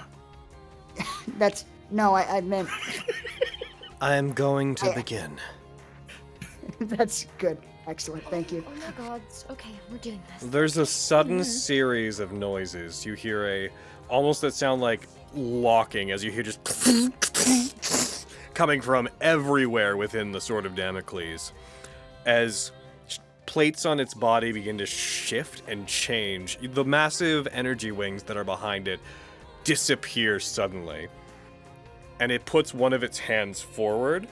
As it does, you see the same sort of bluish energy begins to form rings around its arms, forming these massive bracelets that rather than just being rings of energy, they form into these very specific looking constructs, like as if they're solid. And you see them appearing larger and larger and larger, forming this almost apparatus of rings and belts and the arrows and such, all pointing forward as it puts its palm out. its hand splits in the middle to show something of a vent in its arm, and its fingers pull back and brace into the back of its arm. As it begins to charge up energy, this blue arcane light begins to surge out from its arm, and this persists, and this continues for the better part of a minute.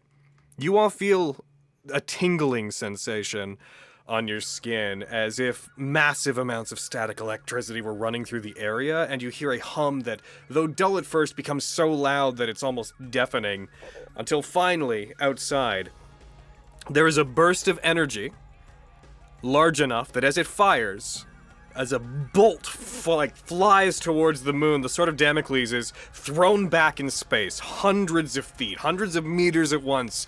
It hurtles backwards and then braces itself in the air. And as it does, outside, you don't see like an explosion. You see just light, just energy erupting outwards, silent in the vacuum of space. Blinding.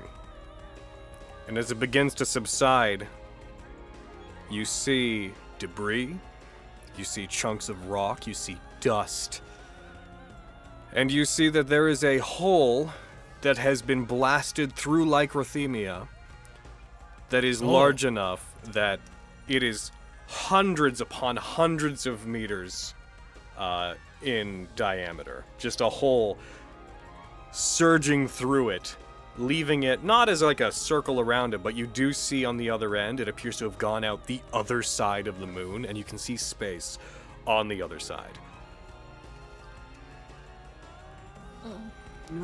The red light on the moon begins to fade, as whatever circuitry kept it functioning at first begins to flicker and disappear, and then you see as if the magic is stranding out into millions upon millions of threads that are all trying to reconnect pieces of the moon, the various chunks of debris floating around you, city-sized chunks of debris floating around you, all begin to try to tether to each other, and you see that the debris moving outwards stops.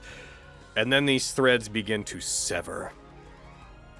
Some of them stay, and you see some pieces begin immediately floating very slowly back in, and the dust that has erupted from this explosion that previously was fanning out like a cloud is now pulling back slowly towards this massive chasm in Lycrothemia.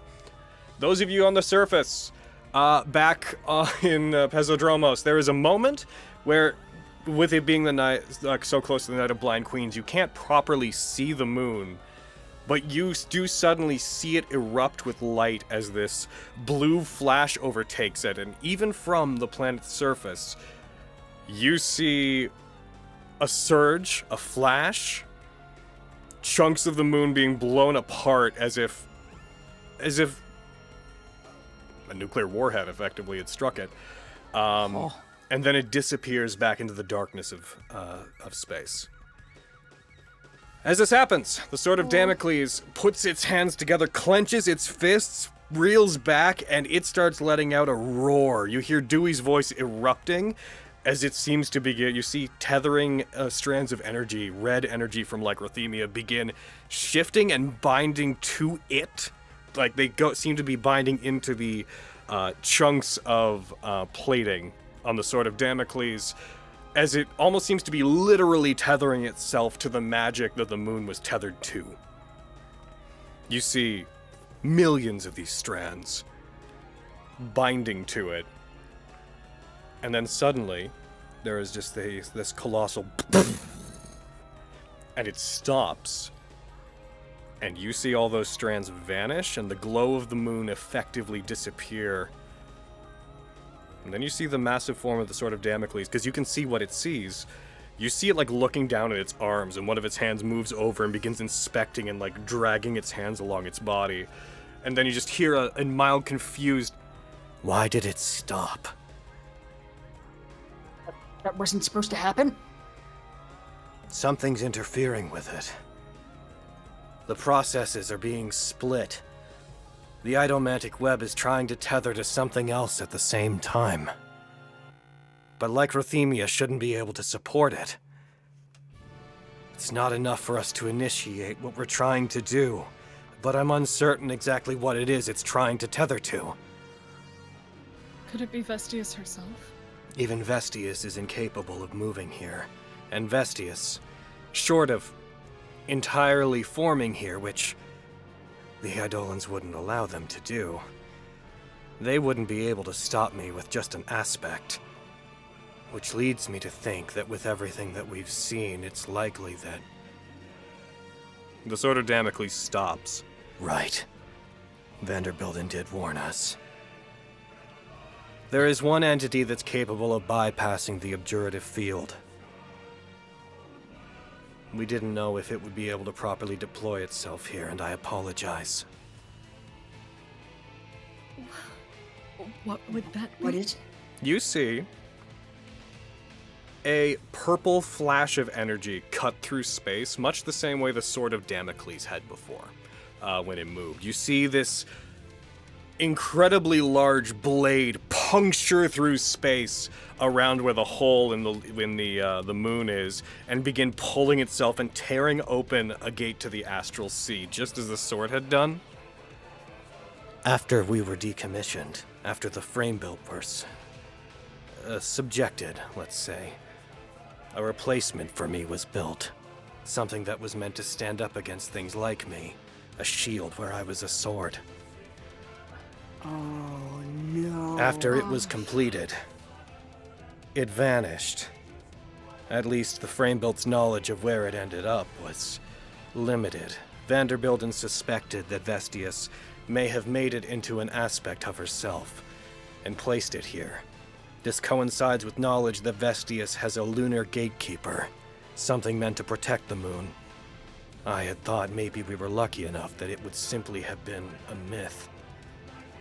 But it is possible that even if it cannot act as a grand Idomantic resonator, it is probably capable of stopping other things from tethering themselves the way the moon does. It's likely taking some of the strands onto itself to stop us. What do we do? I will have to destroy the thing that was made to replace me. If such a thing is possible. I will have to engage it in combat. I will have to render it inoperable.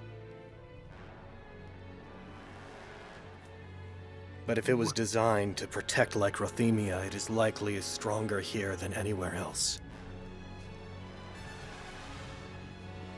Is there anything we can do? You see outside several more of these blades puncture through space. A total of 4 of them. And they rip this X-shaped hole in space of a same comparable size to the Sword of Damocles'. And you see a massive creature begin pulling itself through. One that has these long metallic blades on each of 4 massive arms that are attached to its body. It appears to be made of a similar plating to the Sword of Damocles, except it is all of this purple, violetish, and gold metal. And as it pulls itself out, it seems to have a more hunched over posture, as if it's more draconic, as if it's more like, it has more of the posture of a T-Rex than it does of the Damocles' upright body. You see 4 arms have these massive blades on them that are hundreds of meters long each. And it pushes itself out. A tail that has to be, from what you can see, at least 600 meters long alone, flows behind it. And from its back erupt these metallic wings that each have a large golden cannon on them that reminds you of the cannons on Gondiva. As this thing pushes itself out and it roars, the debris of Lycrothemia shakes around all of you.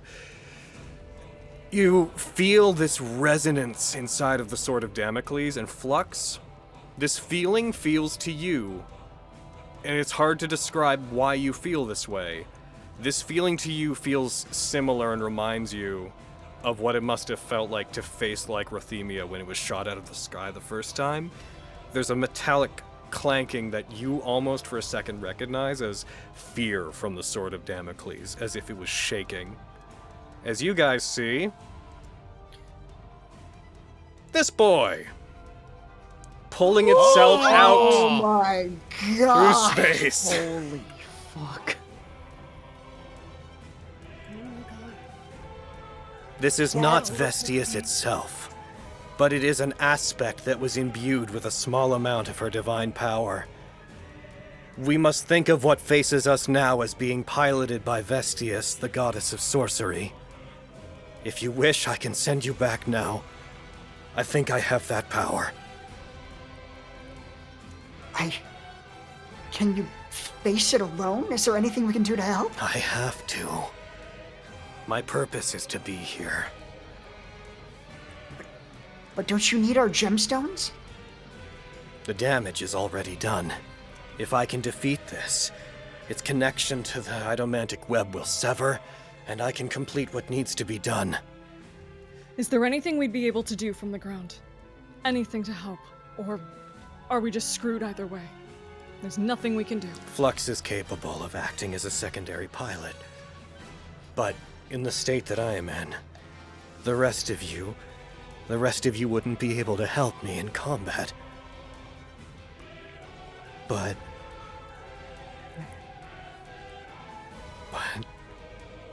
What? But what? But I don't want to be alone.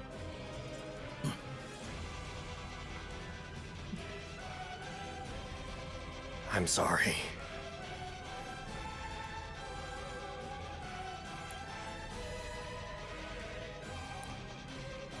You don't have to be alone.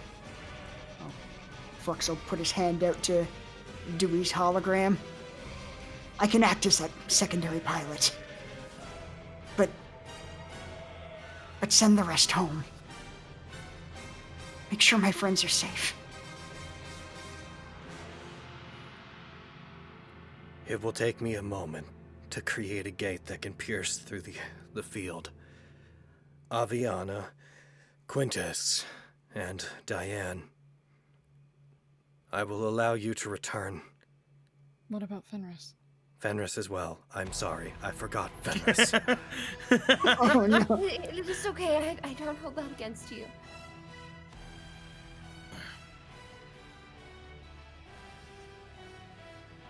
You hear, coming from the systems, you hear what the comms turn on, and you hear Diane's voice very curtly.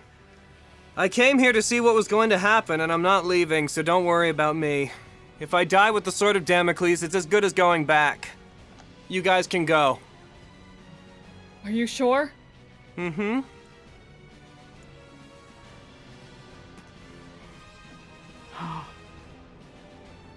Quintus will sit down. Quintus. Quintus, Vanderbild. Flux is staying, and I'm staying. You have You two go family. back. No, you shut the fuck up and listen to me right now, Vanderbild.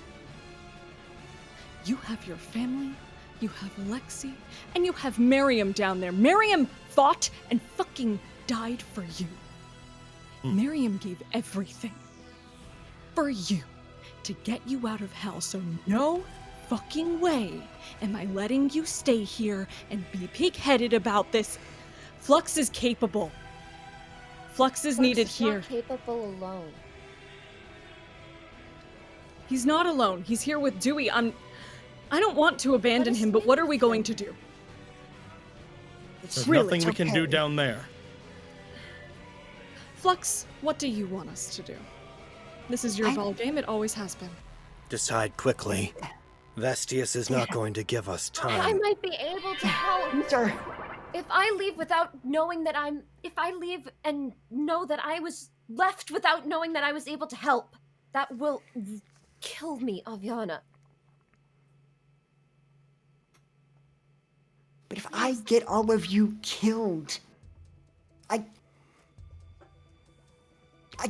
can't. I mean, This isn't me it's trying not to be the appropriate pig-headed. term, but I couldn't live with that. This isn't your responsibility. Aviana's right. You have people back home who depend on you, who need to see you get home safe. Who wouldn't respect me if I came home knowing that I could help you? And I have someone up here.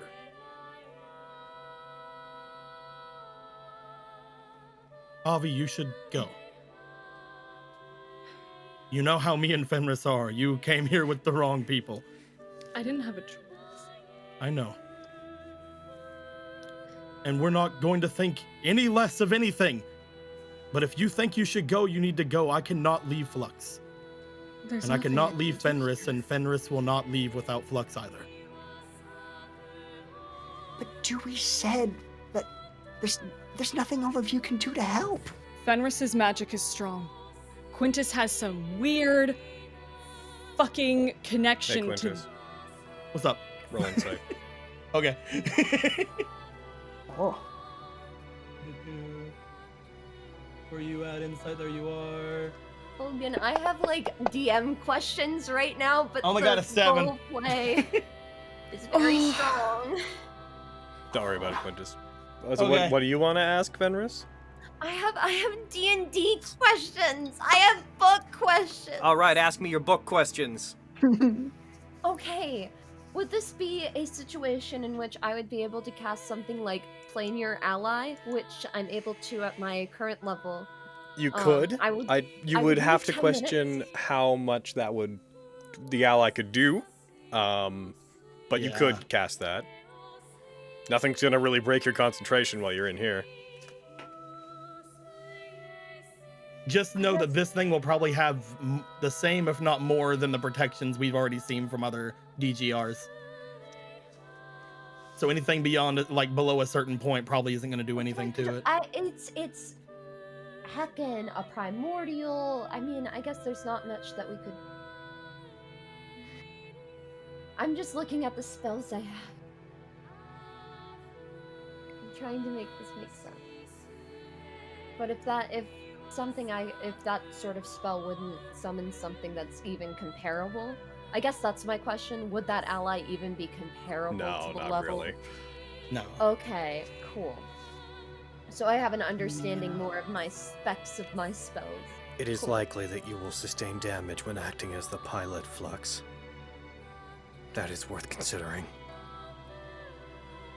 I appreciate the warning, but I sort of suspected as much. I knew there would be risks, and I'm prepared to face them. I believe in agency. My purpose is to give that back to the Frame-Built and to the Nephilim. For those reasons, I will leave it up to each of you individually. Quintus, do you intend to stay? He's going to look to Avi. Yes. Fenris, do you intend to stay?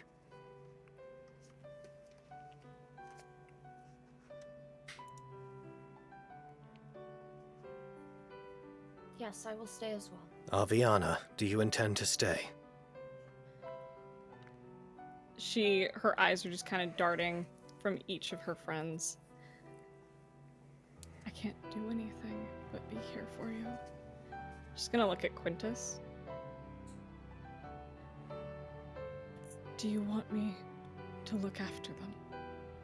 Should anything happen?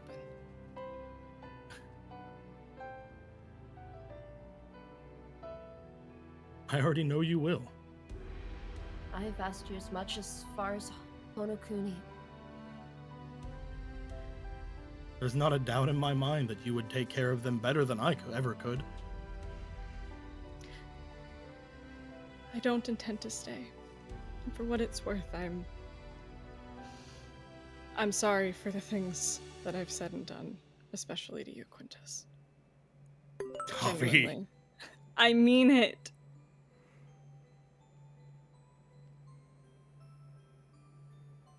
I want to give Avi a hug. Just gonna give him a big hug. It will Just take hug me him. roughly 1 minute, assuming that my systems are not interrupted, to activate the astral transmission drive and create a way for you to get back. Okay. And if it doesn't work, well then, here we are. And Flux, I believe in you. I always have. You've been amazing. And I love all of you so much.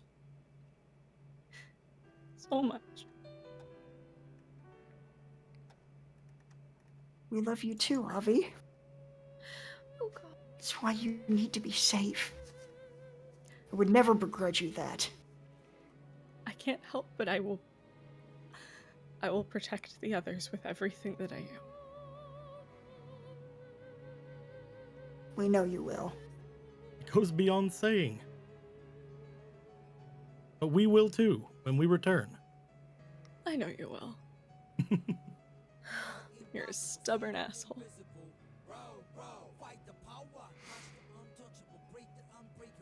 Just kind of pats head and backs off from the hug. Nah, she's still holding on, bitch. All right. As you guys decide whether you are leaving or not, and as it begins preparing itself, it will require 1 minute of concentrating to be able to do so. If its concentration is broken, then it will have to begin doing so again.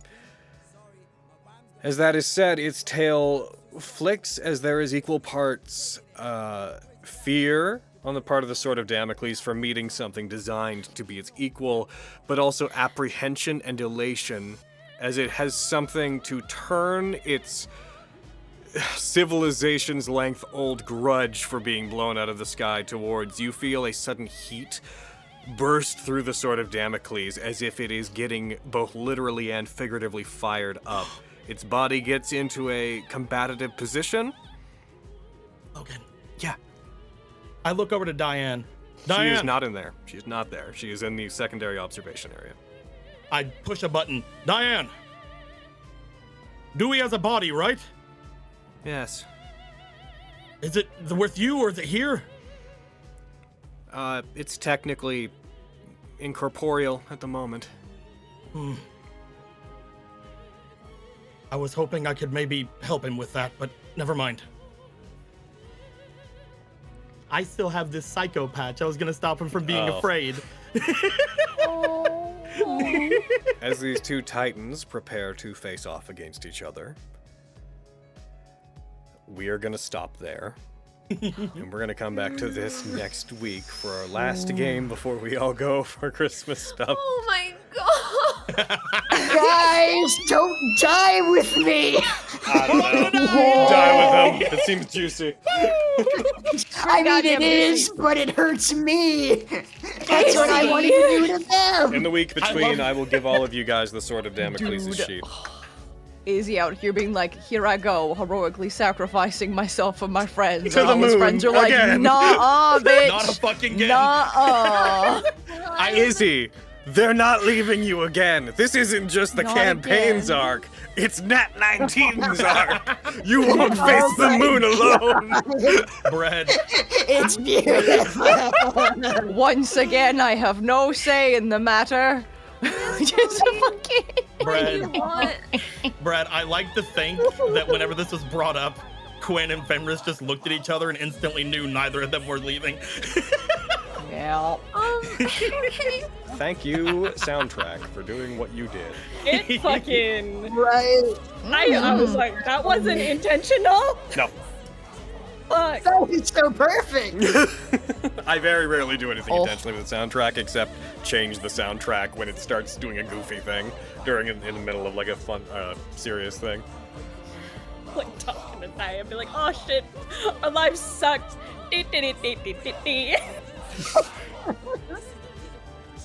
Huh.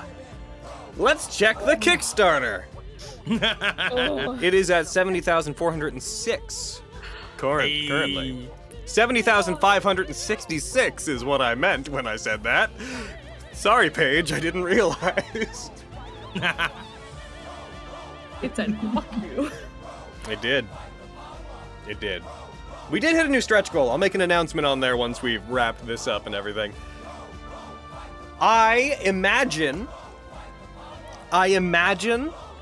that next game is probably going to be the last encounter of the campaign. I could not imagine it not being. Welcome to the final boss of this. And the team is just on the ground. That happens. Oh my god. They're vibing. Ugh. At Part of least the genre, baby. Someone's got to stare up into the sky and be like, "Oh, fuck." Someone's gotta Ross you it up at the last moment. Someone's gotta be like, fucking, It'll take much more than this. They won't give up that easily. And then, fucking, that'll happen. And then, fucking... Hell yeah. I'll go full gunbuster and I'll just suddenly be in crutches and I'll still have cool aviators on because I'm recovering from my space cancer. Look, at the very least, we can pump health into flux. At the very least, that's what we can do. I use the stirring dragon. I was like, I'll just pour some healing potions just on the on the console. Like just on the floor, just heal.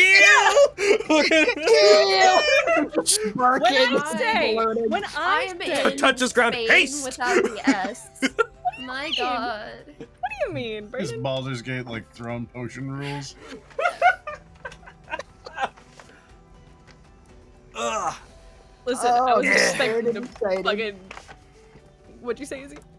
I'm scared and excited. I'm sorry, I didn't mean to interrupt you. Don't say No. you're excited. Don't do that to me. What's up, Brayden? Why are you in Aren't you excited, man? I can't stop. Oh, Brayden! I knew immediately Fenris wasn't going to leave. I knew immediately. Can feel it. One Feel of it in my us. plums. Oh my god. Dude, I Fenris is also the type feel... of person who will jump on a Pegasus with me and run off into the front of battle. Fenris was not leaving. Okay. Beautiful, brave idiots. Don't do this. Dude, it's just making me think of the fucking Harry Potter meme. The fucking, he's going to sacrifice himself! Like, fuck. You seen the version of that where just all the voices are just way overacted? No, Ron, don't! Ron, he can't! I have to do it, Harry! There's a stupid video of just So someone that is fucking clearly an dumb. adult playing them all the same way with the most irritating British accent. In Dude, the that's where fucking the world. meme came from! Oh, It's so yeah. good! Not Perfect. me! And Not, you not combine. you! You! Yeah. So fucking good. Okay. Okay, it's been 4.5 hours. People at home, YouTube side people. So we will be back next week. And then whether or not this resolves, next week is going to be our last 2023 Vestige game because people are going to start going away. However, Saturdays are going to get picked up from what it looks like. All the Saturdays might get picked up for DMS games. So Saturdays are still going to be a thing. And Thursdays are still going to keep going, but they also are probably all going to be DMS. So Vestige next week, and then a lot of DMS. We'll probably miss one or two of them. December might surrender. December might surrender. Let's go! December might September. My arms just surrendered. But we're gonna do that. Everyone, please go check out the Kickstarter. There's still all month left on it, but if you want to pledge, please do. We've just passed our next stretch goal, and this stretch goal means that we're doing. The bestiary is going to have 20 additional NPCs, and at least 5 of them will be Idolos. Fun fact, I don't know where you're going to work them into your own campaigns, but the Sword of Damocles and the Lunar Gatekeeper are both in the book by default, so you will get their stat blocks. I hope you can find a rational way to use them. It's taken me a very long time to set the stage to be able to use these stupid things, so I wish you luck if you want to. But you will have them. And our next stretch goal is at 80,000, and that's 20 new subclasses among all the classes. But going at the rate we're going, we might hit all of the current stretch goals during the month. I know it's going to slow down as it goes, but I wouldn't be terribly shocked. I am amazed. I am amazed. We are so lucky. Taken to be... aback, emotionally distraught, unable to process how much support we've gotten on this thing. I was so ready to flounder and for it not to hit and be like, okay, we don't understand Kickstarter all that well. Let's move on. And then I woke up and immediately it was fucking an hour and a half in. It was done and I was not okay. The only reason I was okay is because Aaron and I had gone for a walk and it happened in public. And I was not about to have an episode in the food court. But I haven't fully processed it It's a big time. We got giant moon robots fighting. We've got $70,000 going into our book. We've got a website now. We've been selling dice. Get your questions in for wits and crits. We have wits and crits. We have mouse pads. We have a website. 2023 has been a lot for Nat19. Like, Yeah, a lot. And Dude, yeah, like all around 2023 has been crazy. And Oh my God. it's only looking like it's going to be more in 2024, and I am so excited to see where we are next year. Yeah, it's a lot. Oh, buddy. Oh. I'm on my way. Hug. So many hugs. And it's only Listen, gonna get Logan. more next year. Just come visit me for Crim Bob. You can come with me to my Nat19 tattoo appointment because that's happening Christmas Eve. It could have been half this. It could have been half this. We could have just hit the goal and I still would have been overwhelmed, but this is like...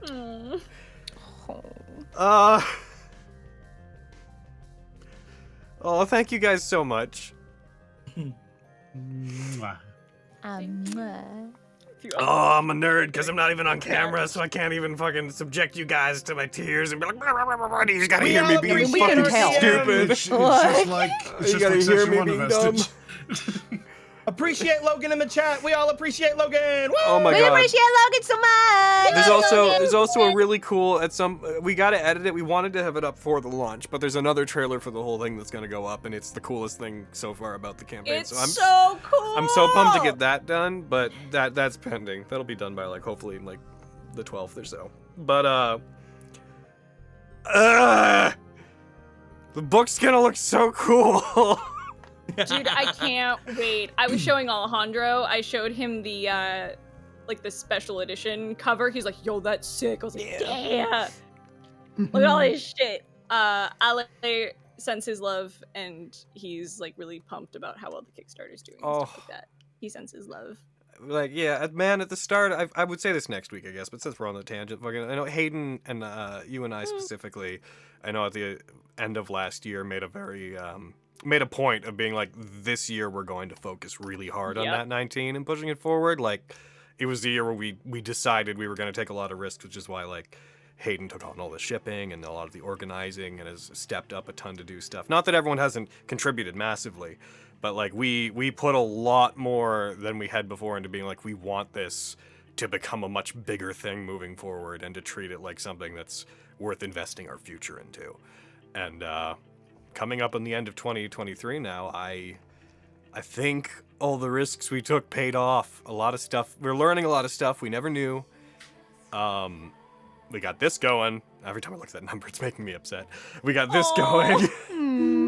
It's cool, and it's big, and just as a humble internet heckin' nerd who's, you know, always taken things very seriously, but for the most part, you know, stayed within kind of the confines of the box we carved out like 7-8 years ago. It's been very cool to make connections. I made so many friends through this. Like, thinking back to this year of all the people that I've met, weirdly, the amount of voice actor friends that I've made through this as opposed to voice acting is weird. Yeah, that's weird. Yeah. It's wild. Oh, the fact that we're talking to some of the people we are, and that we know people that are interested in Nat19, that is like, it's not through voice acting, it's through click-clack fucking dice games. People are nerds, man. They really the world is just full of nerds. Speaking of nerds, I'm gonna gush at you for a second. Okay. Because you were talking about how, like, oh, thank you. Mwah. You were saying, like, we put a lot in this year. I told you in the basement of your house when y'all were letting me live with you because shit was shitty. I told you how much I believed in Nat19 and how much I could see things thriving and growing, and I'm very proud to be a part of it and to see things fucking succeeding, because every fucking person on this team puts in so much love and care, and everyone is so clearly like down for what we're doing, and I love all of you very much, and thank you for letting me guest so that I could be a part of this long term. Because this is fucking special. We're doing some special cool shit. It's very true. We're really lucky to have each other. We Oh, really lucky. Brayden. We're so lucky. And it's really Those nice to know that other people like our stuff as much as we do, because it makes us all so happy to be here and to play and just faff around. You sad little know that meatball. You're so cute. Oh my god, Brayden. Fam. I appreciate your feelings, Brayden. Yeah. And it's just so nice to see other people support your work, because you do so much for us as players. There's so much that we, will come up and be like, hey, we have an idea, and Logan will work with us and make this fantastic story with us. And we're so blessed to have that, and we're so blessed to have our audience and everyone here. And just thank you. I can't wait to blow you guys up next week. I know. You Smallpox sniffle, I'm gonna fucking kill you next year. But seriously, we can't. It's so much. It's hard to put into words. You're great, Brayden. I'm happy you were wolves that one time. Yeah. Yeah. I'm happy you were my Cherish wolf. you. I'm glad what a that every fucking journey, man. I'm glad that I showed up and everyone got to fucking. Yup. Yeah. Yep. Oh. Got to fucking. What's the quote? It was the waffle that shot me. Yeah. Oh, just to be clear, it was the waffle what shot me? That was it. That's the one. Me and Izzy were mildly late, but we're pretty early. True. It's like night and day though for me and Aaron. Yep. Me and Izzy, and then heckin' I know Spencer, it. Brayden, and If we the think Hayden, about it, and Hayden's it's the most wonderful. late, and I think we should make fun of them for that and that alone. Do it. I'm a late You bitch. late NB. But How fucking.